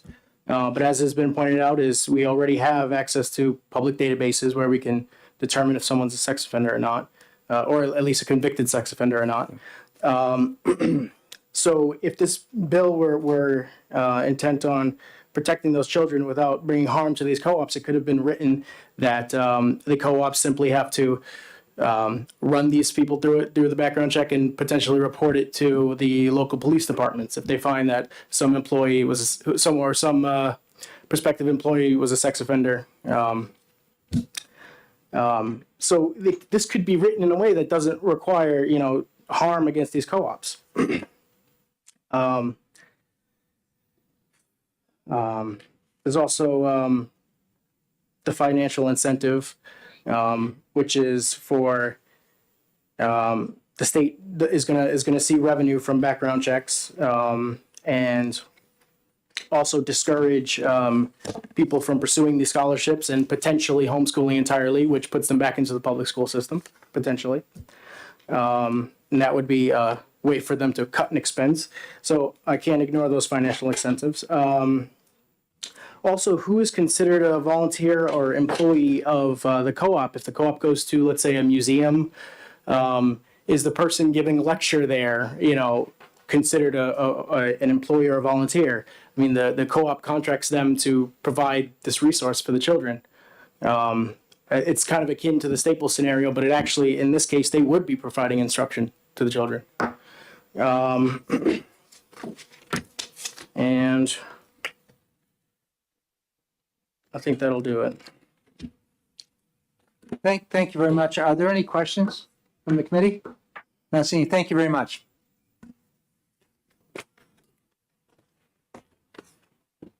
Alrighty. So this will conclude testimony on 628. And we're going to stand up for a second here and do some stretching before we go into the next one.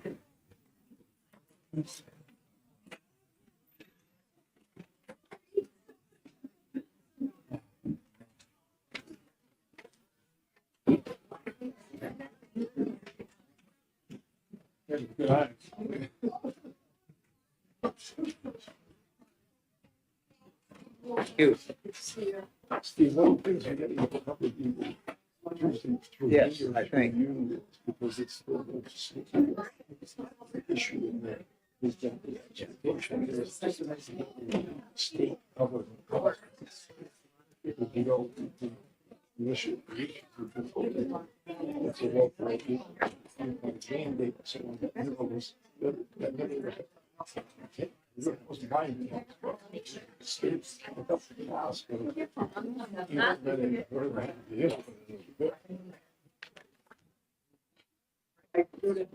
Oh, I may be able to do that. But if not, we'll talk. We'll talk. I should have something. You're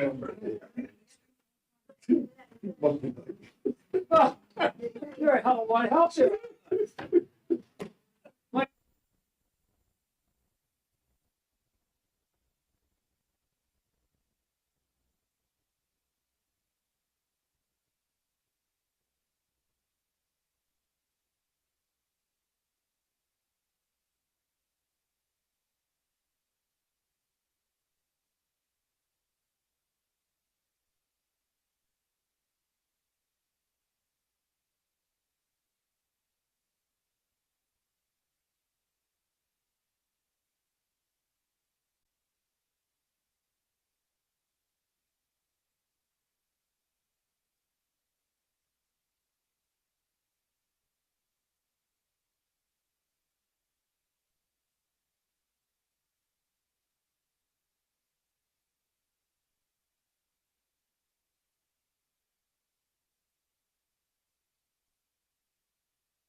during school board meetings.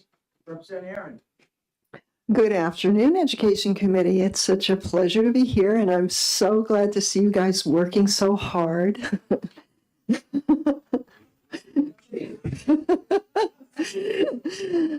So I'm Representative Judy Aaron, representing Sullivan District 4, which is Ackworth, Goshen, Langdon, Leominster, and Washington.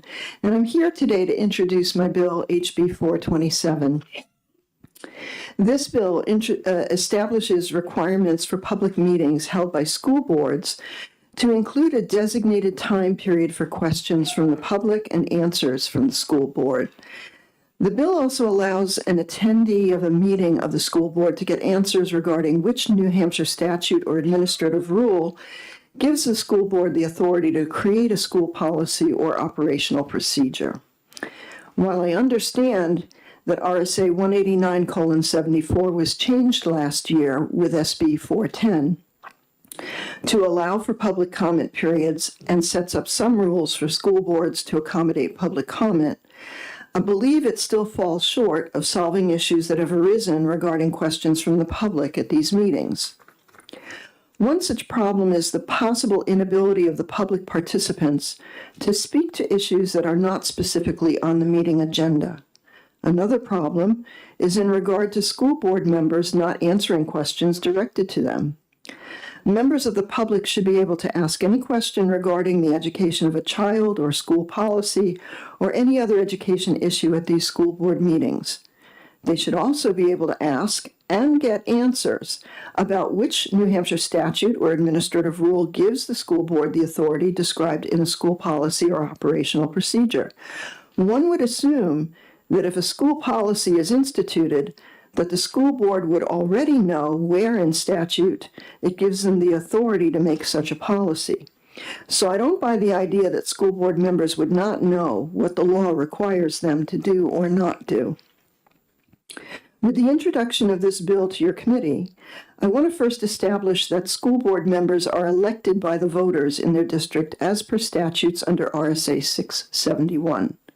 Elections are defined under RSA 652:1 and RSA 652:9. Because school board members are elected officials, they are therefore answerable to the public that they serve as elected officials. They are elected to craft policy for the school district and represent their constituents, and they must be held accountable to those constituents. Part of that accountability is to answer the questions posed to them and respond to the concerns of the taxpaying constituents. This bill was born out of many unfortunate and sometimes ugly situations that have happened in school board meetings across this state in the past. Some parents and members of the public at large have essentially been shut out of participating in school board meetings, have been summarily ignored at these meetings, and have not been given their rightful chance to question, discuss, or voice opinion regarding school board policy for the schools that they pay for with their taxes. This is wrong. This is a wrong that must now be statutorily corrected. We cannot allow school boards to be dictatorships. They are elected to serve the public, not ignore them. Members of the public must be given their time to voice their concerns, question, and give comment at these school board meetings regarding school policy, procedures, and any other function the school board performs. Current law establishes no less than 30 minutes for public comment. My bill doesn't establish a time frame, but requires sufficient time to be given for public input. When questioned about school board policy, or the authority of school boards to make certain policies, they must also provide an answer to the public. It is the right of the citizen to question and receive an answer, especially since members of the school board were elected to represent the citizens, and these citizens are funding the schools with their tax dollars. If an answer is not known at the time of the question, then it is not unreasonable to require the school board member or administrator to follow up and provide an answer within 5 business days. Again, as elected officials and policymakers, they are answerable to the public. If answers are not provided to the public, then complaints to the Commissioner of Education are in order. The public should also be made aware through school board minutes which members of the school board refuse to answer questions. That is sure to be useful information to the voters the next time school board elections come around, but it is also a matter of public record. It's also not unreasonable to ask school board members what administrative rules and state statutes give them the authority to make certain school policy. This ensures that school boards are not just doing what they want whenever they want without the authority to do so. An elected official should not be giving themselves power and authority where none exists. This is a bill that makes good sense as it requires that the public be heard. It also allows the public input into important local policymaking and holds elected officials accountable. So I hope that you'll pass this bill out of your committee with an OTP recommendation, and I'd be happy to answer any questions. Thank you. Thank you very much. Any other questions from the committee? Representative Cascadi. Thank you, Mr. Chair, and thank you for your presentation and for taking my question. With these regulations in our areas, it is very difficult to get people to run for public office, particularly a school board, just speaking from my experience. Would this allow for people to be apt to, would this precipitate, no, that's not the word I want. Would this engage people to want to be on school boards, or would it deter them from it? I don't think it would deter them from it. I think that if you're going to run for an office, that you would be welcome to giving reasons why you make certain policy decisions, and that you would welcome questions from the public, and that you would want to answer those questions in the best way possible. For sure. Thank you. Further questions? Yes, Representative Belcher. Thank you, Mr. Chair, and thank you for bringing this bill forward. I love the intent. I have a couple little concerns, and I'm hoping you can help ease them about some of the specifics. So when it says that the school board is unable to respond affirmatively, that they should then immediately have to withdraw the procedure or rule until they can.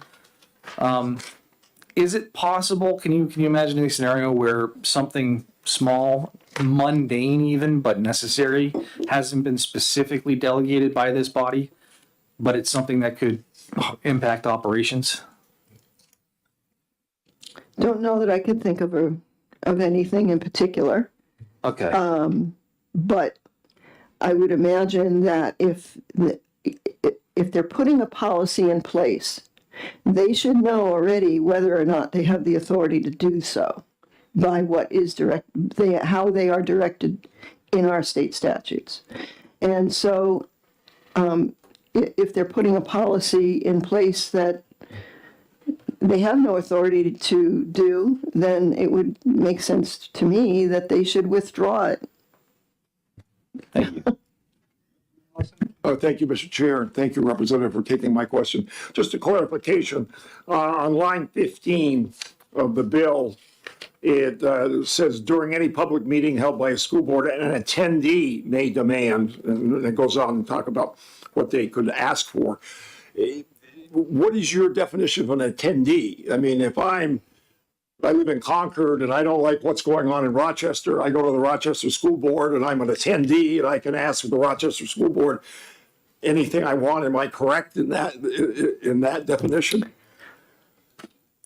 I would imagine so. I think the reason why I put that in there is because we have had instances where people who live in the district who do not have children in the district are not allowed to pose questions or participate. We have seen instances of that. And that's why I'm saying not necessarily a parent, not necessarily, someone who has a or a grandparent, but someone who is attending the meeting, who is a taxpayer. Follow up, Mr. Chair. I guess my question goes to resident. Are we talking about residents of, whether they have children or they don't have children, they're residents of that particular community? But does this cover people coming from a community 60 miles away to ask questions about that school board policy? where they have no connection? I don't know why anybody from 60 miles away would go to a local school board meeting, though, but I can appreciate your point. Thank you. Thank you, Mr. Chair, and thank you, Representative, for being here today. Can you define what's sufficient time? Well, in current statute, it outlines 30 minutes. And I would imagine that, if you only had a few people, one or two people who were, in current statute, let me see, what I wanted to say was that in current statute, it says, the public comment period shall be for no less than 30 minutes. Well, so if you only had maybe two people and it took you less than 30 minutes to answer those questions, so you're going to sit there and wait till 30 minutes goes by. That's why I just I didn't want to outline a specific time frame, because I think, there's common sense that enters in here too, that you'd want to allow sufficient time for the number of people that are asking questions. Okay. Yes, Representative. Thank you, Mr. Chair, and thank you for answering my question and bringing this forward. This question might be better aimed at the School Boards Association, who I'm sure will testify. But my question is, do you know of any school boards that already have a practice in place that do designated time? Is that a majority of school boards? Maybe only a few that do that? Just sense of that? I don't know specifically, but I know that there are school boards that do and school boards that don't. Okay, thank you. I have a question for you. On line 21, if any public question remains unanswered. Now, we have a lot of issues going on, which are labor issues, which are confidential issues, some funding issues. We don't have any information relative to that question, seeing that the budget hasn't been designed yet. So to me, this wording is very, very ambiguous. How would you fix this? Okay, well, an answer is an answer is an answer. And I mean, you can say, we don't have that information right now, but we can get that to you when it is available. That's an answer. But we have seen instances in school board meetings where there is no answer. They don't even give an answer. They summarily ignore what the question is, and that's not right either. I think that as public officials, people should be responsible to giving an answer to a question from a parent or taxpayer person in the district regarding whatever the question has to do. So say, you say it's a labor issue. Well, I'm sorry, that's confidential. We can't give that information out to you in public. Or you can give an answer that explains why you can't give a specific answer. I think that's what I'm saying here. Okay, thank you. Further questions? Yes, Representative Woodcock. Thank you, Chairman Ladd. Good afternoon, Representative. Thank you for taking this question and waiting around till Friday afternoon. I have a couple. First off, do you think there's a responsibility of people who are participating in school board and public to be respectful to the school board members? I think absolutely. I mean, people, both sides must be respectful to each other. That's how we have good meetings. Okay. And then my follow-up I made to get to the question, I was following, I'd highlighted line 21 as had Representative Ladd, unbeknownst to me. I was thinking about, in my particular school district, we have an ongoing dialogue about the closing or not closing of an elementary school, as many schools now with declining enrollment. And there's no way that if you ask me, the school board member, or if you ask the superintendent, if you ask anyone, that they can be able to answer that within that meeting, because they're still talking about it. And they will never be able to give you an answer within 5 business days, because there isn't an answer yet. But you're saying there remains an answer, that they're responsible for obtaining an answer. That's what it says. You're responsible for obtaining an answer, responding within 5 days. That is a topic that they can't.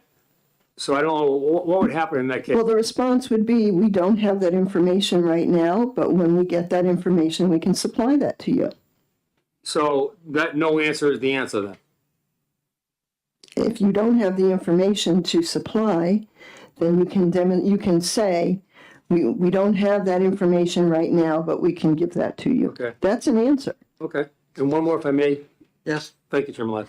Last one was, 3 times during your presentation, you talked about that the school board, local school board should be held accountable, which I agree. But it seems to me that the local election for school board is the way they hold people accountable. If you don't agree or the person hasn't responded to you, the next school board election, you don't elect them. So are you I'm then, asking, is that a way to hold them accountable, is just not re-elect them? that's one way, but, I think, would you have to wait then 2 years for them to be accountable to what they're doing? No. I think once you're elected, you're accountable during the time that you're in office, aren't you? Sometimes, I guess. Thank you, Chairman Ladd. Further questions, Representative Cornell? Thank you. Thank you for taking my question. Line 25 says members of the public may file a complaint to the Commissioner of the Department of Education. Is it true that school board, locally elected school board members are answerable to the Commissioner of Education? To some extent they are. Oh, okay. I'm assuming Attorney Fenton is going to testify, or the School Board Association to answer that? Okay.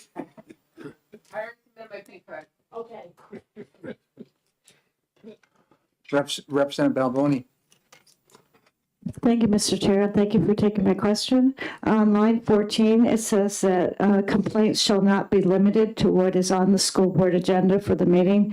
I think that school board agendas tend to be pretty tight. There's a lot of business that needs to be done during the meeting, as well as having the public comment. And down further, you say that the board member should be prepared to give the answer plus the RSA and the policies. If we don't know, or if a board member doesn't know what topics are going to be asked, don't you think it's a little difficult for them to be able to then also give them the policy and the RSA?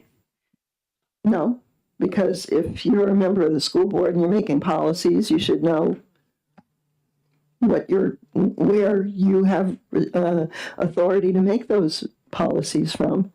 And whether something is on the agenda or not, I think it should be open to discussion or at least question from the public.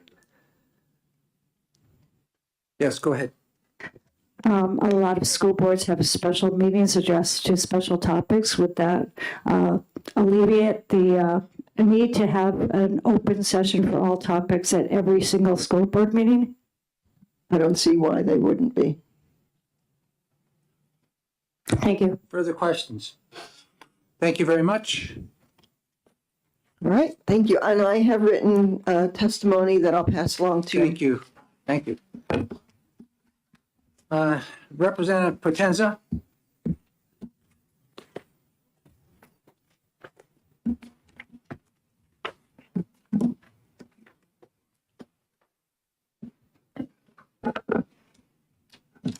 Thank you, Chair and Committee. My name is Representative Kelly Potenza. I represent Stratford District 19. That's Rochester wards 1, 2, 3, and 4, and 6. I'm in support of this bill. I have literally attended, I would have to say, probably more than a dozen school board meetings over the last 2 years throughout the state. Derry, Londonderry, Bedford, Loudoun, Rochester, SAU 16, multiple, Portsmouth, Newmarket. This is so important.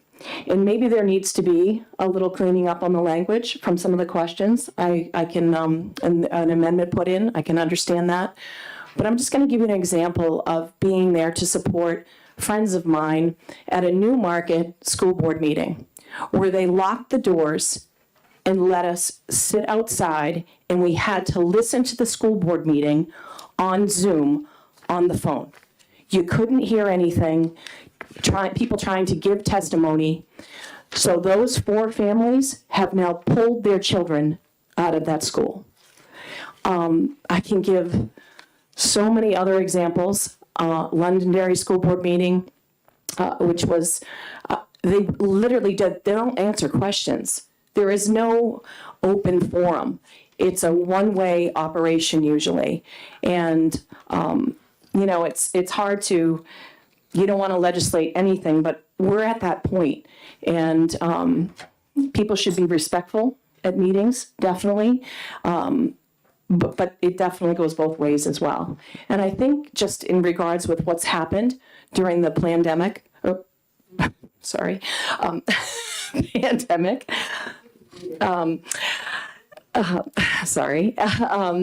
we've experienced a lot of this necessity to have a bill like this. So I appreciate Representative for putting this forward. I'd be happy to answer any questions. And most of these things are all covered, in regards with rules and all those different types of things in an RSA under education or Chapter 197. So, but that's it. Thank you very much. Are there questions from the committee? Yes, Representative Myler. Thank you, Mr. Chair, and thank you for being here. Just one question. In those communities that were abusive, that's my term, not your term, to parents or to citizens, were those school board members then not elected again in the next election? I don't know, actually. So if we just look at Newmarket and Londonderry, no, they're all back in. Thank you. Further questions from the committee? Thank you very much. Okay. Aubrey Friedman.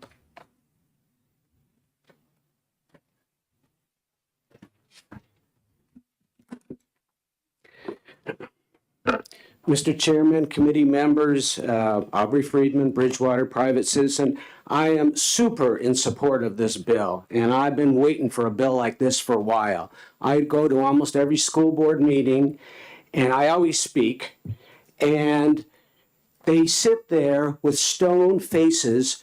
I mean, sometimes you just make comments. So if you make a comment, then you don't really expect an answer. But I do ask questions. I will have to say for our school board, they will, if it's an easy question, they will either the superintendent or the chair will just answer it right on the spot, which is good. However, there are difficult questions, and they're stone-faced, and that is totally rude. I mean, if you asked me a question and I just sat there with a stone face, I mean, that is plain rude, if nothing else. Let alone not being accountable. So I think this bill is reasonable. As if you don't have the answer, you do need to respond, and we'll get back to you or something like that. Or if you don't have it in 5 days, sorry, I tried, but we just couldn't get that information. That's reasonable. That's an answer. But to just sit there with a stone face, and I know why they do it, is because the New Hampshire School Board Association specifically advises school board members to not say anything. And believe me, I've railed against that organization. So they just don't say anything. Also, this business about citing the RSA or the rule, that I think that's reasonable. If you're taking an action that affects the public and public dollars, you should know what your authority is. I think this will actually force, they should know the rules. If they don't, it could be a little burden on them to make sure they know it, but I don't think that's unreasonable to know what your authority is. And my only problem with this bill is actually, I think it doesn't go far enough. There should be an actual penalty, because it says members of the public may file a complaint. Well, that's very nice to file a complaint, but honestly, a bill without teeth is only a suggestion, and they can just ignore it. I say give them a fine. If it's $50, $100, if they're going to break the law, we as the members of the public, we have to follow the law, and we have consequences if we don't do what we're supposed to. So I say put a penalty in it, a fine, and let them answer for it. And that's it. Thank you. Are there questions? Representative Cascadden. Thank you, Mr. Chair. Thank you for your presentation. I've worked for 3 different school districts, so I'm not really clear in understanding what your experience. Can you give us an example where someone kind of was rude? No, You no, mentioned it. no, Just they're- out of curiosity, or do you know any specifics? They're not rude. We, in our SAU 4, like was described earlier, we're pretty good now. When they had the mask and all that kind of commotion, they did get the police officers just in case, but we never had any trouble. We are all civil. okay. And so we don't have any of that problem. It's just sitting there stone-faced is unacceptable. It's plain rude. So, and I think that's why this bill is necessary. But we don't have any trouble like that. Okay, follow up, just for clarity, so if a school board sits, like am I sitting stone-faced? I mean, I'm interested in what you're saying, but Well, is it precipitated on just the way they're presenting themselves, or? Well, if you've made a comment, you don't need to say anything. But if you've asked a question, you've raised your voice at the end as a question mark, somebody should answer it. I don't see why not. Somebody. I don't think it's outrageous to ask somebody, and even if you say, well, we don't know right now, I don't know, but we will get back to you, that would be acceptable, and then they have to follow up. So it's not the way they look, it's just you ask the question, somebody please answer. And I do ask hard questions, so I think an answer. We'll get back to you, we got to research it. Hard questions are asked, and I do ask them, but they're not unreasonable. So I just think it's common courtesy, if nothing else, to be honest. Thank you. Further questions from the committee? Yes, Representative Woodcock? Thank you, Representative Ladd. As someone who attends school board meetings regularly, I take from your dialogue, which is terrific. It's good to have people like you there. I'm concerned, thinking about the other side of the table. Do you see any problem with that someone can just come in and ask questions or have comments about issues that aren't even on the school board agenda that night? Or do you think that's going to really be a problem? Well, comments are not. If it's a comment, it's a comment. If you ask, like in ours, we have the 30-minute thing and they announce it right at the beginning.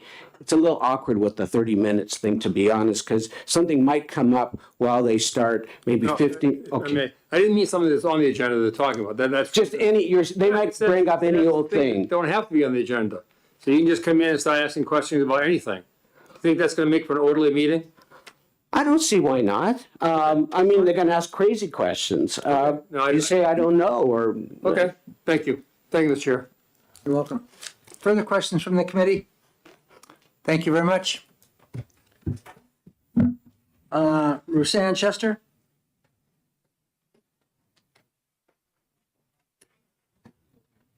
Thank you, committee chair. Thank you, committeeman. I am not going to bore you with my story, but but I will tell you that I tried to address it with the school board. This was a long time ago, but it did not end well for me. The bottom line is because of my experience, I've become a child parent, and in some instances, even a teacher or a para's support. So it is very important that anyone should be able to raise the question, because there is a chilling going on between parents and our school board, between teachers and our school board. It exists. Now, if you don't want to believe it, go to some school board meetings and you'll feel it. Ask parents, ask children, ask teachers, and you'll feel it. In my town, most of our school board members are also on the NEA. They're members of the NEA. For me, that's a National Education Association. I believe that's a conflict of interest. My school manager is not even a member of my town. So as a concerned citizen, the only avenue I have a lot of times is through this process. Our school board, I have been told, is run by a bully. Our school board, I have been told, is full of bullies. And that is why the few non-bullies that they have identified themselves as non-bullies, and I don't know if they're even still on the board, but they say that they go along to get along because it's better than being bullied. So if we have school boards that even the members are being chilled, it's a responsibility. I am all for smaller government.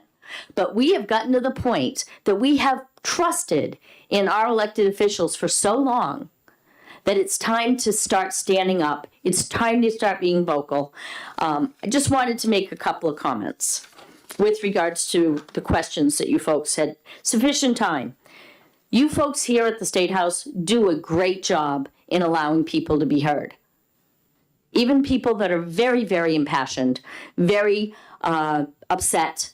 You do a great job. You give them adequate time. If it can't happen in that time frame, you make arrangements so that it'll happen in the future. Why can't the school boards do that?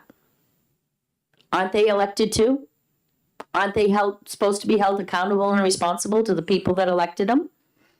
As far as a defined attendee, I think I've already spoken to that, is there are some instances that the parents are so afraid that their children may be singled out and bullied and sent to certain places during the school day, because now we can't find out where they are during the school day, that they don't want to speak up. So sometimes they'll reach out to someone who is not part of that community to speak on their behalf and take their identities away. The issue that had come up with regards to remains unanswered by the end of the public meeting. Easy solution. Say, I don't know, but I'll get back to you. That shows respect. That shows accountability and responsibility. And if it's an item, you know how they always have the agendas, and then they have new business. If it's an item of new business, then new business should be very limited in its comments. And new business may have to go onto a forward agenda. That is one way to keep the meetings orderly. Needs teeth with a fine, I don't disagree at all. I don't know if needs teeth with a fine needs to be done at this level or at the local level, but I do understand what's the point of having rules if you don't have to follow them. And voting people in and out of office, unfortunately, at a local level, when we are voting for people, unfortunately, most people vote for people they know. Oh, he goes to the men's club, he's good. Oh, she's part of the Bedford Women's Club, she's great. But they don't know their politics. They don't know how they're going to enact restrictions or limitations on their family. So I'm not opposed to the fine, and I do understand that it needs teeth, but a bill like this needs to be done at the state level, and then maybe the fine we can try and work out individually at the local level. Thank you very much. Are there any questions, Representative Ellison? Thank you, Mr. Chair. Just a clarifying question. You made a comment about NEA members. Are you in a position to decide which labor organizations educators join or don't join?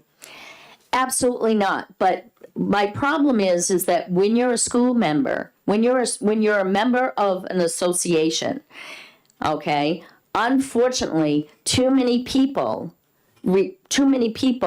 are beholden to that organization. Now, if they're a school board member, they should be beholden to the constituents first and that organization second. What I have seen in my town, that is not the case. And that is my issue. Representative Cordelli? Thank you. Thank you for being here again. I'm just wondering, we have to file campaign disclosure forms. I'm not aware that local school board candidates or members have to. What do you think about that proposition? I think local members filing is an absolutely fantastic thing. I think that even taking it down, we have, in my town, we have people that change their party before they run for a local position. Because they know we have this many of this party and we have that many of that party. And I'm going to change my party because anyone who's going to do due diligence will go to the town, figure out what party I am, and vote for me. So I do believe that it should be that transparent at this point. Are there further questions from the committee? No, thank you very much. Thank you. Noreen Pond?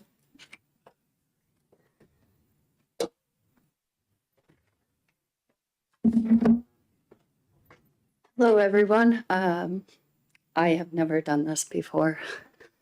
First time. Last year, I spoke at the city council here in Concord. I live here. I've lived here for about 2.5 years, and over time, I have seen it to where it's a bigger concern than when I remember as a child. As a child, the school was of the quality of the education was always a concern, and it's only gotten worse. I'm not a parent myself, but I am aunt to 14 little kids. They're all like, they call me aunt, but they're actually my cousins. But 3 of them are not in a public school because of what is being taught such as CRT. So, but all parents have the right to ask a question, whether it is the topic of the night at the school board meeting. It doesn't matter. If you are a school board member, then you know what the topic is about, whether you are researching it or whether you are quite educated in it. Bad pun intended. So you are supposed to be able to answer a question just as the president does at any public meeting. He'll answer a question, and whether it's about the topic at hand or not. So why can't a school board member do that? We elect them to the board, whether we agree with them or not, they're still elected. And we pay their bill. We pay their pay, so they should be able to answer a question.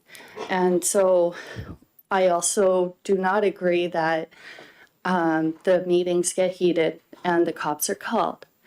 With any discussion has to become civil, and it has to be productive, because if you're going to start yelling and screaming, it's not productive and nothing will get done, and no opinion will be getting across because there's a lot of anger. So whether it's the topic or not, it needs to be answered. And I'm not talking about an hour answering it. I'm talking 30 minutes or a little less. So I don't see the big deal in that. So why is that topic keep coming up as a debate here at this meeting today? It should be obvious, answer the question, and move on. And that's it. Thank you very much. Are there any questions from the committee? Thank you very much. Thank you. Barrett, Christina?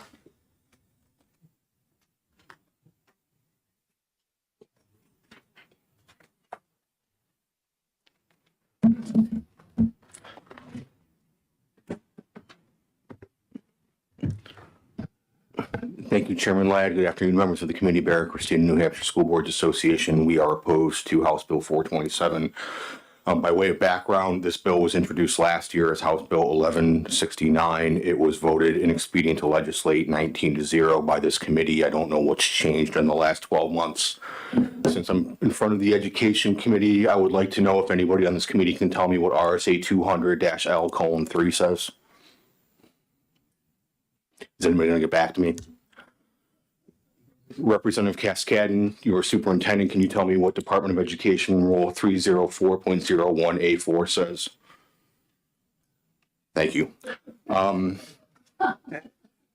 we being asked questions now? I'm not sure what's going on. No, I think this is not really a question directed. I think he's making a point.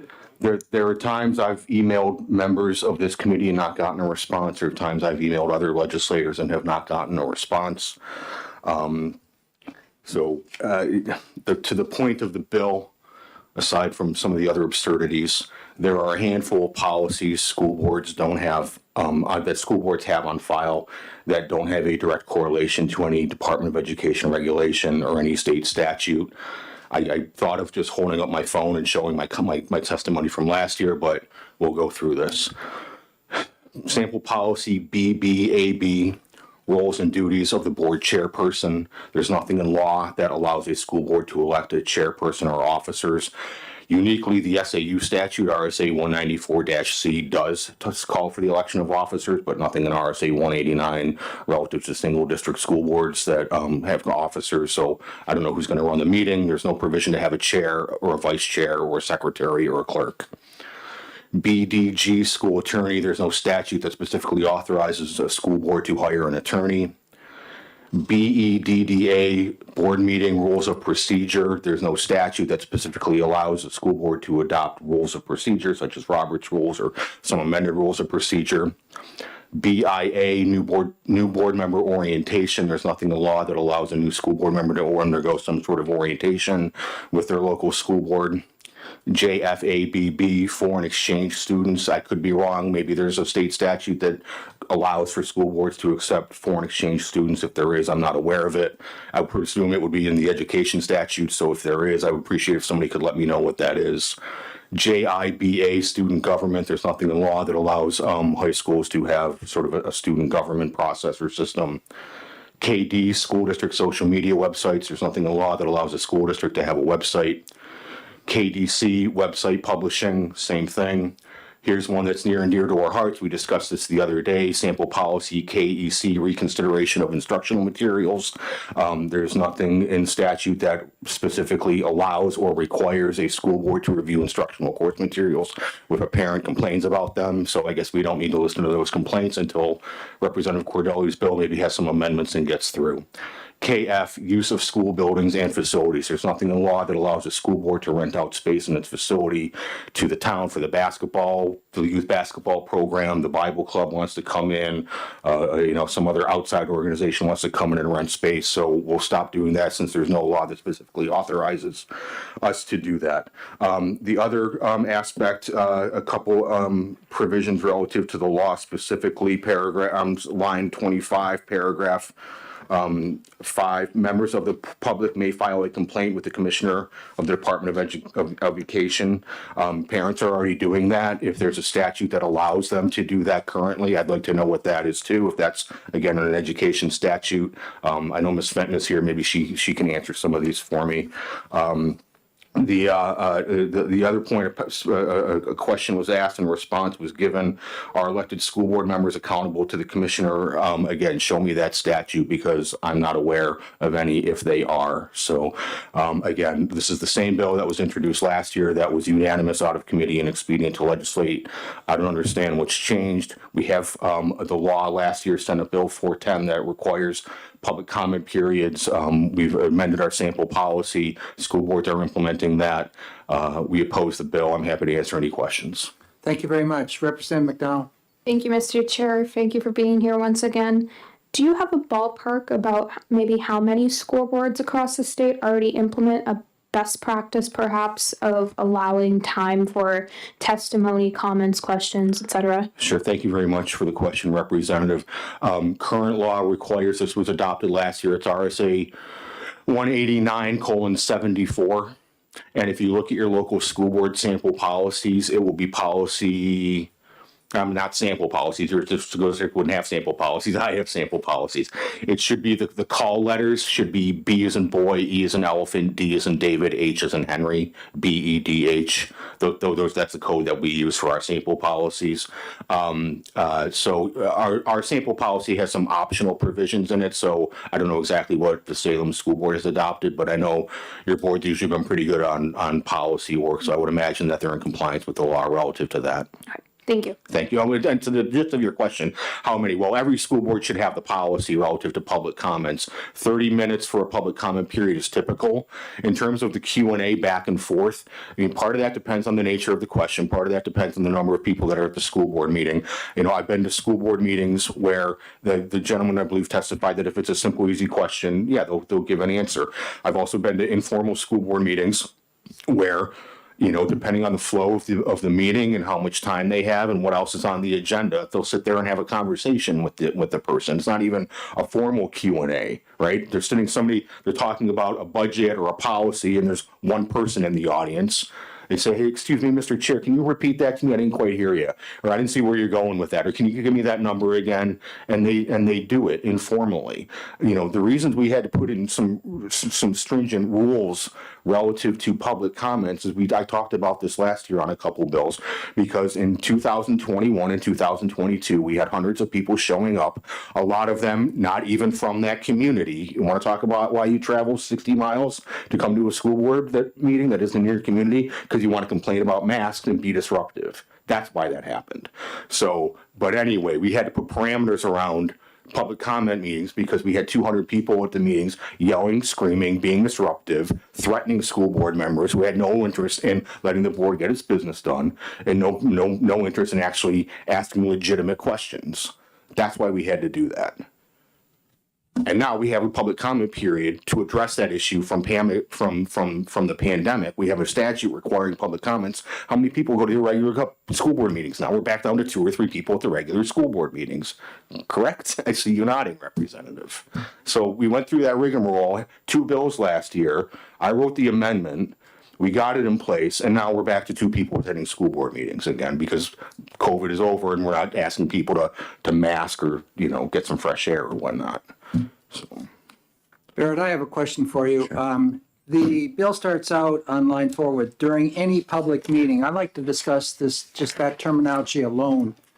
Having been on a school board, select board, city council, this right here, there's a number of meetings which we have are for training purpose of new personnel, or it can be a work session. Is it your understanding that by reading this, that if we have a special meeting set up for the purpose of training and bringing folks in to do the training of new school board members, that we would have to have this comment period? Thank you for the question, Mr. Chair. Yes, according to RSA 18974, even if the board is not working through its quote unquote regular business, you're onboarding new school board members, you're meeting with the teachers, or some school boards will have what they call a budget workshop, where it's not a regular board meeting, but tonight they're only spending 2 or 3 hours working on the budget. Whether you call it a workshop, whether you call it an informal meeting, it's a meeting under the right to know law. And so the language of 18974, the school board public comment period bill, school board shall provide the opportunity for public to comment on school district matters at a meeting of the school board held under RSA 91A2. So it's still a meeting under the school board. Even if you're just having your budget hearing tonight, we're only working on the budget. It's still a public meeting under RSA 91A2, and you do have to allow for and provide public comment. I understand the, you know, public rights, right to know and be there.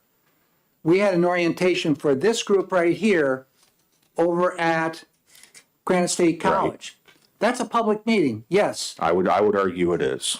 Yes. Well, I would. It was in the calendar. It was noticed in the calendar, if I'm not mistaken. However, that is for DOE to present to us. No action was taken by this committee. Is it necessary then that we, acknowledge all these different questions at that meeting, which has a whole different purpose? Right.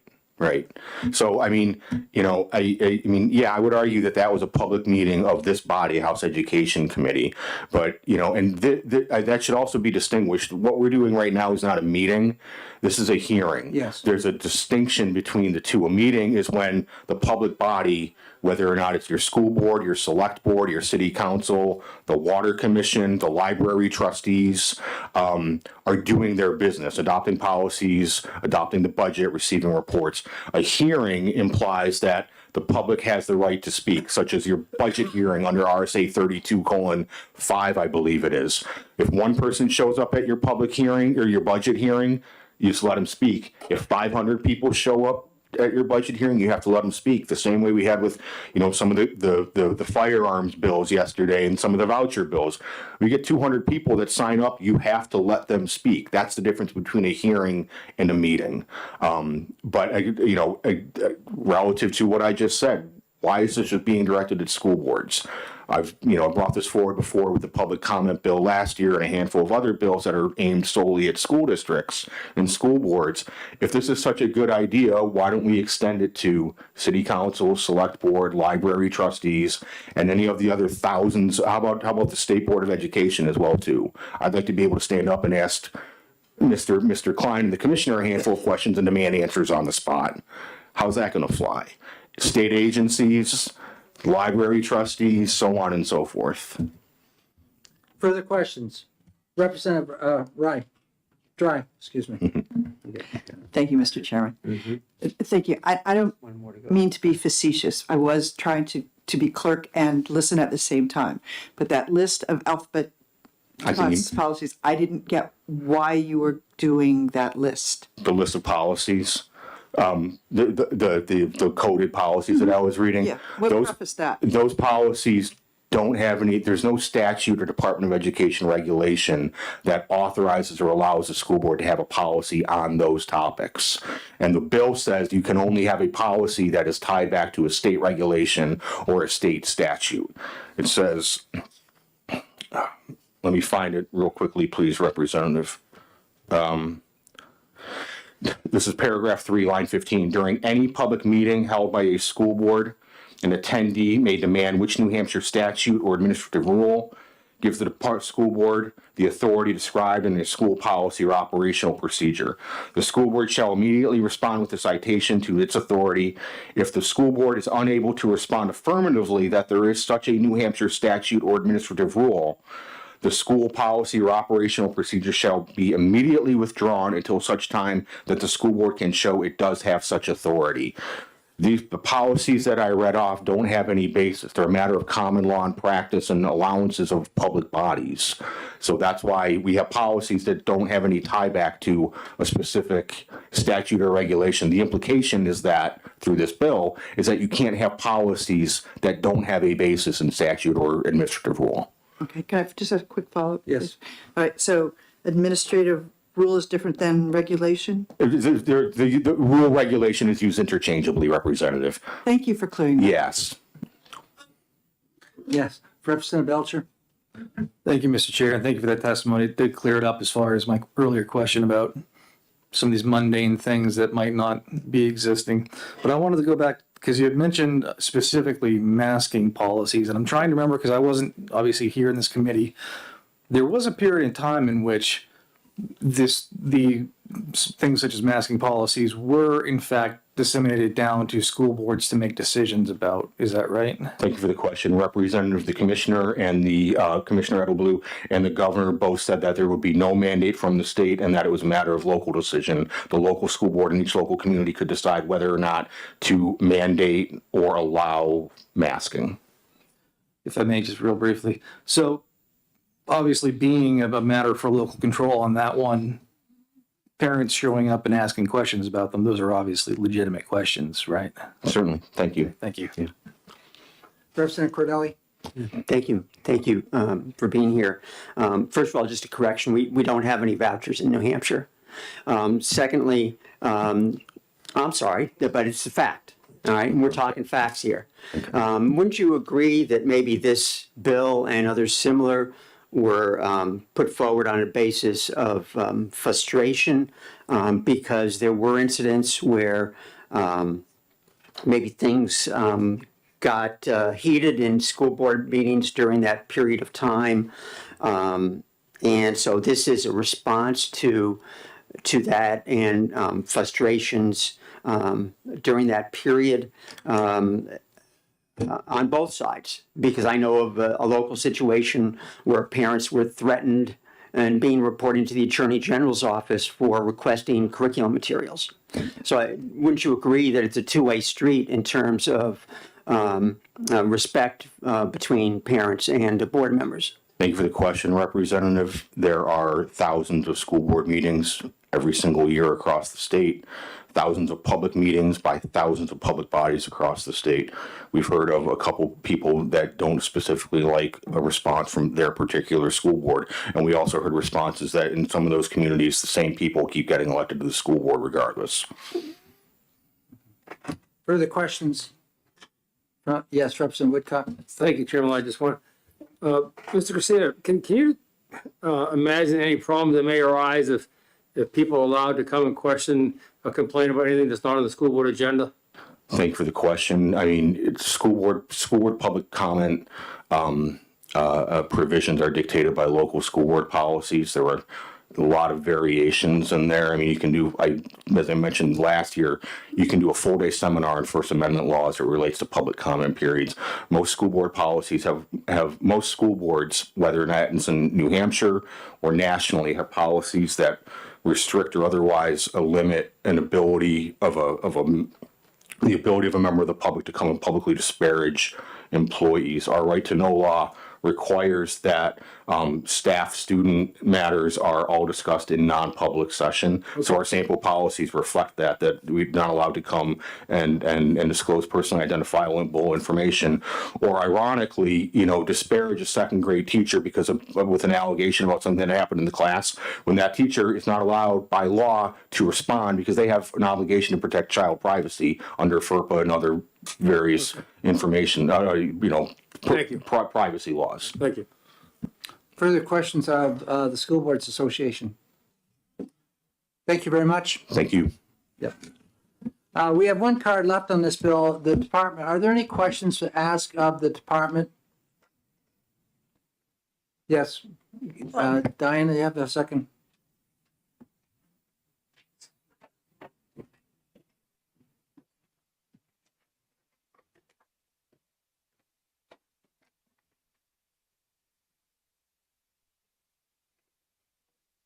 May I? Yeah, oh, yes, go ahead. So I still have the question about line 25 of the public may file a complaint to the commissioner of the Department of Education about the school board, because I just don't think that locally elected school board members are answerable to the Commissioner of Education, are they? For the record, Diana Fenton with the department, and you are correct. Thank you. That is one of the technical issues the department has a concern about on this bill. The department does not have any oversight over school board officials. They are elected officials.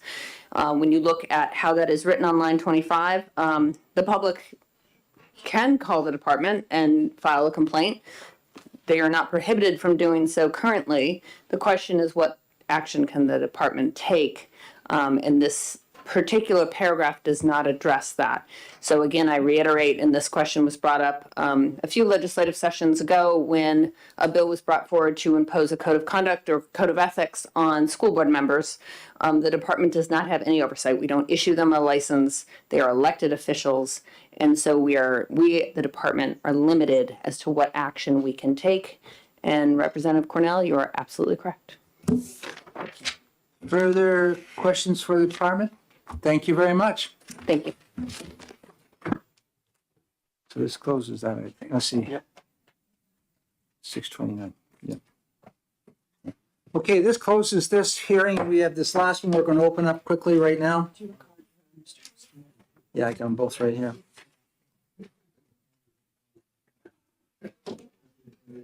$6.29.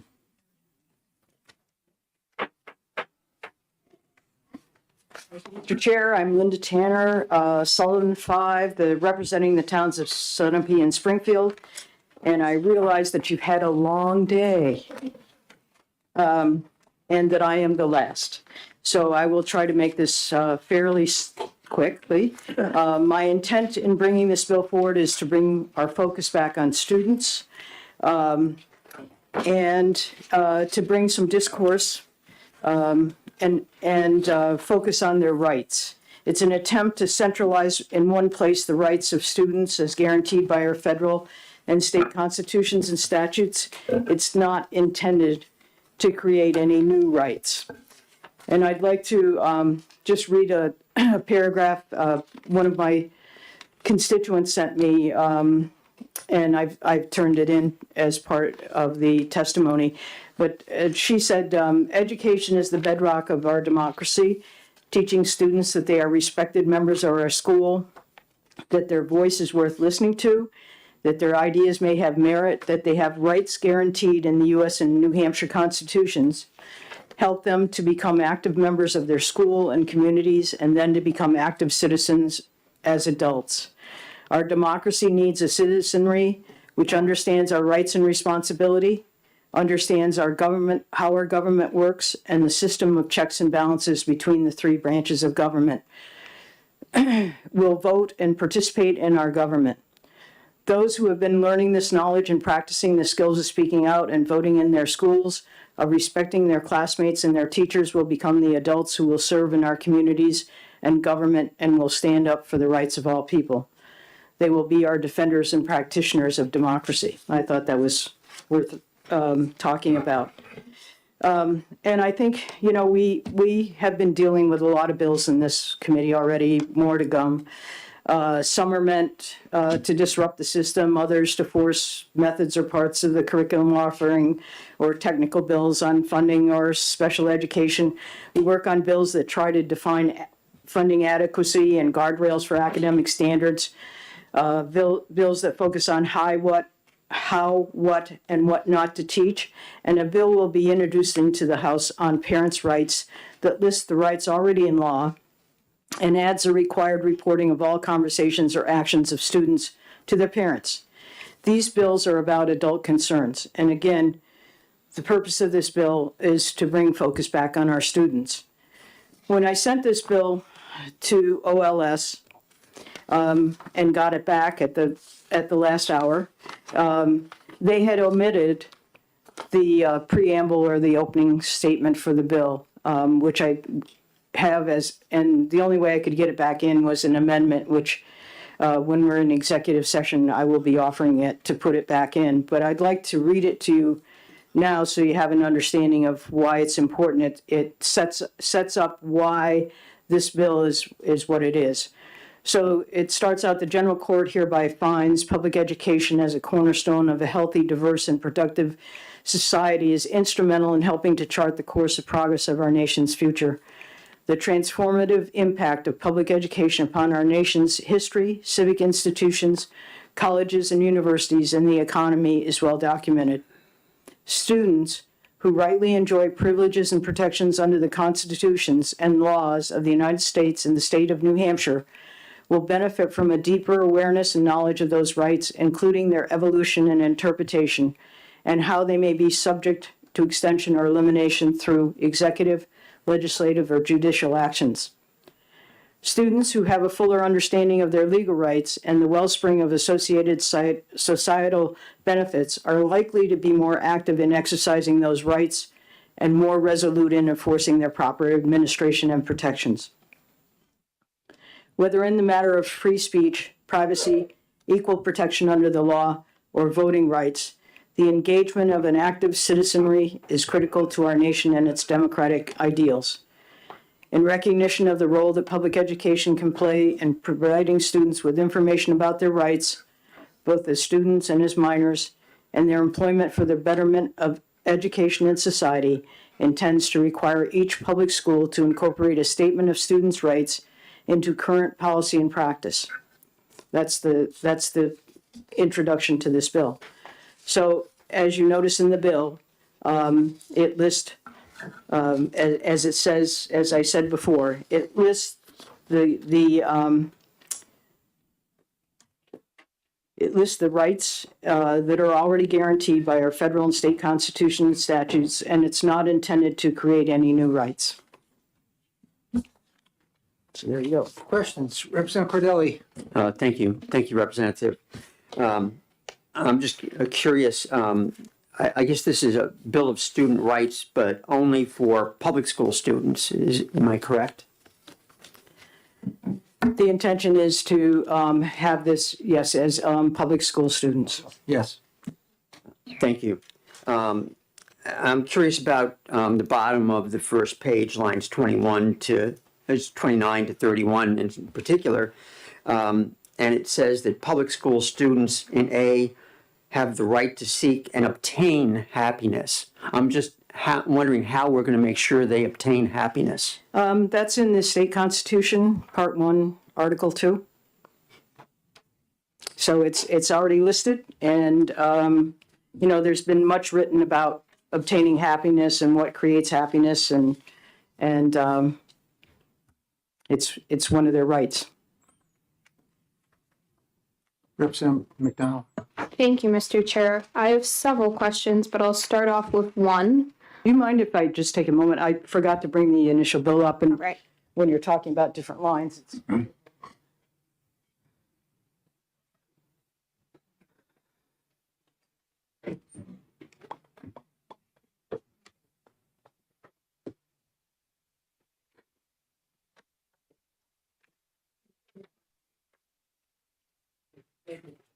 Sorry about that. Shuffling a few papers today. Okay, I'm ready. Okay, so I guess the first question, I'll see if afterwards if I could ask another. The first thing you mentioned that your intent is to bring the focus back on students. Yes. But nowhere in your introduction did you include anything from students in terms of testimony. So I'd like to know, what was your method of contacting students to ask for their input on this? And how was that done? This was a bill that what we did was compile, just going through the New Hampshire Constitution, U.S. Constitution, and figuring out what rights they had there and in the statutes. It was not particularly to ask, as I said, it's not anything to create new. So it wasn't to ask students what they think their rights are or to get their input. It was more to enumerate them. So you did not contact any students about a student bill of rights, is that Right, correct? right. Okay, thank you. You have another question, or are you? Related, if that's all right. Well, you said you had a couple questions, might as well. Yeah, you might as well. Get 'em out. You did mention that a lot of this has to do with the United States Constitution. I have that in front of me, and also the New Hampshire State Constitution. I'm looking specifically at lines 14 through 20 on the first page, and you noted different sections that are in the First Amendment, Fourth Amendment, 14th Amendment. I'm curious why you picked these to include, because there are 27 amendments in the U.S. Constitution. So I'm curious why specifically these listed. If this is not to create new rights, why are you drawing attention to just certain rights and not others? I think it was pointing out the rights that we felt students would be more subjected to and should learn about them. That they were run into, for example, the freedom of speech and publication. I know that there's been in the past a lot of issues around student publications, student newsletters, and what's allowed, what's not, and what rights they have, and also about their protests. There were a lot of students that protested about climate change and how that, how that worked out through the system. Okay, thank you. Can I have one final question? Yes, you may. Yes, so I'd like to draw our attention back to line 31 on the first page. As Representative Cordelli noted, it said the right to seek and obtain happiness. I believe that might be misquoted. I know at least in the federal constitution, it's the pursuit of happiness, because it's impossible for anyone to guarantee happiness to another individual. So could you just remind us what you said a moment ago, where in the New Hampshire Constitution it says obtain happiness, so I can just check it on my own? Part 1, Article 2. All right, thank you. And that'll be it for me. Further question, Representative Belcher. Thank you, Mr. Chair. I won't lie, I could have a lot of questions, but I'm gonna try to keep this focused and narrow. So if I could direct our attention to the second page, starting here with line, where are we at? Line 4, it says the right to absolute freedom of conscience in all matters of religious sentiment, belief, and worship. So my concern here is if, for instance, if a 10-year-old has absolute freedom of conscience, does that mean his parents can't help make him go to church on Sunday? I think that's that's taking that sentence totally and making it irrelevant to the question. I don't see that that's something to respond to at this point. Well, if I may, I'll continue on that same line on another line. If we go down just a few lines here to, let's see, line 11, the right to countenance and inculcation of the principles of humanity and general benevolence. That seems less of a student right than a state power to inculcate in a student ideological values. So taken together, is that not actually taking those two items together, is that not shifting the responsibility and right of a parent to direct the religious faith and values upbringing of their children to the government, to the state? You know, none of this is trying to supersede parental rights. As I said in the beginning, it's a way to focus on students and give them rights out of our Constitution and the U.S. Constitution. Benevolence, as a definition, means communication that conveys a sense of compassion or commiseration emanating from humane impulses. So benevolence means empathy, and we hope that that's one thing that students will have or be able to show empathy. And if I may, just one more quick one. I noticed, again, that this goes to a question Rep. McDonald asked, that the manner of selecting certain rights but leaving others out. I didn't notice any references to the rights to obtaining, seeking, or enjoying property, nor to enjoying or defending life or liberty. Is there a reason that those were not included? I believe, well, certainly you can check that out with lawyers or other law services, but I believe that wouldn't be applicable to a lot of students because of age. Thank you. I got a question for you right here. I guess I'm questioning why we're even seeing this bill or why this bill is needed. These are students who are residents of our country. They have the same rights to the constitutions of the United States and the state of New Hampshire as adults do. So why are we trying to pick and choose some of these rights and throw in here when they already have these rights by way of the Constitution and both constitutions? To bring the focus back on students, we have, as I said, last year and this year, we're hearing a parental bill of rights that enumerates the rights that are in this Constitution and also in statutes and adds a few. And this one simply says that students have rights as well.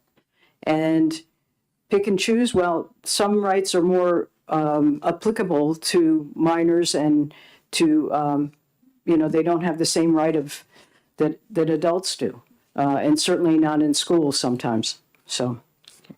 Further questions? Yes. Oh, no. Go ahead. What's the fiscal note for? The fiscal note? I don't know. They didn't put one. Yeah, that's what they said. They couldn't supply. Couldn't determine it. I had no idea what they thought, unless it was the part about that schools needed to post it. That was one of the parts, but that was in the part they cut out. When OLS did it, they cut out that part, but in the opening statement, it has about that the schools should display it. And I think that's probably where it came from. Further questions? Yes. Forgive me if you said this already and I missed it, but are there any other states that have enacted a student bill of rights? I think there are a couple. I was reading NCLS, and they were talking about some states that actually had started this project to try to enumerate the bill, the student rights in their states. Okay, thank you. Representative Cordelli? Thank you. Thank you. I just wanted to go back. If these are all existing rights per the U.S. or New Hampshire Constitution, I'm still not sure why it's limited to just public school students. Don't non-public school students and homeschool students have these same rights as well? Well, I think just like the parental bill of rights only affect public schools and public school students and parents, I certainly, these rights are in the Constitution, both U.S. and New Hampshire constitutions, and certainly apply. Like I said, the purpose of this was not to add any new ones, but simply to enumerate the ones that exist. Further discussion? Thank you.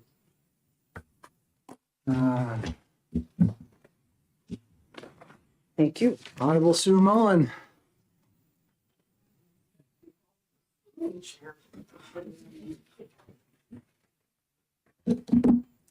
Let me see, I'm gonna hand this to Representative Dry, if you're okay with that. Yes. Testimony for you. You're welcome.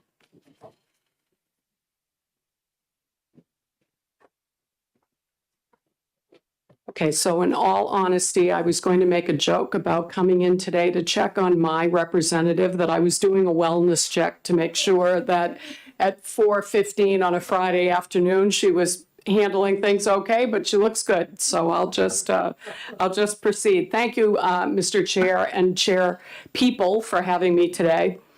I have often heard members of House Education reference the fact that somebody needs to continuously advocate for the kids when we consider changes to New Hampshire law, be that additions or deletions.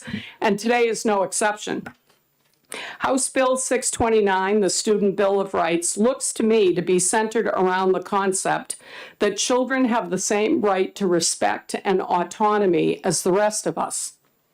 It reminds us that both the federal and state constitutions, as well as the corresponding statutes, seek to defend an individual's rights to formulate and act upon their thoughts and beliefs without fear of reprisal. It protects the vulnerable and reaffirms public schools as a cornerstone of the foundation upon which Live Free or Die proudly stands. Again, HB 629 appears to me to be the offspring of principles that have stood the test of time. All people have the right to pursue happiness. Yes, Representative, I did say pursue. The essential freedoms of speech, petition, the press, peaceful assembly, privacy, conscience, and representation are to be cherished. Modeling benevolence is a worthy and shared duty that speaks to the best in us. We are all created equally and deserve to exercise our commitment towards being contributing members of our communities without judgment. HB 629 points out that the fact that these rights extend to minors as well as to adults. It does not attempt to create an exhaustive list of rights, but rather appears to frame some of the core principles that such a list might be based upon. Advocating for student rights requires an understanding of the importance of relationships. It highlights trust and the necessity for authentic communication. Reading this bill, I was reminded of the countless times I was grateful for the opportunities my own children had to question, to learn, to evaluate and adopt their own standards and project their own values into the world as it is, even as we all struggled as parents of adolescents to get through it.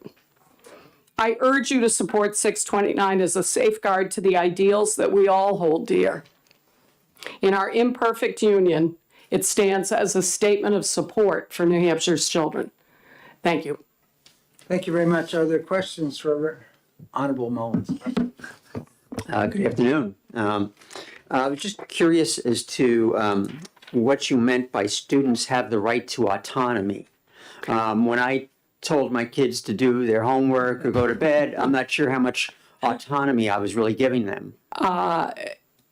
It's a companion thought, Representative to Cordelli, to you don't always have to say what you think. When I said autonomy, I did not mean independence in all decision making, but rather that kids have a right to have their own thoughts and feelings without judgment or reprisal. Representative McDonald. Thank you, Mr. Chair, and thank you for your testimony on this. In addition to Representative Cordelli's comment that some lines could be misconstrued by students who are children, such as the autonomy measure, would you agree that it might be better to teach students about their civic rights and their rights as people in this country, within this state, in maybe a civics class or civics instruction within school, that might be the better place for something like this? I'm sure you probably already know this because you've experienced it yourself, Representative, but that is already a requirement in New Hampshire that students must study civics. Yes, and would you think that that should be expanded? It's not required that it's a specific course as is. Do you think a course required maybe as a graduation requirement? You know, I would have to see the specifics of that before I commented on it, but I certainly believe that civics education ought to be embedded in everything that we do. Thank you. Further questions? Representative Belcher. Thank you, Mr. Chair, and thank you for your testimony. I just wanted to ask, are you aware generally that there's a litany of Supreme Court precedent on a number of items that are on here that would seem to directly go against a number of the items that are on here? If I was, they probably would not be in front of you right now. Okay. If I No. may, just to offer an example to get a specific on, for instance, the right to peaceably assemble. The Supreme Court has ruled that children do not essentially have a right to peaceably assemble outdoors during chemistry. They have more limitations on them than adults do, and this has been repeatedly upheld. They don't have the right to publish anything they want through the school newspaper. Is that? Can I respond Yes, to the please. representative? Are you indicating to me that context impacts each of these?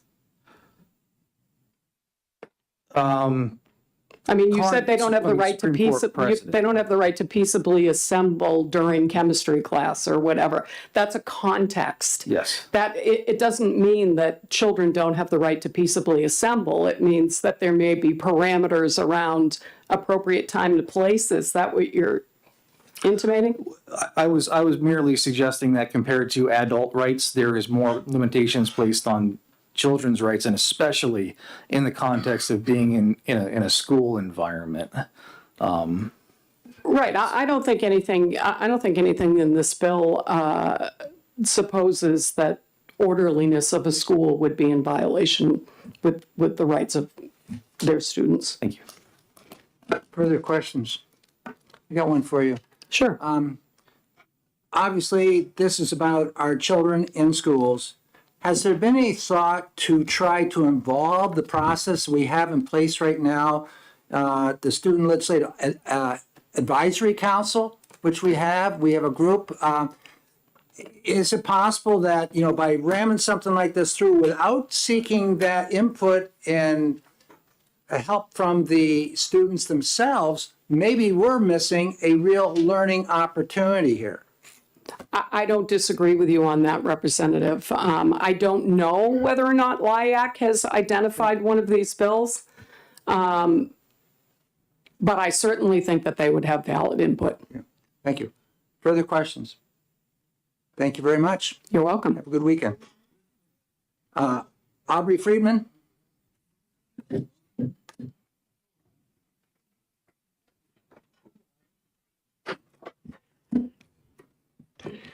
Mr. Chair, committee members, Aubrey Friedman, Bridgewater. Well, this is an odd one.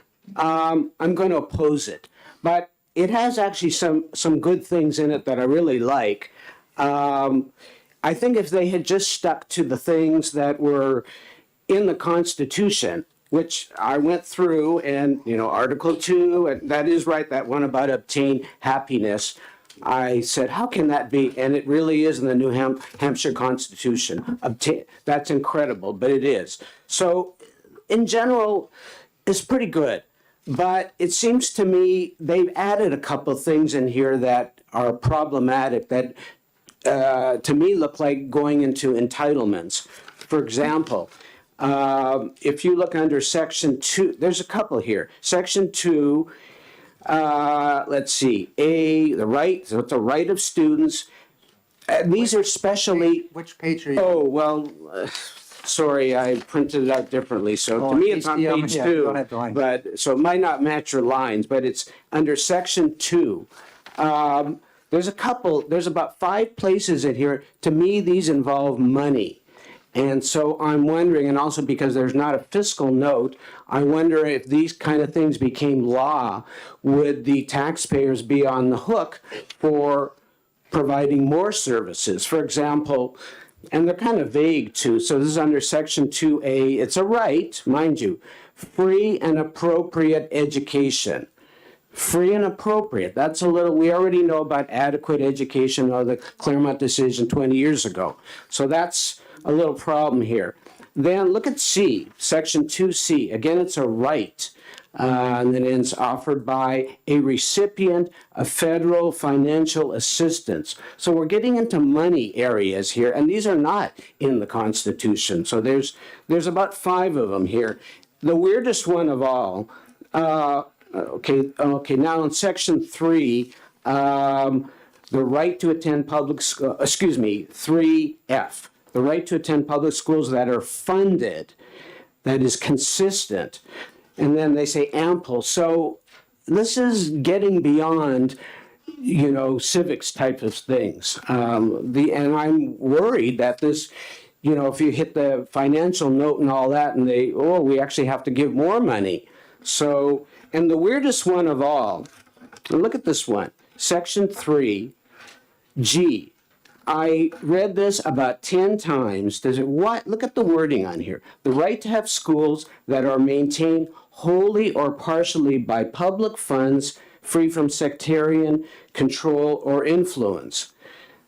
That the words maintained wholly or partially by public funds, that's disturbing. Why not just take out those words there and just say the right to have schools that are free from sectarian control or influence. In other words, to have schools, so there are schools that are not religious schools, to have the option. That's reasonable. Why would they put that in there? That's, to me, looks like infringing on maybe anybody that takes public funds, maybe an independent school or EFAs or who knows. That's weird.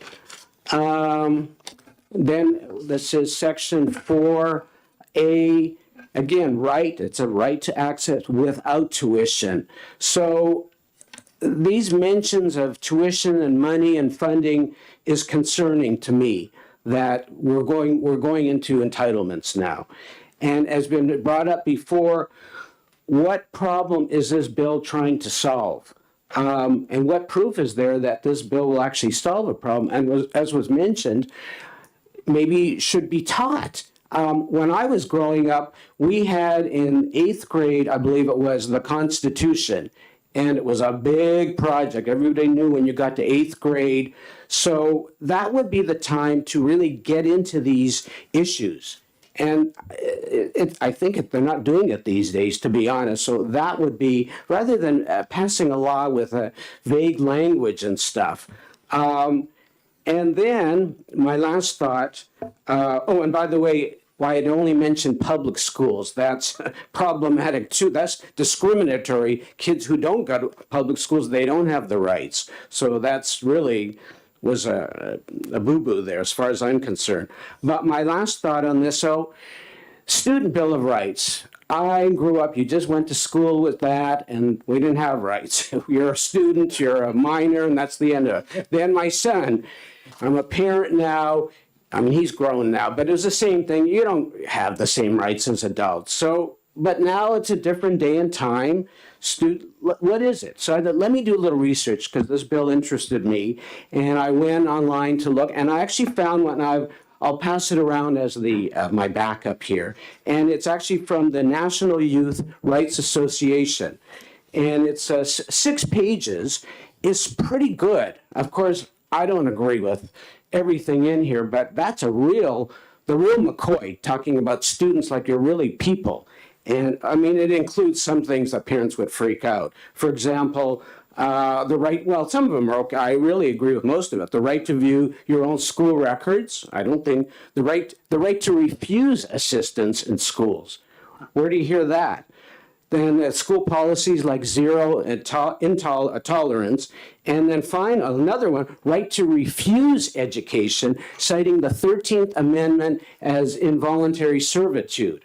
So that's quite There's quite a bit there. It's pretty good. I mean, there was one thing in here about like the budget, that they get to vote on the budget. No, you don't get to vote on the budget. If you're not paying for it, sorry, kids, you don't get to. But it's pretty good. So when it comes around, maybe you'll take, that is a real student. I mean, it's too much, but that's the kind of thing that's pretty good, would bring up a lot of discussion, and, you know, that'd be pretty good. But I really think this bill as it is not needed, and brings up some issues maybe with financing. I think we're spending like plenty of money on the schools, so I don't want to have to force any more. And I think that's it. Thank you. Thank you very much. Are there questions? Yes, Representative Belcher. Thank you, Mr. Chair. Thank you for your testimony. I appreciate that you brought up the money side of things, because that caught my eye a little bit too. And I wanted to ask you, if you were to look at Article 2 here, Section A, it says the right of students with identified disabilities to receive a free and appropriate education that addresses their individual needs. Do you see anything in there that would identify what disabilities or what schooling this is limited to? Is this, do you think this might include college, grad school?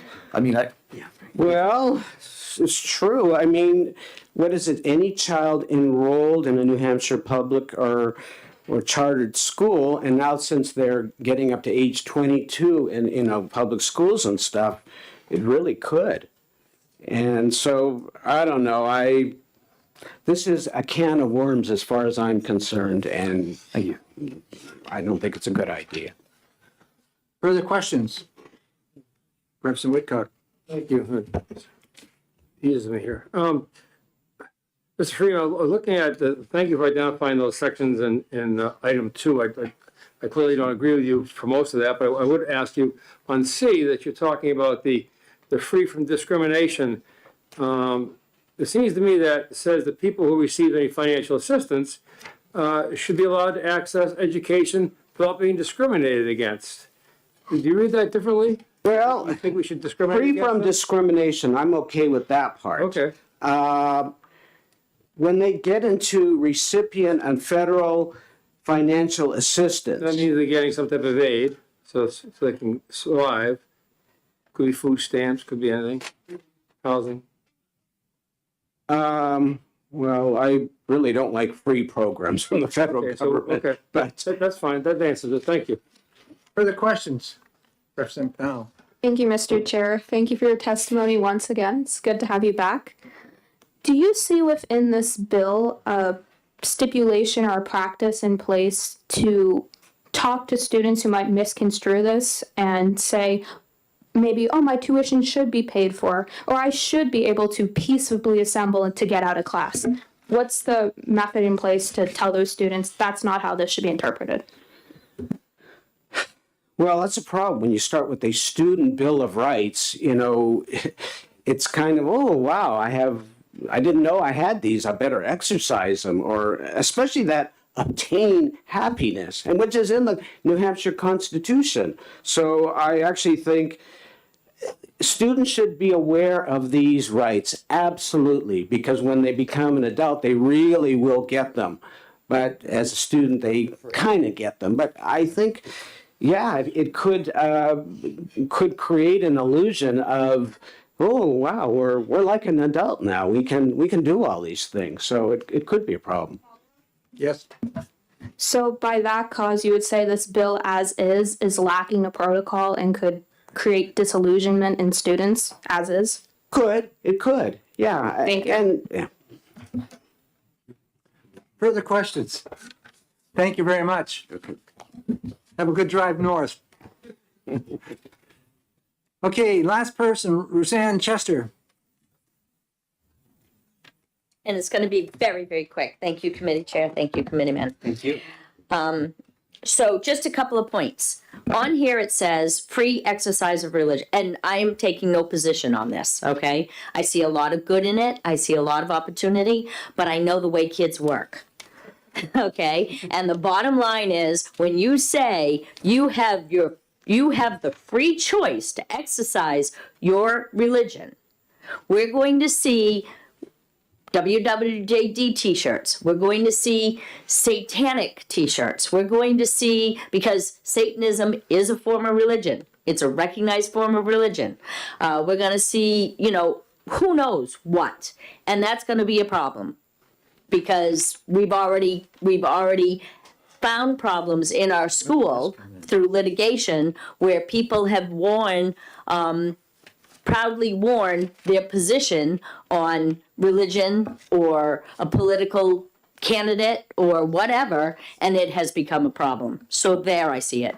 The other one I think is beautifully expressed in what a slippery slope this could be is freedom of speech. You're in a classroom and you decide that you don't like what's going on, or it's a test and everyone's supposed to be quiet. I'm exercising my freedom of speech. Doesn't matter whether it's appropriate or not. I'm exercising it. It says right here in my Bill of Rights.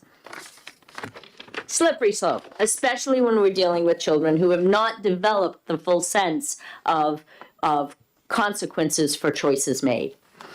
I chose to look up if we had any Bill of Rights for students here in our country. What I got is a quote: "No country in North America has yet to adopt a national student Bill of Rights." It's a good reason for that, most likely. Interestingly enough, I don't know if many, but I hope if this committee supports this bill, that they will be as quickly to support a parent's Bill of Rights. Because what I heard today in defense of this was exactly what I heard opposing last session for the parents' Bills of Rights. It's not needed. It's not necessary. It's all in here, or it's all in here. Well, it either is or it isn't. That's it. Thank you. Thank you very much. And I'll take any questions. Representative McDonald. Thank you once again. And thank you. You mentioned that you were in supportive of a parent's Bill of Rights as well, and I see these two things as standing in stark contrast to each other. But regardless of that, what other group or entity do you believe deserves a Bill of Rights? Is this just limitless and every group, every organization should get its own Bill of Rights?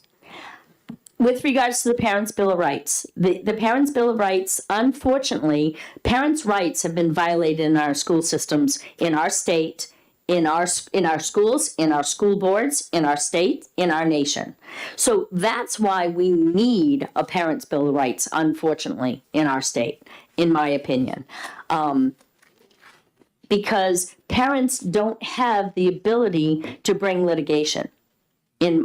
Yes, there's a process, but that process has a huge financial burden.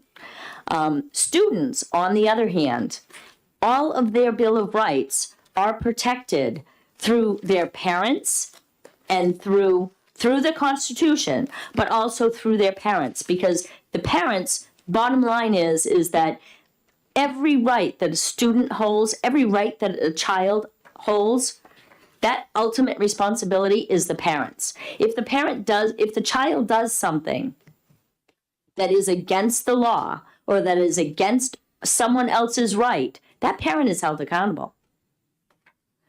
If the parent does something wrong, if the school does something wrong, is the school held accountable to the parent? Is the school held accountable to the child?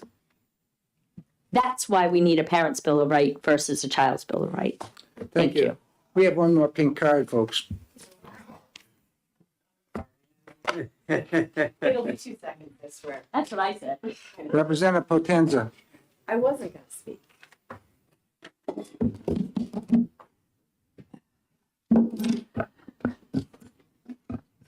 Representative Kelly Potenza again, Rochester's, Stratford District 19, Rochester 1 through 4 and 6. So of course I strongly oppose this bill for a number of different reasons that were already covered. But I'd just love to say this, because where were all of these people that put this bill in when the child that was from the Exeter Middle School wore a thin blue line flag shirt to school? No one said anything. No one was coming out. These parents have now had to take this on themselves, hiring an attorney and litigation and fees. It's ridiculous. They allow the American flag, they allow the rainbow flag, but a student wears a flag that looks like the American flag that has this thin blue line because his parent was in law enforcement, and he's literally taken out of the class and put in a room until his parents could come and change his shirt. So that's where we're at.